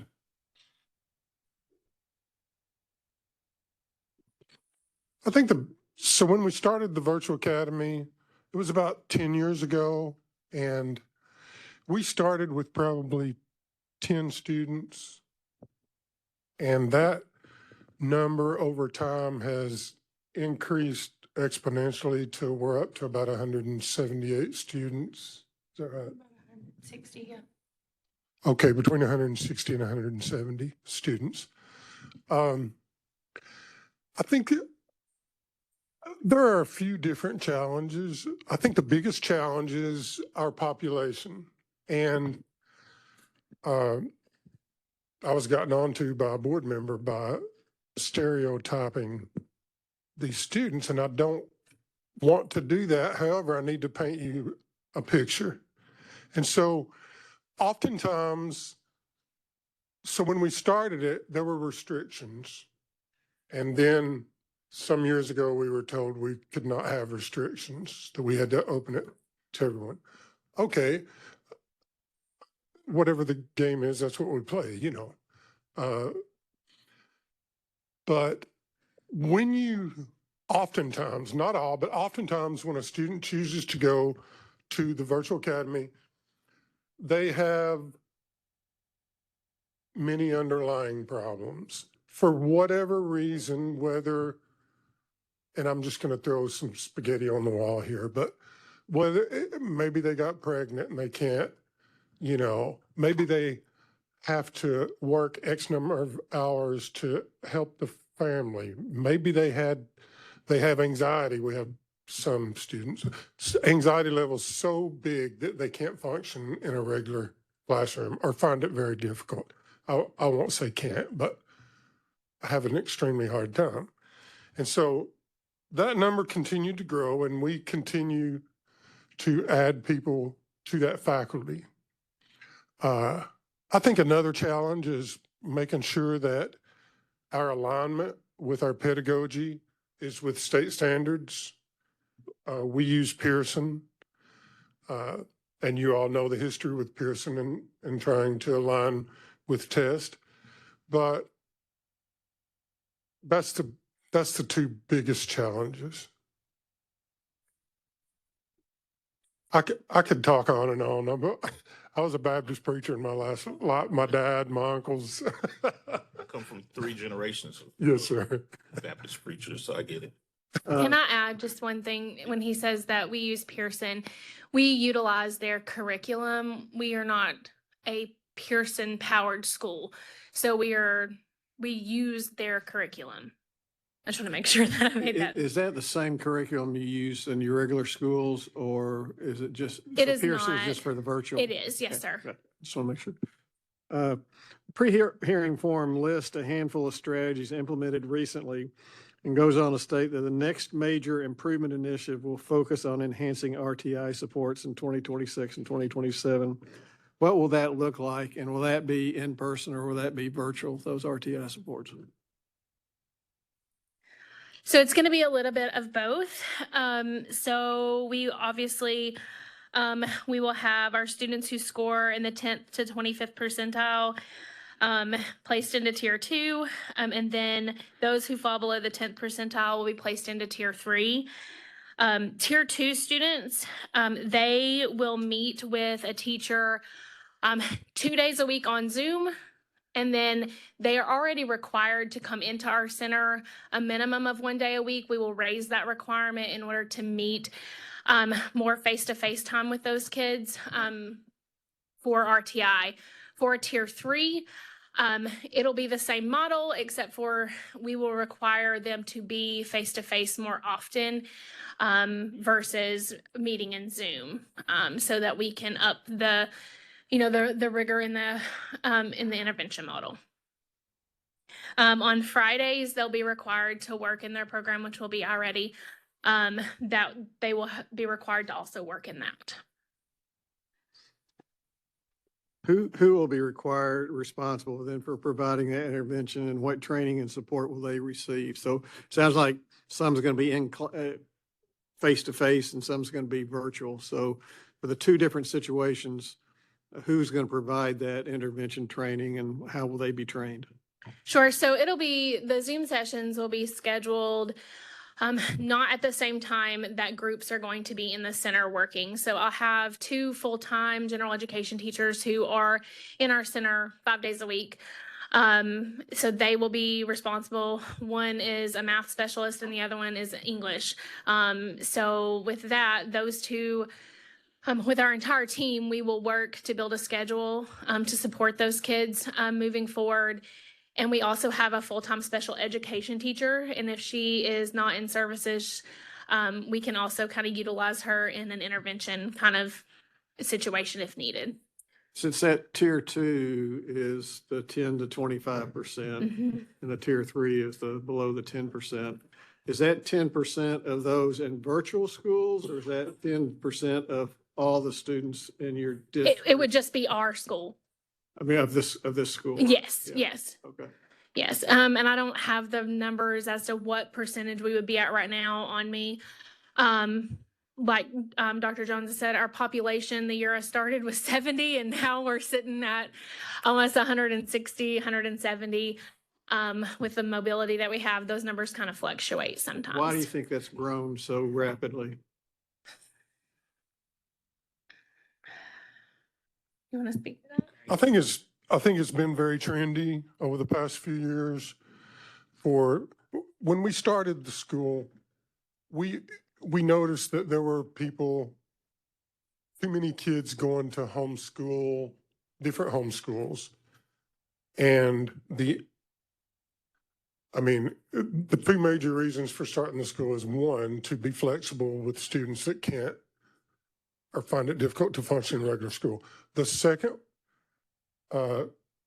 The second was we were losing money and needed to keep that money in our system. We have one red lot, one grocery store, and a water bottling company. We don't have Lowe's, Walmart, Outback, O'Charlie's, or anything else.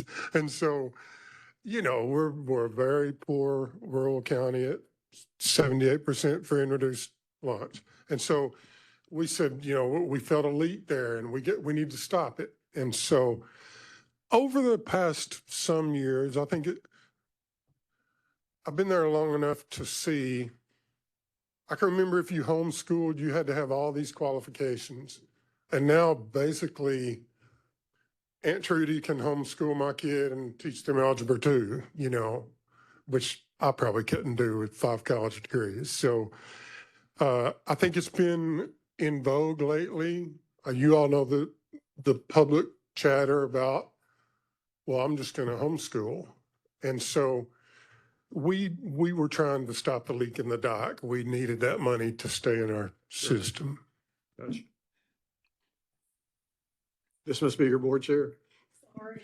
Okay. The maps. I'm with children.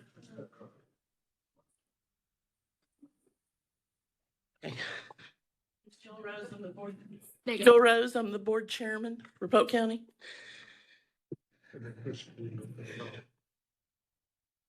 Thank you for being here. We appreciate your presence. Sorry for being late.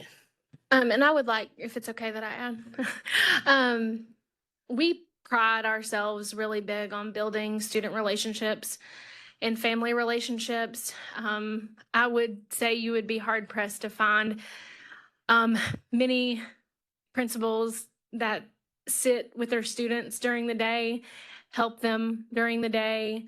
So that is something that we really, I think building the relationships with our kids has kind of traveled a little bit, and they say, I feel supported at Pila. I feel like I have a home there. So I would like to say that that's also part of why I believe we have grown as well. If I could add one thing to that. We don't have our head in the sand at all. When you go to graduation for Pila, it's a tear-jerking event. But as superintendent, I know it's my responsibility that they're graduating, but they're an F on the report card. And that's a problem. And we have to get nudged off that F. I mean, we can't, it's difficult to stand here and tell you how wonderful our program is if we're an F. That's got to get, we know the urgency that has to be nudged off that F, or we lose our validity, you know. So based on your pre-hearing responses, it seems that the majority of the recent adjustments have centered on support for your special education students, which makes up about 22% of the school's population. What academic support or adjustments have been made for the other 78% of students? So we have originally, prior to my boarding at Pila, there were 2 centers. One center had a teacher who was there that supported only elementary. Our elementary numbers are not large enough to have a teacher available in a room in case, you know, a student showed up. Our elementary numbers are under 10. So we have moved her to where she is in person with the rest of the group. That way we have specialists, certified teachers on site to support those students. So now we are able to support more students at a time. You know, some days are busier than others depending on, you know, the number of students. And then we also, do you want to talk about the literacy grant that we're now part of? Also, we started this in the past few months, but beginning henceforth, in my central office staff, we have supervisors that do walkthroughs and discussions with teachers and discussions with principals on how they can improve. We're looping the virtual school into that. We also just obtained the big literacy grant. They will be part of the literacy grant. And our supervisors will be training their staff on the RTI part to make sure that they recognize and facilitate. We added a special ed teacher because the numbers were just getting so large. So we added her at Christmas. And I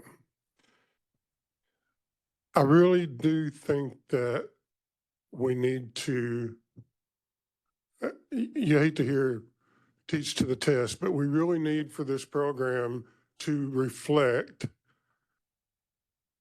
the state standards. We have to get that in line better.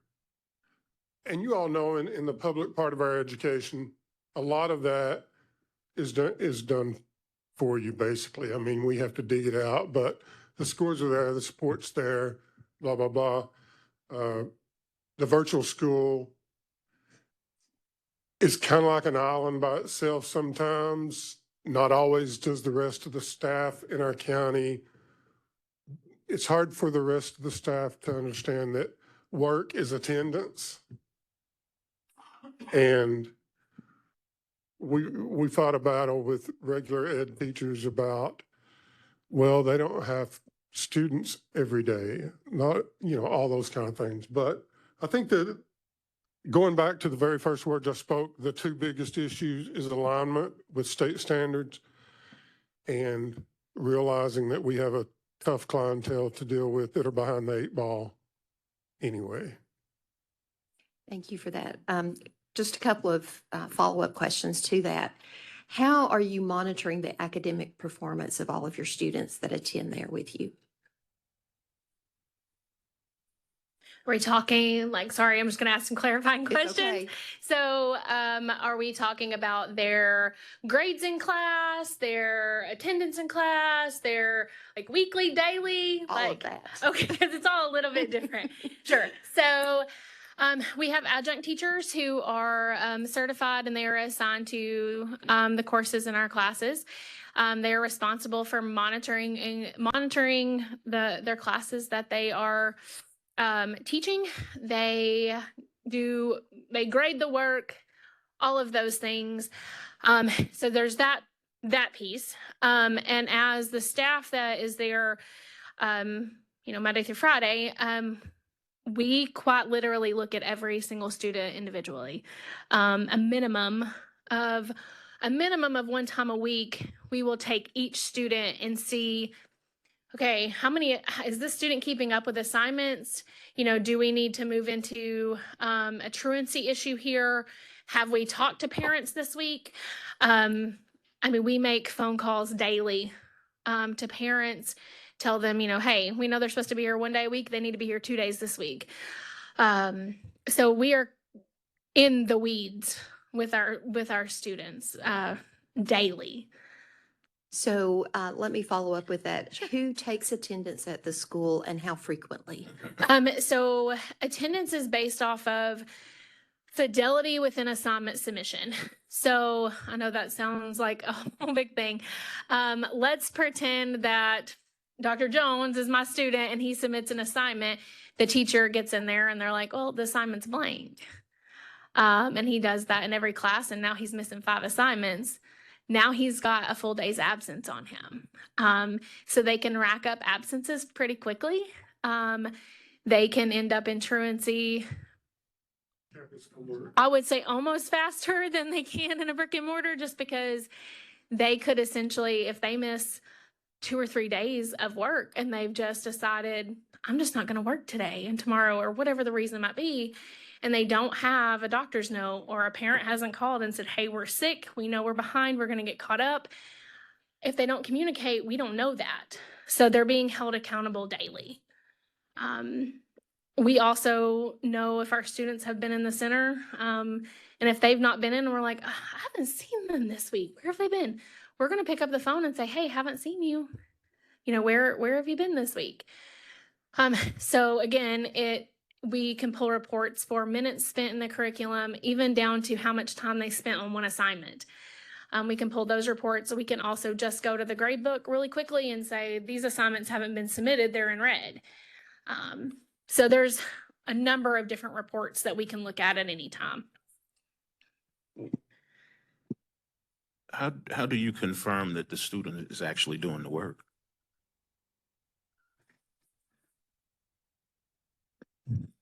Are we talking like, are they submitting it through AI? Is that?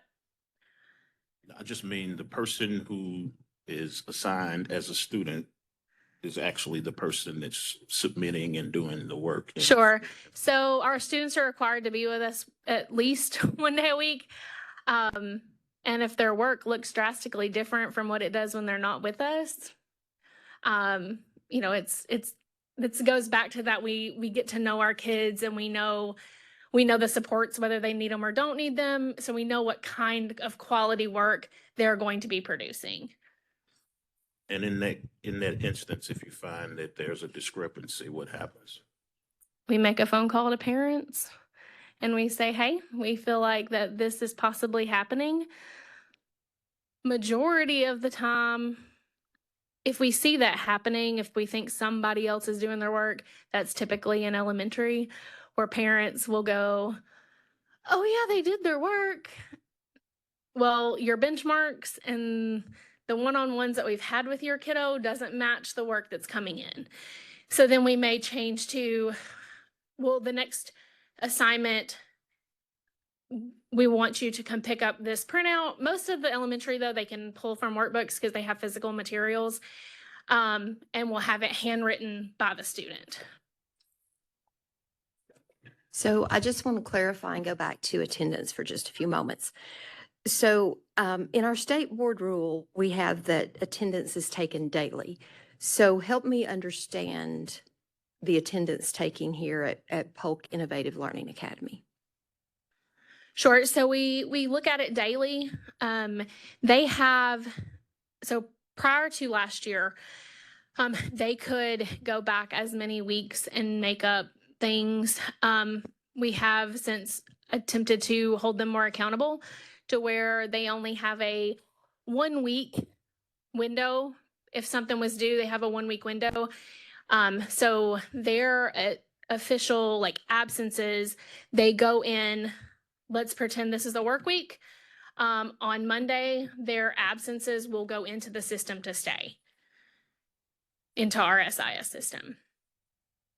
So, but our curriculum keeps up with, like, the reports they can be pulled daily. So help me make sure I'm understanding. Yeah, sure. So you're using assignments submitted as attendance checks. That's correct. Because some students may take longer. Some students may not take as long to do assignments.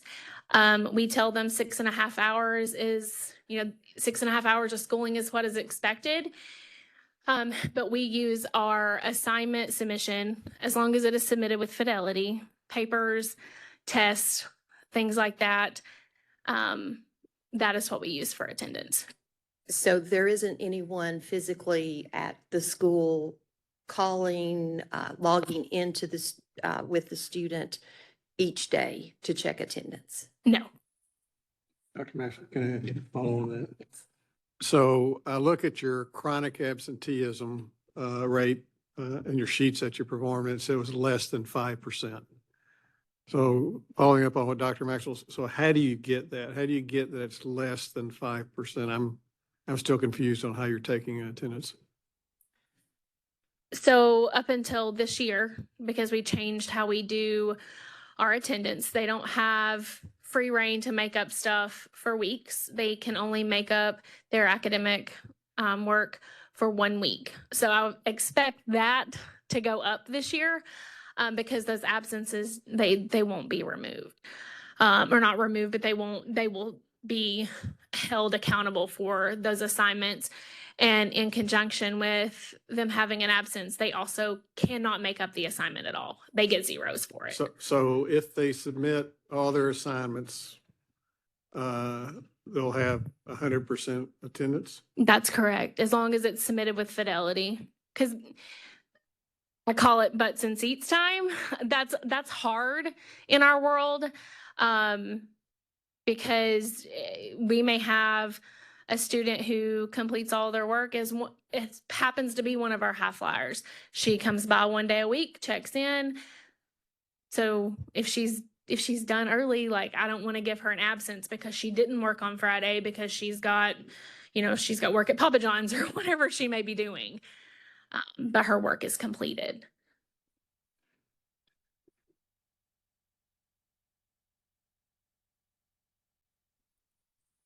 Rachel Supay, General Counsel. I just wanted to make sure I'm understanding, in the example you just gave about like Friday and, if a student has a part-time job perhaps. So are you saying that they, on those days when they have to attend their job, they wouldn't have to do the full 6.5 hours of instruction? So these students have assignments and they have due dates on the assignments. And if the assignment says it's due on Friday, March 5th, and they submit it on Friday or Thursday, March 4th, then they are done with their requirements for that day already ahead of time. Those situations are few and far in between. But we try, if we have students who do tend to fall behind, we try to get them in more often to where we're not having those red flag students, to where we can keep the absenteeism down.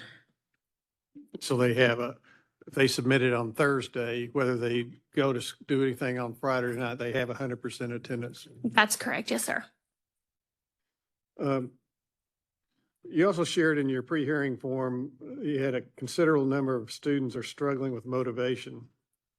And what strategies and support are in place to improve student motivation? What's been the impact and what needs further adjustment with regard to motivation? Sure. So I can't tell you how long I spend on the phone each day with families. Previously we used an app called Remind to send out like, hey, your student's behind, or we sent out emails. Hey, seems like so-and-so is really struggling. We have changed that this year. Personal phone calls go out to every family. Some families might hear from us 3 or 4 times a week. Some might hear from us weekly. But we also aren't just calling the families who are struggling with those things.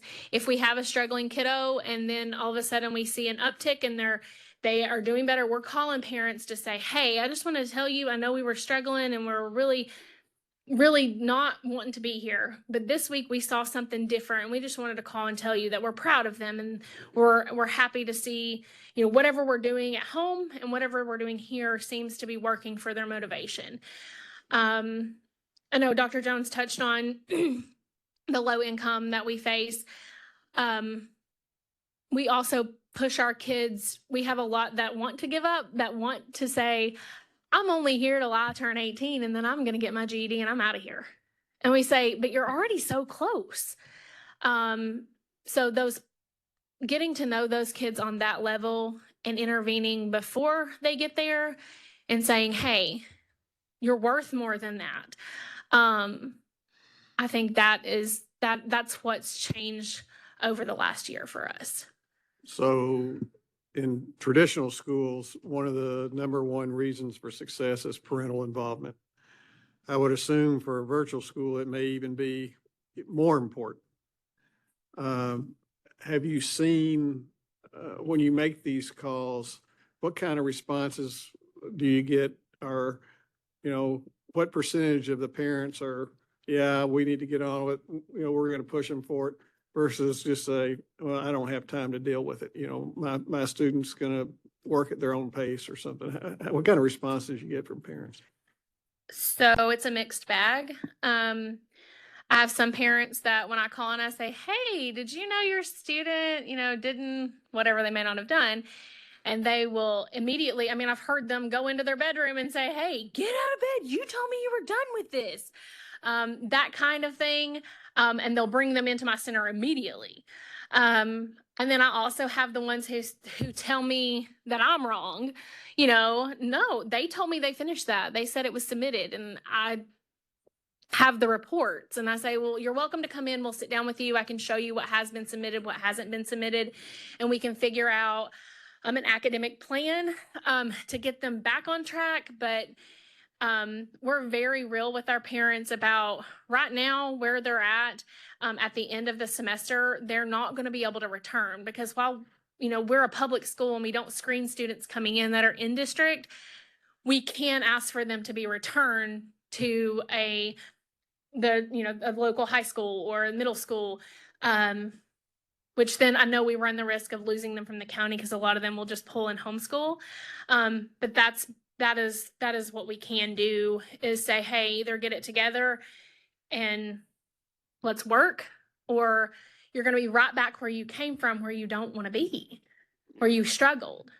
And I know one of the challenges that districts have is when a school system is going to discipline a child, the parents just say, we'll just take them out, we'll put them in homeschool. And they go to homeschool for 6 months and they don't do anything. They work at their own pace. And then 6 months later, they come back into the public school and they're 6 months behind. So I understand that challenge. I would assume there's probably a similar challenge with regard to the virtual schools. Yes, sir. So like a lot of counties in the state of, in the United States, as we talked about, we have a real poverty issue. And oftentimes, like I can remember, I got my doctorate at Tennessee State, and we really focused on the poverty issue. It really makes a difference. But a lot of times you have a population, maybe 78% of those people don't work or have extremely low income jobs to fit into that. And so as a superintendent, I often question how important is the educational process to certain populations. And that's a struggle not only in Pilo, but across our county. And I know you hear that all the time. A board member got frustrated with me over, this is what we have to do, meet certain guidelines. And I said, we're funded almost completely by federal and state dollars. If they tell me to wear purple on Thursdays and gargle peanut butter for lunch, that's what we're going to do. Because, the person that holds the purse holds the power. But it is frustrating to look at all the benefits from PILA and kids that probably wouldn't make it without it. And the wonderful guy, and then you get that F on the report card. It's terribly frustrating. It is. Whether we like it or whether we don't, it's unacceptable. We have to get off that. What's your total number of schools in Polk County? 7. 7. Including PILA. Okay. And so from a district standpoint, and ideally it would also transfer to this particular learning environment, what is your supports in terms of social and emotional learning, trying to get at this motivation issue? And, growing up in poverty, I understand the challenges, whether it's urban, rural, or otherwise. Yeah. But what supports does the district provide to its schools, including this one, in that regard?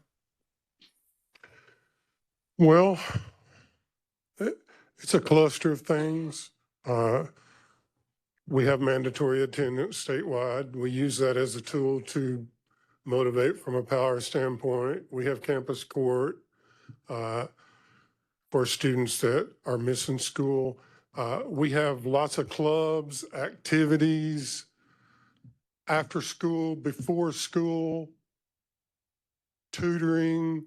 We opened a drama club, and people came in droves at the K through 8, and then 9 through 12. We have these plays that's open to the community that we do twice a year. We give away bicycles, anything that will motivate, because athletics are a certain small group.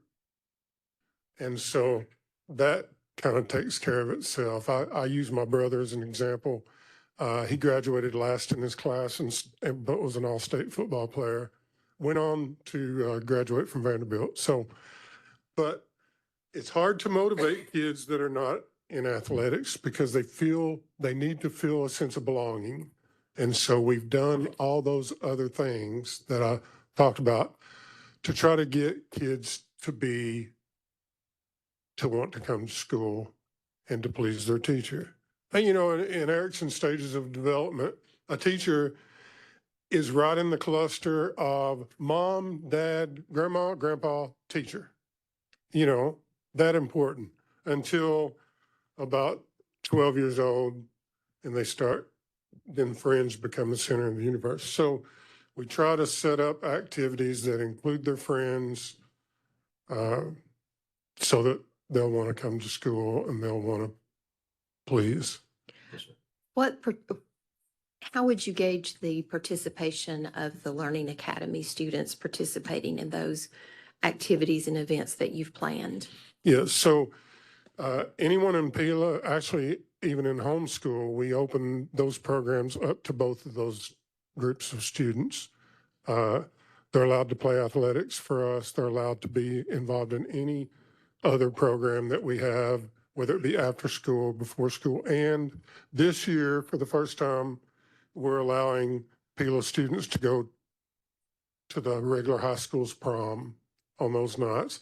So it really is about more flexibility. The whole program is about more flexibility instead of having students in rows facing the front, and raising their hand. This whole program was a flexibility aspect, and we want to make sure that they're able to be involved in any other programs that we have. Thank you for that. Now, I guess my question is more not necessarily about enrichment activities, but more about, do you have behavioral interventionists? Do you have therapists within the district? And I know it's a very small district, but do you have any of those resources for students to be able to tap into, whether they're in a traditional school or in a virtual school, those trained professionals who can sort of get at Yes, sir. the heart of issues that children are having? Yes, sir. So 2 years ago, we'd gone through such cuts over the last 20 years that we didn't even have school counselors at many of the schools. So 2 to 3 years ago, when we got more money, we mandated a school counselor at every school, a school nurse, and you all know that was part of the money given to us. We also have special programs from outreach communities like, what is Kendra? What company? Anyway, counseling from outside entities that they have grants and they sign contracts with us to come into schools and work with small groups, emotional needs. I would say to bounce that back to you a little bit, but we do have those counseling services that come in and meet with individuals or small groups. I think a tremendous growing need, and you'll hear this a lot from lots of superintendents, is we really need, instead of an alternative school in the traditional alternative school way, a behavioral system where they don't meet special ed needs and they don't meet other criteria, but they have really bad emotional problems. I can remember when I was in school, every few years, there would be a kid that was outrageous with their behavior. Now, it's not uncommon to have 4 or 5 in a class in lower grades that throw their backpacks, scream, holler, cuss the teacher, and you just never saw that before. And I mean, I have my own ideas of how that happens, but we would love to have the money to have 1 or 2 behaviorists at each school. We feel that with outside sources that sign contracts with us through their company's grants. Based on the relationship aspect that we've heard today of the connection of the school leaders with the children and families, are you able to make sure that those students in the virtual environment have access to those resources that you just described from the sort of external support people? Yes, so we have referral forms that Miss Kendra brings in at the beginning of the year. She gives us all the new contact information and kind of breaks it down which ones take TennCare, which ones take regular like insurance from employers, and which ones she can see. And it's kind of, it's a multi-tiered process with insurance companies, as you all know. The biggest issue I will say that we run into is that, well, not the biggest issue, because most of our students are mostly TennCare students, but if they're not, there's a lot of counseling services that you just can't get into if you're not on TennCare. But we do have access to crisis line, things like that, where if we have an immediate need, we can call crisis and they're there, within minutes or on the phone with the student at a minimum. Our PILA program is attached to the middle school, and so they can access the not guidance counselor at the middle school, but the counselor that is at that school, and they can go down there too, so. So how much money does the district typically generate for this school? For example, a virtual education report issued by the department shows that the district generated over $660,000 in state funds in 23-24. How much did it generate this current year or this past year? And then how are these funds spent? I can answer that question. So our TISA amount is $72.95 as our base. Our student services is $2,027 in our county, but the students generate in total $643,218. And as you all know, the TISA formula it's no longer teacher, principal, it's this amount generated by 7 different categories in the TISA formula. And so salaries and benefits of that 643,000, salaries and benefits are 523,000. Curriculum is 100,000. Supplies is 2,000 for a total of 643. So that, I'm sorry. So that's for your Learning Academy specifically? Yes. Yes, ma'am. Thank you. Just another question offhand. Do you all operate under the Fiscal Management Act of 1981 where you don't have centralized accounting, but the county produces the checks and all the payments? Yes, ma'am. We're not centralized with the county. Okay, thank you. We get a ding for that every year, and I just don't plan on doing that. I mean, you just have to know that without getting too deep in that grass, you just have to know the relationship between, anyway, I better not do that. I have a few questions for the board chair. So what has been your activity as associated with the virtual school and lifting it up out of the F grade system? Just in speaking with Dr. Jones and his communication with the principal that that they are trying all these things to do that. We have all the confidence in them. They know that it's an issue, and they do care so much for the kids that, I mean, they're embarrassed by this F. They know they work harder than this, and they know that the kids work harder than this. So Has any consideration been given to maintaining the virtual school if it continues to be an F? And if so, how many years would you give it? we haven't discussed that as a board yet, but I guess that also relies on what y'all think.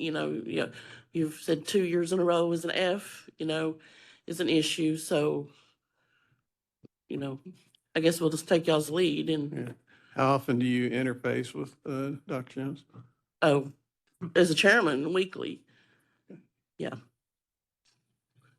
We talk a few times a week. And just to let you know that at our last board meeting last week, we had this hearing for the board, and they asked the same or even tougher questions, and we just faced it head on. We had it on our agenda. We dealt with it almost the same as we're doing right now. While the virtual schools of the state often serve similar demographics of students in similar circumstances, there are varying academic performance results across these virtual schools. To what extent have you connected with other districts that are operating higher performing virtual schools? And what's different for this school that may have resulted in its low performance? I don't want to use this as a crutch, but as a principal, I would talk to the teacher and they always say, well, that was the worst group of students I ever had in my life. You hear that all the time from a teacher. That was the worst group. I never accepted that as a principal. I would always say, well, you're going to find a way. I have faith in you. Not, I know they are really bad. I think our poverty issue is a big problem. I think that the students coming to that program are under conditions that are that could be tougher than the regular population. But you can address how much you talk to. So I'm in pretty good contact with Matt Bowser in relation to finding schools that are similar to us. Okay, I'm just going to go for it.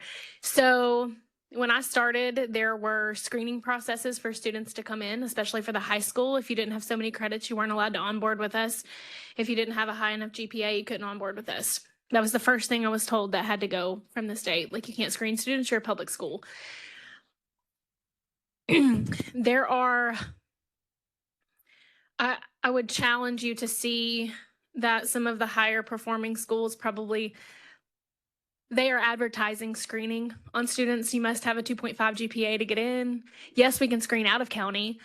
But yeah, sure, if we put a screener in process for our students incoming, I mean, that would most definitely increase our scores. So I am searching for schools that are similar to us in socioeconomic status, whether they are screening students, because we do not do that for in-county. That's just not, it's not legal. So we are actively looking to do that. I know there are a few that are close to us. I think there's actually one going to be here today that I would like to connect with, to be able to say, hey, is this working for you? What have you seen work? But every virtual program is set up a little bit differently. Thank you for answering our questions this afternoon. We are at the portion of the meeting where my colleagues and I will have some discussion, deliberation, and ultimately act upon a recommendation that would go to the State Board of Education at the May meeting.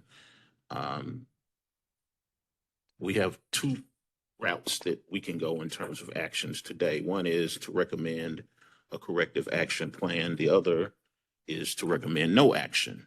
And so those are the guardrails in which we have to navigate. So with that, feedback. Yes. First, I appreciate you coming and presenting this. Definitely have some challenges.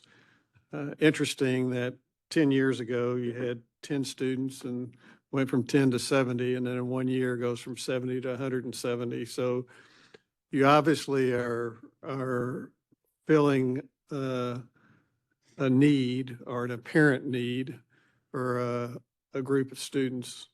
And I also appreciate your commitment that you've got to get off this list. We can't continue to have students attending a failing school, and you made that very, very clear, and I appreciate that.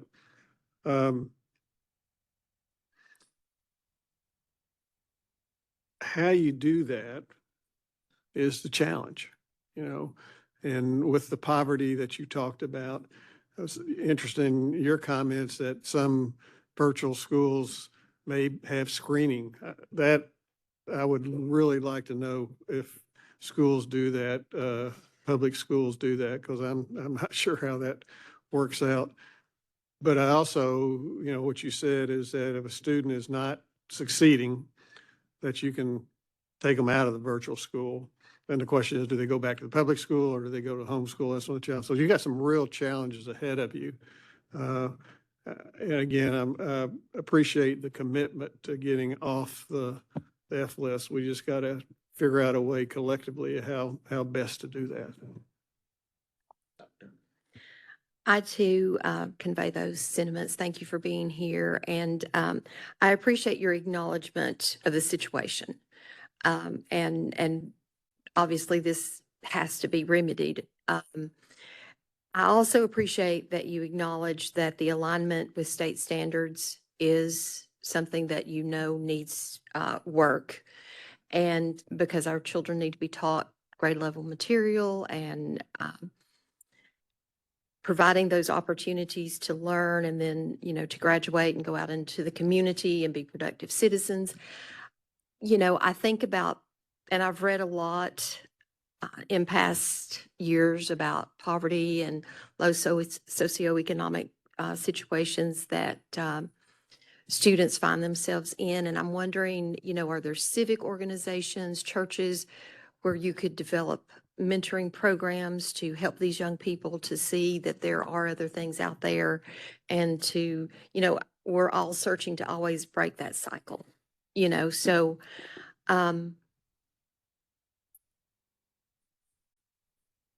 recognizing that there is an issue is very important, and I appreciate that recognition. Concur with my colleagues. One of the prevailing thoughts and lingering questions in my mind is just ensuring high quality instruction for students. I'm still not 100% clear on that with regard to your model. And it may require, you know, a 3-hour conversation. I don't know. But even after today, I would love to learn more about that and how you ensure that with your model that students are receiving the highest delivery on instruction that's available. The other thing is with regard to the student population that you described, there's some new opportunities to add some arrows to your quiver should you choose. The legislature passed opportunity charter school legislation that is really geared towards a lot of the student population that you describe, where there are challenges, there may be learning challenges, behavioral, whatever it may be, but that exists for the very purpose of allowing those students to go into a education environment that has some flexibility, that has some support resources, behavioral and otherwise, but that allows those students to pursue their education under a different mandate and model than what the traditional school environment provides. And I know with Polk Innovative Learning Academy, that's your current offering, but would encourage you to explore that as a possibility. And with that, not telling you how to do your job, but I don't think you want your virtual academy to be stigmatized as the place where folks with no options go, to the extent that you can put the strategies in place that you've discussed and turn this into a center of excellence and a place of choice for all parents in the district if they want their children to have a different approach to their education. Now, I think that would be wise.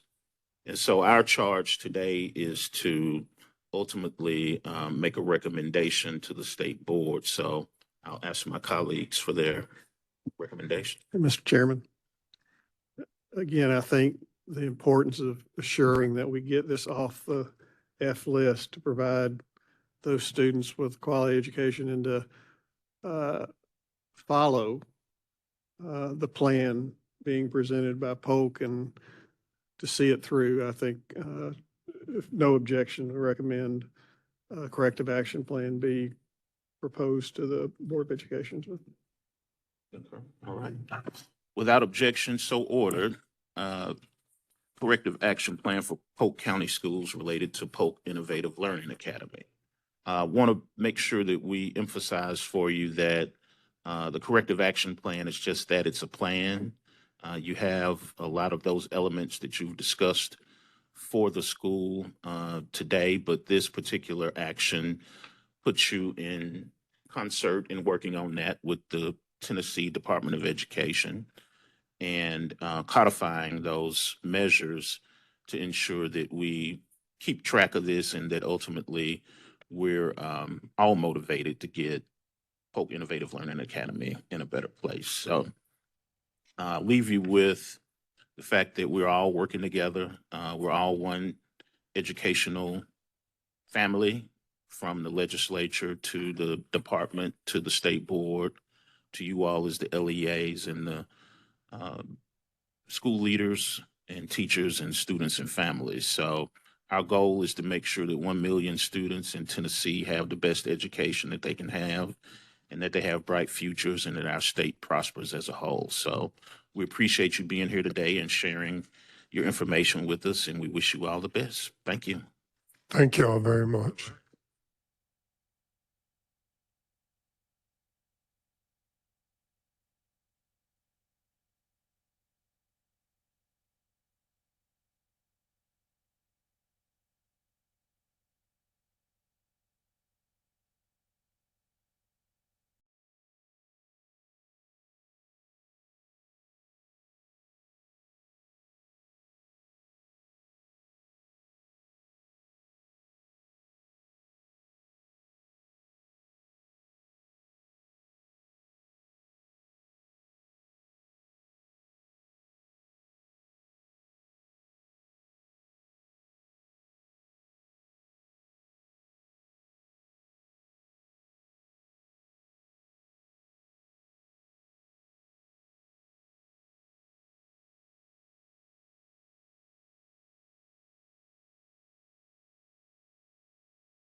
Thank you for being here. We will officially call to order the Tennessee State Board of Education accountability hearing for Monroe County Schools related to Monroe County Virtual School. My name is Darrell Cobbins. I am chair of this accountability hearing committee and vice chair of the State Board of Education, joined by my two colleagues, Bob Eby, our chairman of the State Board, and Dr. Ina Maxwell, also a member of the State Board of Education. This committee was established by the State Board of Education for the purpose of conducting these accountability hearings related to the TISA legislation that empowered the State Board of Education to hold public accountability hearings for schools and school districts who have schools that have underperformed based on the school letter grade process. This conversation will be roughly 60 minutes. Want to make sure that you all here before us and anyone listening or watching knows that this committee has received a lot of information over the past few months that we have reviewed relative to this school and others, both from our staff as well as a pre-hearing form that was submitted by the school district. We reviewed all of that information, and that's why with this process we begin with questions as opposed to presentation. And so with that, we'll allow you all to introduce yourselves and let us know who you are and your role with the district. Well, I will begin. My name is Christy Windsor, and I'm Director of Schools. My name is Shauna Bowers, and I'm the Curriculum Director for Monroe County Schools. I am Gail Sensabaugh, and I am the Finance Director for Monroe County Schools. And I'm Lon Shoopman. I'm the Chairman of the Board of Education. Thank you all for being here. To set the tone for the conversation, wanted to just make sure we share with you that this conversation is meant to be constructive, informative, not punitive, not gotcha, not rake you over the coals, but to be a publicly transparent, honest dialogue about Monroe County Virtual School, its performance, and how the district plans to get it into a stronger position. So that is the spirit in which we begin the conversation. And I will ask our first question. Your district is called today on behalf of its underperforming virtual school. To begin, please tell us what you believe are the challenges and root causes of those challenges for the school. Well, I'll begin by speaking to that. Obviously, when you look at a letter grade and you look at that letter grade as being F, achievement is something that you think about. But I think beyond that, for us anyway, our conversations have turned more toward the root causes and the challenges in a virtual education are just by its design itself. When you do not have those students in front of you every day for the duration of an entire school day, there are obvious challenges that come with that. It is harder to motivate those students. Sometimes it is harder to provide an instructional environment, I guess you would say, that can meet their needs more individually since they have struggled in a brick and mortar setting in the first place. So if you had a struggle face to face, it's obvious to assume that when you place them in a virtual setting where they may be at home, they may be at a grandparent's home, they may be at a family member's home, depending on their connectivity, they may be somewhere in a public setting trying to log on. There are a lot of challenges that come with virtual education in itself. So I think for us, that has been something that we have really struggled to look into to try to identify those causes and find better ways to instruct from a remote location.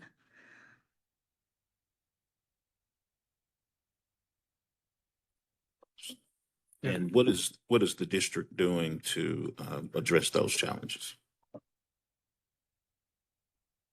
Well, for us, when we started the virtual school, it was post-COVID, and our goal, unlike some causes for starting virtual schools, was to be able to educate our students in our district. 90 to 95% of our students historically have been Monroe County students. So it's our students that we are actually trying to reach. So in an effort to do that, we made it a very specific focus to staff that school with in-person staff members. So we do have actual faculty members that just work for the Monroe County Virtual School. We do not do any type of adjunct teaching with that. We have teachers on site. In addition to that, we have tried to provide advanced technology to the virtual school and also to the virtual students and technology support. We do, in the event that they're not in person, which we do provide in-person opportunities. Some of those are elective if they choose to come in for additional support. Some are required. But we do have teachers actually videoing lessons. We have teachers actually logging on and teaching to the students.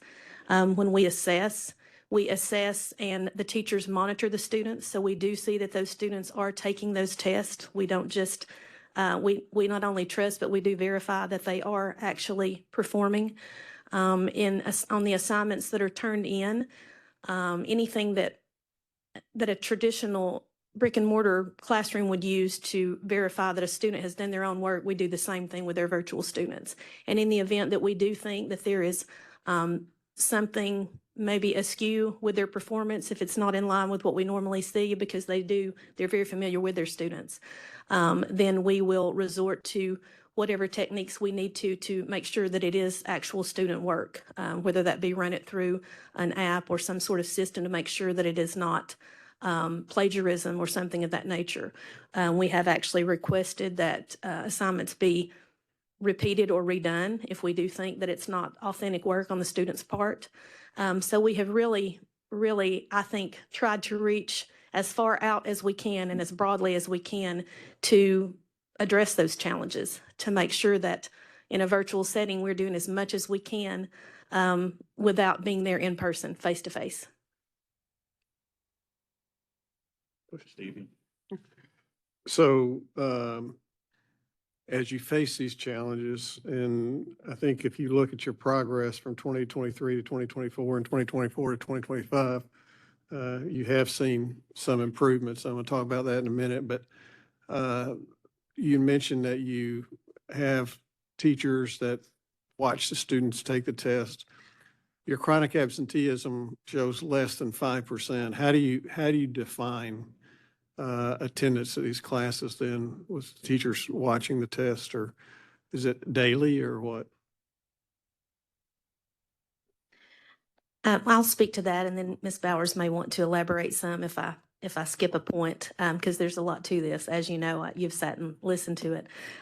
Again, just because of the nature of a virtual setting, it is not as easy, we have discovered, to do what you would consider a daily attendance, even though there are daily activities and events that take place in attempting to determine a student's attendance.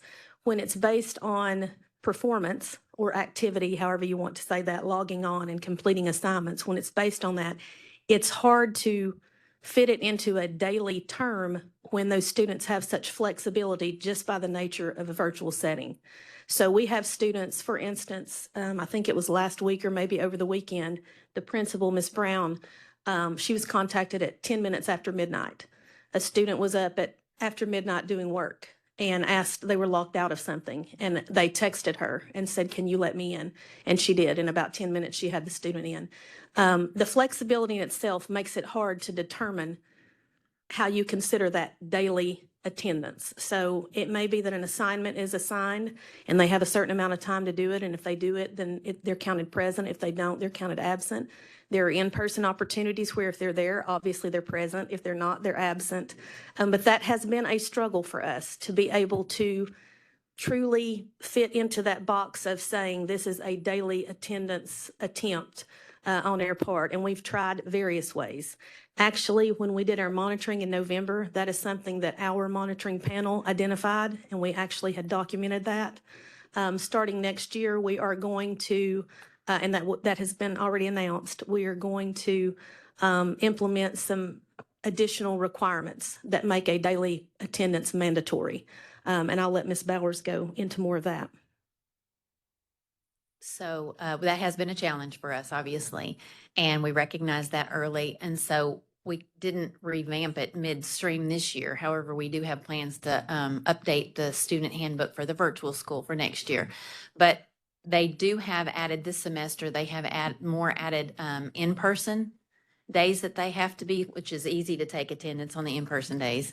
They have a calendar they receive ahead of time with Google Meets, live Google Meets, synchronous meets with the teacher. Those are obviously easy to document attendance, as well as certain dates that assignments are assigned, turned in. One of the challenges we also discovered was a student may be present and be doing all their assignments, just say, for example, in English and social studies, but they're only chronically absent in math. They're not, they're home and they're doing, but they just refuse to log in for that subject or whatever. So that has particularly been a challenge for us that we have recognized and that we're addressing. Thank you. I'm sorry. Go ahead. No, go ahead. I'll also say one thing I forgot to say was the principal and teachers are also making in-person calls to the parents and notifying the parents to keep them informed of that.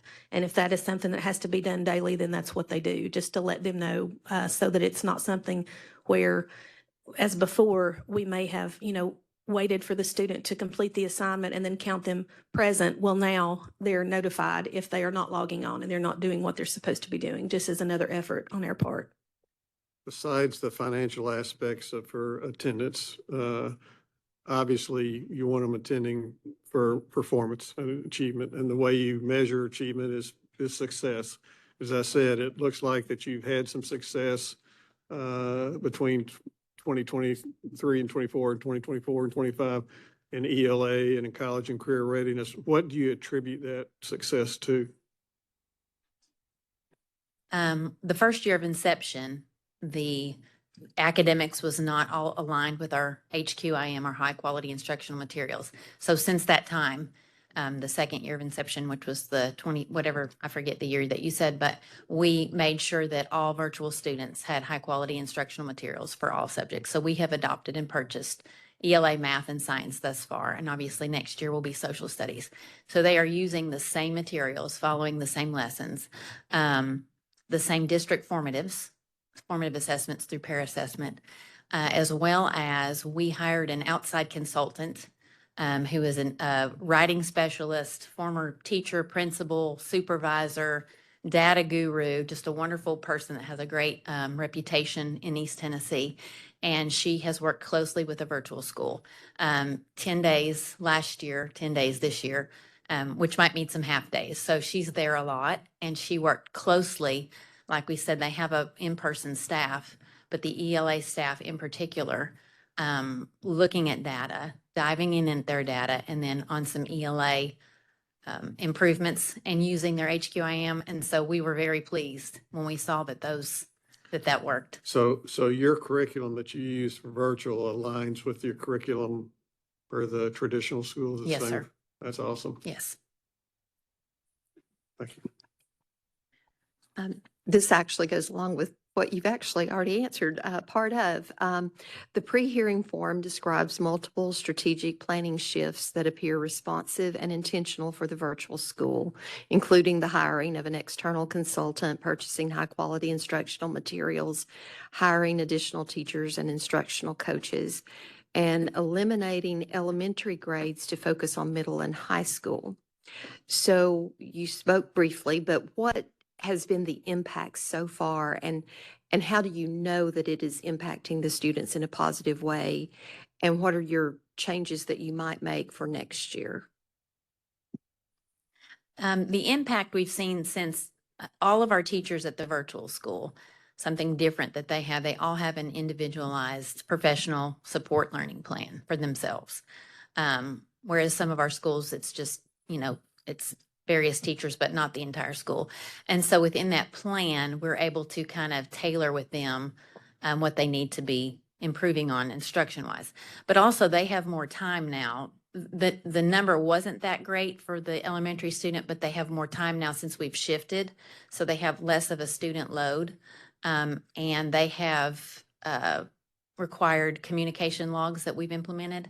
So they are constantly in contact. I mean, texts, emails, phone calls with students, with parents, and just the qualitative feedback we have received from our survey and from parents that we talked to as far as communication, because that was one area that was lacking. We have seen a great improvement.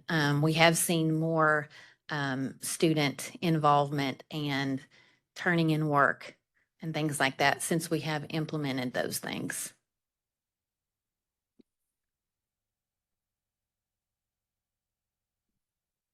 What role does the virtual school play for the district, and who are you trying to impact and serve? Well, I think everyone will agree who was part of the planning process to start a virtual school that our attempt was, as I said earlier, to keep our students with our teachers. That was the main point of focus for us. Instead of seeing students who no longer desired to be in the brick and mortar setting or may not be able to function successfully in a brick and mortar setting, post-COVID especially, because that's when we came along, we wanted to provide them with an opportunity that was still a quality education. And that was something that I heard, and all of us who were part of this heard over and over, is we want to put quality, seasoned veteran teachers at that school. We want to have high expectations. We do not want this to be a place where students go because they think it would be easier, or go because it does not have the same academic expectation or rigor as you would have in the classroom. We wanted to attempt to be as close to a classroom setting as we could. And so the population that we are reaching is just today's youth who just do not thrive in a regular classroom setting. We do not have students, for the most part, we don't have any kind of issues with behavior problems necessarily. We don't hear from that from parents or anything like that. It's students who truly just function better in a virtual setting for whatever that reason may be. It could be medical, it could be social anxiety, it could be some reason within an IEP that an IEP team decides that that's the best setting. So there's a variety of reasons that a student may end up there, but it is truly with the goal of virtual education being the way that they learn best, and us being able to provide them that quality education ourselves.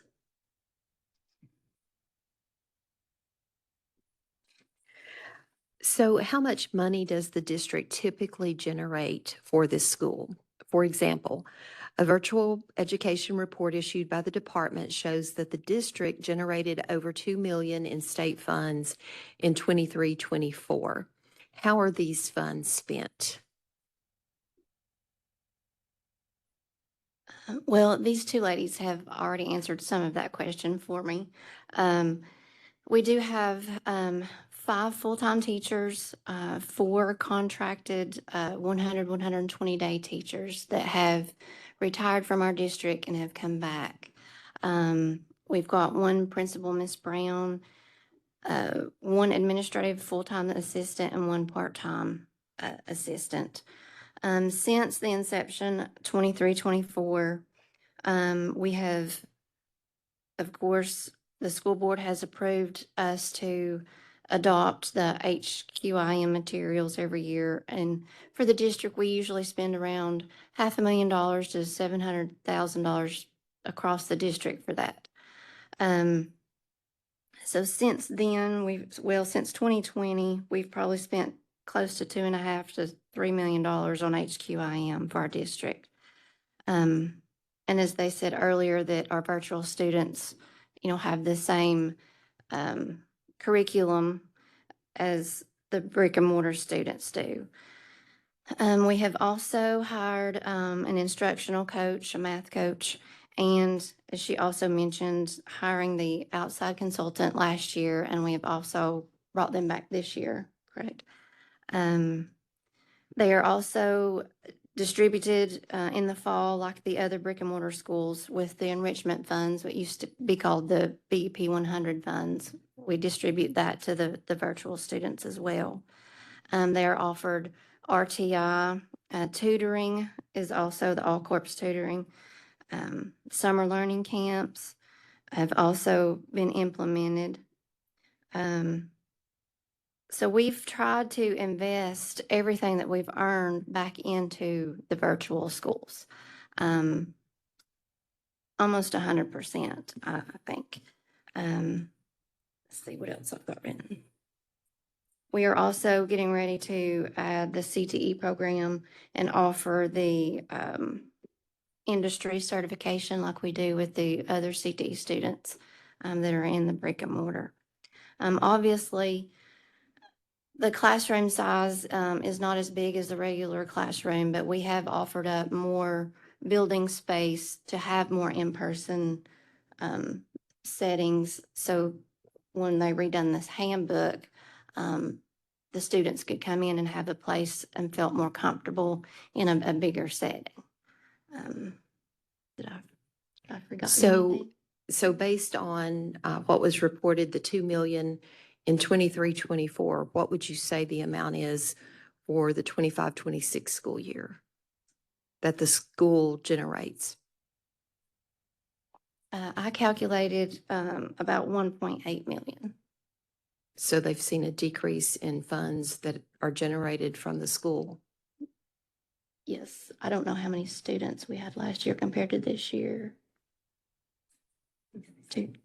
Oh, I'm sorry. I think when she calculated the 1.8 million, if I'm correct, that was just on the base funding, correct? So it may not have actually decreased, depending on what they have earned because of the other qualifying components that students may get based on their individual funding that comes on top of the base. So it may still be around 2 million.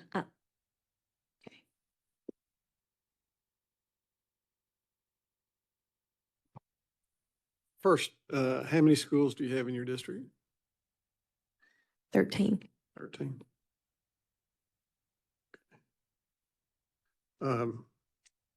These are questions for the board chair. Basically, has any consideration been given to how long you would be willing, the board would be willing to support the virtual school system if it continues to get failing grades? I'll answer that. Mr. Chairman, if I just have just a moment of personal privilege. I've been watching your work last couple of days via the internet. We're here because we like our kids. We lift our schools up. And I know that people on that side want to do the same thing. You all have been magnificent in dealing with the schools. And just on behalf of my colleagues, I want to thank you. Because I wasn't a bit nervous about coming because I knew you all care about our kids and you will see it be better. And thank you very much for that. Thank you. To answer your question, Richard, we're not going to have to worry about that. We're going to come out of that F. I'm absolutely convinced of it. Dr. Windsor, her staff, our board, everyone working together, we're going to turn this around. So that's my answer to your question. Thank you. I noticed, I see your numbers have gone up from 217 to 270 this year. So you're obviously meeting the needs for a certain number of students. So do you expect to continue to see that kind of rise each year? Or? I think that probably depends on how we look at moving forward. As we said earlier, we did phase out the elementary grades to be able to focus more solely on middle and high. We have had discussions about, do we need to do some more changing in that area? Because it's our experience, and I don't know if that's for every district or just uniquely depending on where you are. High school seems to be where the most need for remote comes in. Once students transition from elementary to middle, you'll see some, but then from middle to high schools where you really see that struggle for students who tend to drift out of being able to be successful in a in-person setting. So we've had those discussions. When we started and we submitted our application, I think it was 100 to 125 is what we expected. Obviously, we are more than double that. So I think the need is there, but we only want to serve the need if it is being effectively served, if that makes sense. So we want to know that the students that we are bringing in truly have a need to be there, not just a desire to be in a virtual setting, but an actual need. And we need to make sure that those needs can be met virtually. So I think that's where the challenge comes, maybe to answering that question. If the need is there, and we can take them in and we can serve them effectively and educate them the way that we think that they need to be and deserve to be educated, then by all means, we're willing to do that and hire additional staff or whatever it would take. But if we see that that need is not genuine based on what those students' individualized needs are, then we're prepared to make cuts if necessary to be sure that the education is quality. So how do you decide whether the student has a need to be in the virtual school or not? The students who come to us, for the most part, it's either, like I said, there may be a medical need, there may be an emotional need, there may be a need for. We have a very large district. Busing is an issue across the state, across the nation for that matter, and I know you know that. So some students just from distance, we have students that would board a bus at 6:30 in the morning and come from the mountains into town to a school.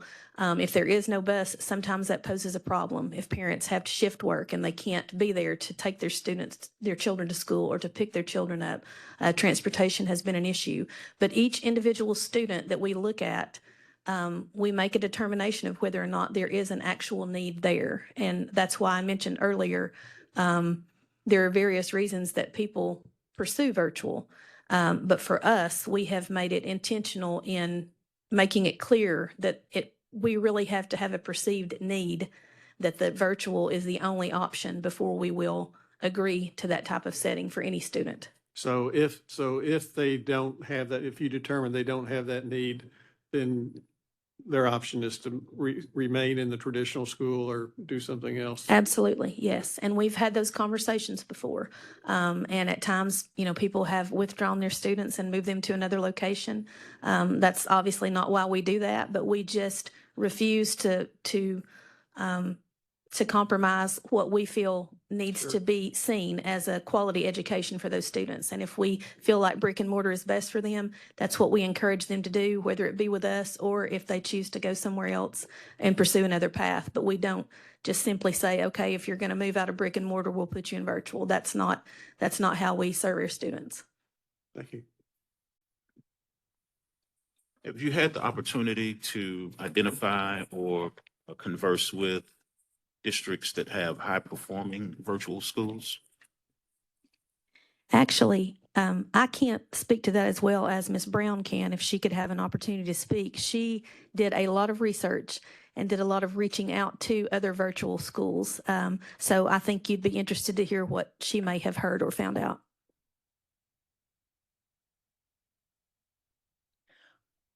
We have looked at other virtual schools that are similar to ours, and we found that each virtual school, depending on the district they're in, faces different challenges. We've looked at the most successful ones to the ones that are low performing. In the most successful ones, we see that they have more in-person time, more face-to-face time, more opportunities to build relationships. So that's what we have tried to start doing moving forward in many different ways for our students. We have started establishing clubs where they can come in person and socialize with other students to try to build relationships.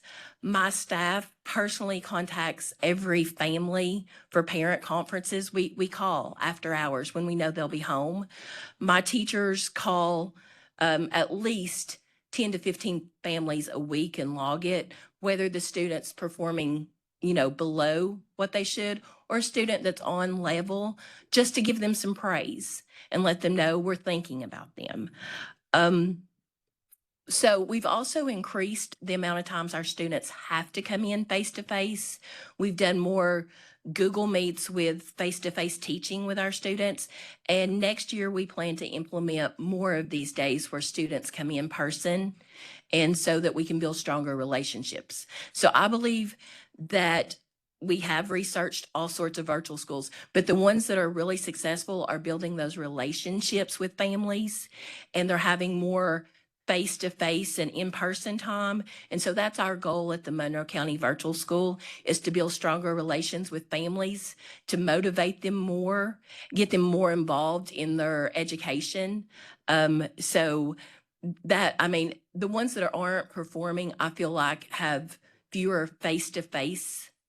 They're not making that connection with families and building relationships. So we feel like that is one of the main things we need to do moving forward, is to build those relationships, show those parents that we are truly about the student. We love those kids. And so I think that's, one of the things I'm seeing out of all the virtual schools that I've looked at, because I know that when we established the Monroe County Virtual School, at the time, I think there was almost 90 virtual schools across the state, and I've noticed more and more closing over the years. And so that's what I'm taking away, is that connection with parents, bringing them in, showing them that we're invested in their child. We care. And that's what I'm taking away.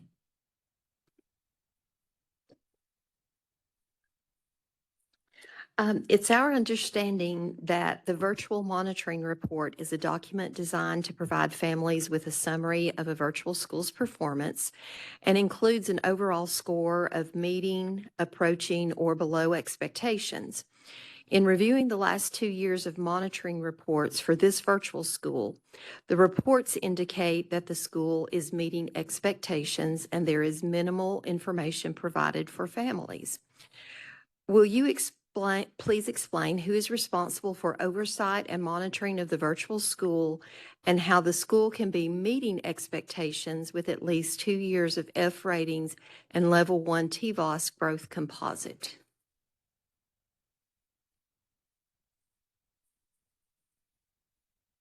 Well, obviously, because it's new and we're looking at the monitoring tool at the time, sometimes we think we're meeting expectations based on what we're seeing, and then we get, lagging indicators. We know that we're not meeting expectations everywhere in all areas. And we have survey results here that have been done this year, in particular, where we understood that. So that's where we have been proactive we began again in the fall, making changes based on parent communication, and some of the takeaways that we had, areas for growth were, not enough consistent communication with families. So that's why we have adapted the parent logs. Also, the virtual students receive weekly progress reports based on survey feedback. Whereas, normal practice in our district is mid-9 weeks, the progress reports go home. So weekly progress reports go home based on survey results. Another area of recommendation was, obviously, HQIM materials, we did that, but student engagement, where parents indicated that they didn't feel connected, students didn't feel connected, involved. And that's where we have beefed up, and, we have clubs. We have just partnered with, one of our community organizations, Monroe Area County for the Arts, MACA. And next month, they'll be providing an art after school thing, canvas and cookies, come paint, bring your child. And so we know we've seen from the survey results where we need to work. We know academically where we need to work. That's why we've worked on ELA. That's why this year in math, we've hired an additional math teacher. So last year we had 1 math teacher for high school. Now we have 2, plus a math coach. So we beefed up teachers there. We're continuing to work on the ELA for scores. And she would like to add. I think Ms. Bowers is exactly right. When you look at 2 years of an F and you look at the monitoring results, you may wonder how those add up. I can tell you from participating in the monitoring, and there is a panel, you asked who was in it. I don't have that in front of me, but we have supervisors from nearly every department that sits in that. And it is an all-day process. We take it very seriously. In my opinion, that's why you have the amount of feedback that we had already gathered ourselves prior to coming today. When you sit through that process and you interview the principal and the support staff and the teachers, and you see the work they're doing, and you see the amount of attempts and the methods that they're trying to reach the students and improve achievement, we feel at the time, when you see all of that, multiple means of trying to reach students, you feel like it is being met. And then, as she said, after the fact, when you see that it's an F, you can imagine our frustration, because ideally we want everyone to use every means possible, whether it be brick and mortar or virtual, to reach students. But when you see the extra work that goes in to trying to reach this special population, it is very frustrating to see the attempts that are being made. And so that's why I think we're trying to go even, excuse me, further outside the box to see what we can do differently. So I think maybe sometimes meet expectation in you see the attempts being made versus what the outcome is may sometimes not line up.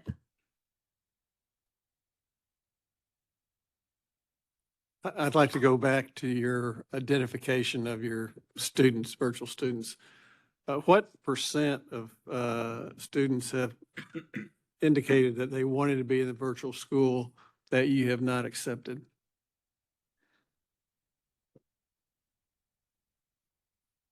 Just approximate.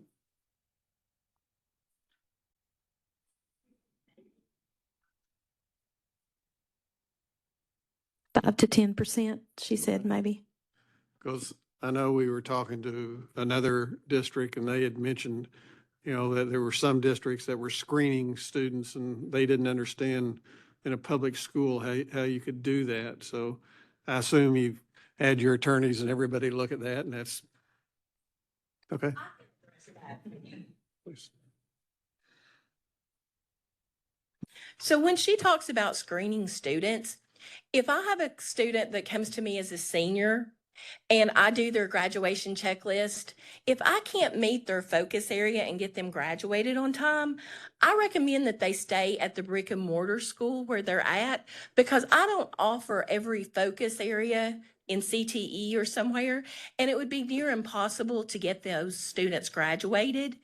And then, of course, with our exceptional ed population, we always want to look and see, is the brick and mortar the least restrictive environment for that student? Is that the best setting for that student? And of course, we make that decision with an IEP team and the parents. So when she's talking about screening out, can we get this student where they need to be? Can we get them to the finish line to graduate and get them into a vocational program, a college, a job setting? So that's really, when we talk about screening out, can we get them where they need to be?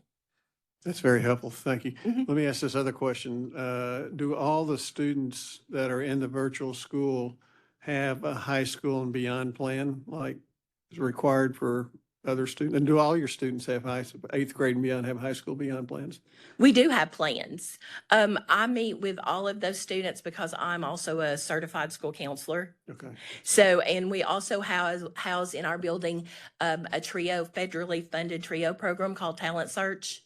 And so they lend their services to us during school hours and after to do FAFSAs, career activities. So that is always on the table for all of our students. Thank you.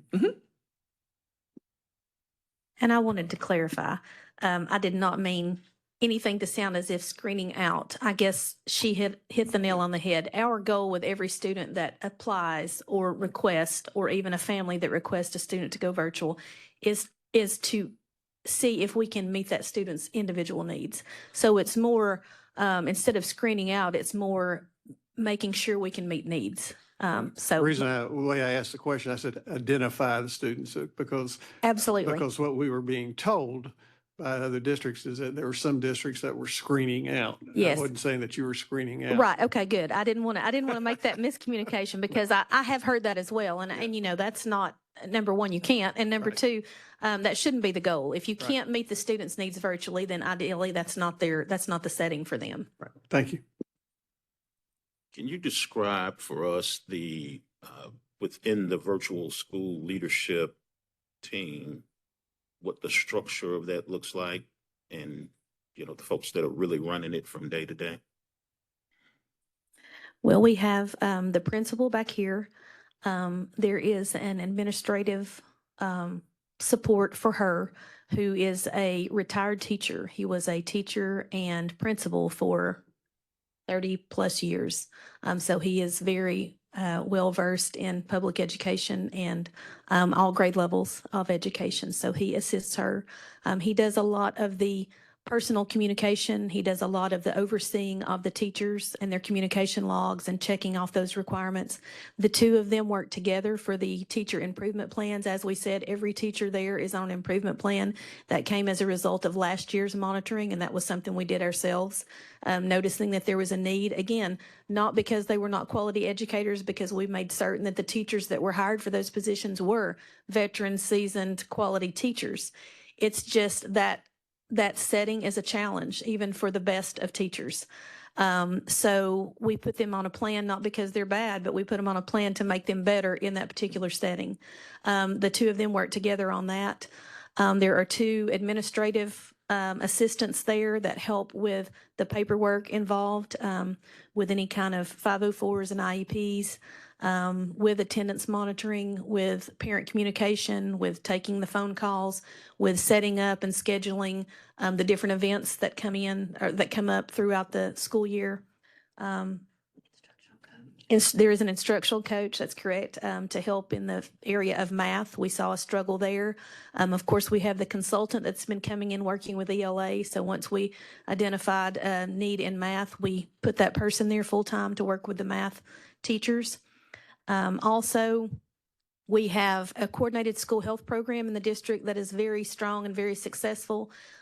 They work very closely with virtual schools so that students who have social or emotional needs, if those come in, they are identified just like a student in a brick and mortar building would be.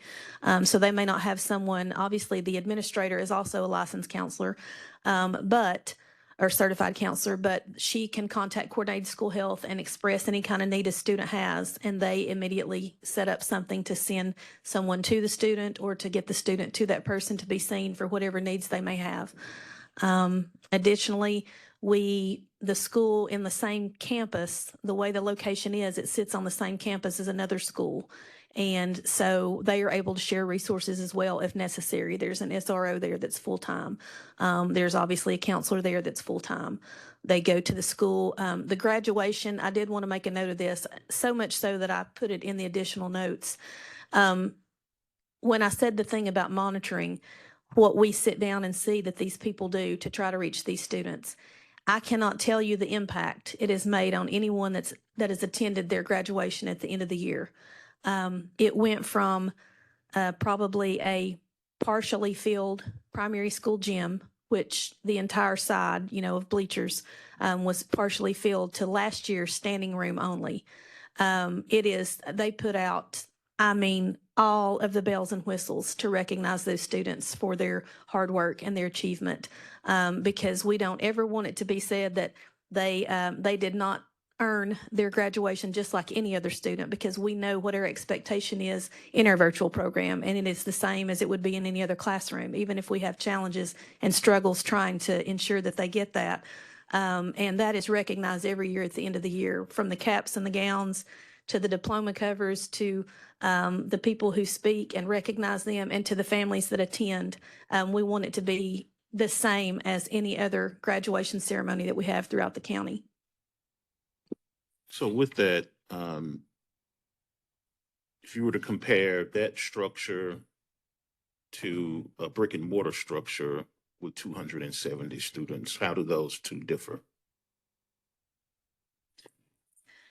We do have some schools that are around that same size, and to be honest, we have tried our best to provide exactly the same resources and personnel that we would in that type of setting, all the way down to the administration.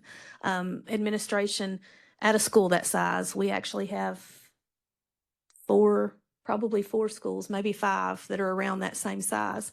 And where we started with a principal and only a principal when we opened the school, once we reached that threshold that at our other schools we had an assistant, then we put an assistant there, just to help with maintaining the same expectation we would in a brick and mortar school with the same class size or same student enrollment, excuse me.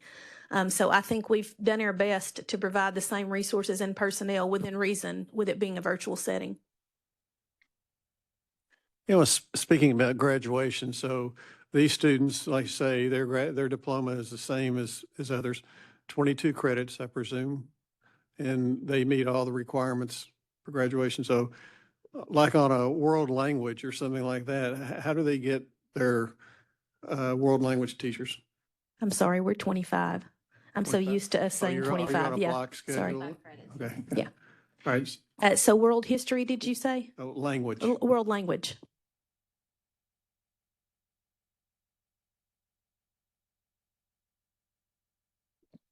It is a strictly computer-based program for the world language. Thank you. Did you, it may be in our information and I might have overlooked it, but just in terms of graduates, have you had graduates, like graduation classes?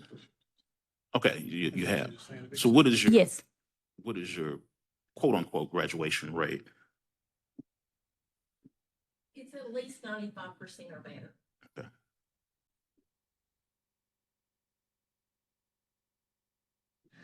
Just one other follow-up.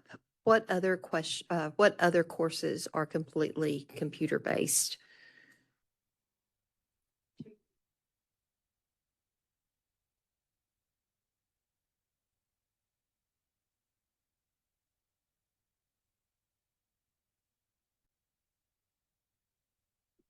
I guess I should explain why it's completely computer-based. It's because the shortage of teachers that can teach foreign languages, and we really couldn't find a teacher to teach it. So that's as far as being completely computer-based, we have Google Classrooms where we put materials in and teach that way with some things. But off the top of my head, the only other thing would be computer science, the new curriculum that was just established recently. So the students that require 4 years of math, they're in direct contact with an Algebra 1 teacher, Algebra 2 teacher. Yeah, yes, ma'am. I Geometry. am fortunate to have actual teachers for those. They teach in a different format. I mean, so they mix up their instruction.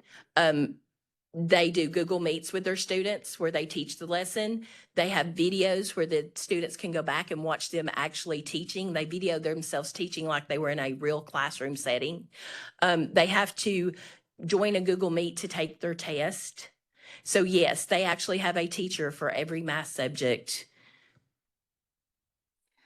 Has there been any thought given to connecting a Google Meet with the brick and mortar high school classrooms for the world language classes?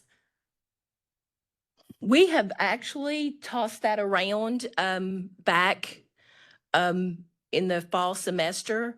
We had to do that for one of our brick and mortar high schools that was short a teacher a couple of years ago. She taught that way, and that's something I'm open to. That just increases that teacher's workload, but that's something I am open to. But that was the primary reason for the foreign language is just the teacher shortage, and we were fortunate enough to have them in the brick and mortar classroom. But we did have to do that, I think, until we hired one mid-year for a brick and mortar school in our district. But that's something I am open to. That is not a problem. Thank you for that information. Well, thank you for answering our questions and coming in. We are at the portion of our meeting time where my colleagues and I discuss and deliberate a little bit and share observations.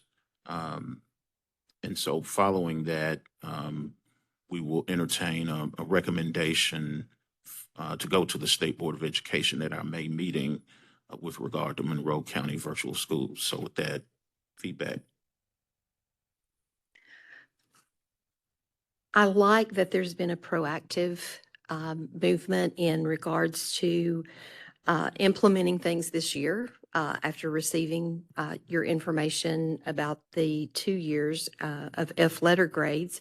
The individualized support learning plan for teachers and also freeing them up where they have less students and the requirement to keep the communication logs to let families know what's going on. And then also, I appreciate the attitude that this is unacceptable to have a school that has an F letter grade and the desire to improve that for the students. And also realizing that there is a disconnect between the monitoring instrument, the responses that, here we say we meet expectations, but then over here we have a letter grade of an F. So realizing that there's a disconnect there, I think, is important in this particular situation. Yes, I had some other comments besides those two. First, identifying what the challenges are, hard to motivate students. How do you do that? And then providing the instructional quality that you need to qualify. So you understand what the challenges are. And then to identify the students that can best succeed under that scenario and having a plan for those students, I think is critical. Clearly, you're making success. I say you improved from one year to the next. You still have an F. I really like the board chairman's comment when I asked him, what are you going to consider? He said, we're not going to consider anything because we're going to succeed. And I think that kind of attitude will let you succeed. And I think that you are moving in the right direction. I encourage you to continue to look at other virtual schools across the state that are succeeding and seeing what they're doing differently than what you're doing. And can you take some of those things? I like the idea of having more face-to-face time with the students. I think that will address the motivational issues that you're talking about and getting them involved in the, in the school system by having the relationships. I think that's critical. So all in all, I think you're moving in the right direction. Just got to do what your board chair says to get off that F.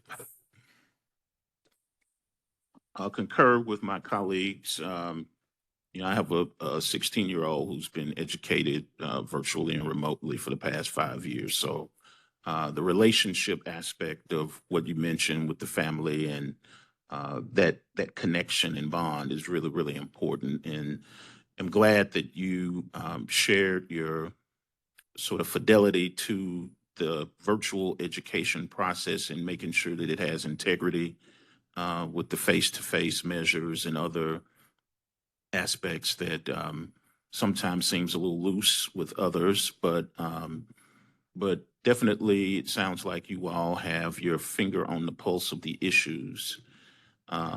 For us, we have to ensure that your finger remains on the pulse of the issues and that ultimately Monroe County Virtual School is off this list and the students it serves are moving in the direction that they need to. So with that, is there a recommendation from the body?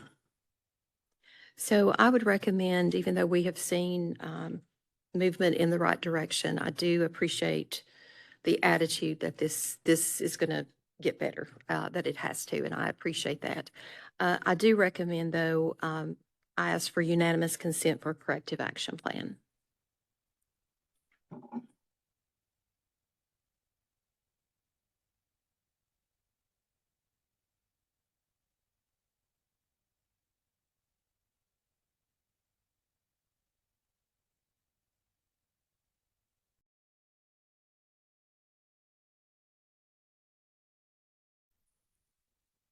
The corrective action plan is only one of two routes that we have to choose. And it's just that, a plan. And so a lot of what you have shared with us today is your plan for ensuring that the school is in a better position in the short term going forward. But this particular action and process and recommendation to the state board, should they vote to approve it, would put you in concert with the Department of Education to take your plan and measures and work with them to codify that so that we can monitor and make sure that that this particular school gets to where it needs to get to. So this conversation is a family conversation. We're all part of the same Tennessee family, trying to educate 1 million students and get them to where we need to get them to so our state can thrive and prosper. And your 270 some odd students are with this school are a big piece of that puzzle. So we appreciate your leadership and we appreciate your presence here today and wish you all the best. So thank you. Thank you for the opportunity to present before you today. Oh, thank you. We are recessed until 9 o'clock tomorrow morning. Thank you.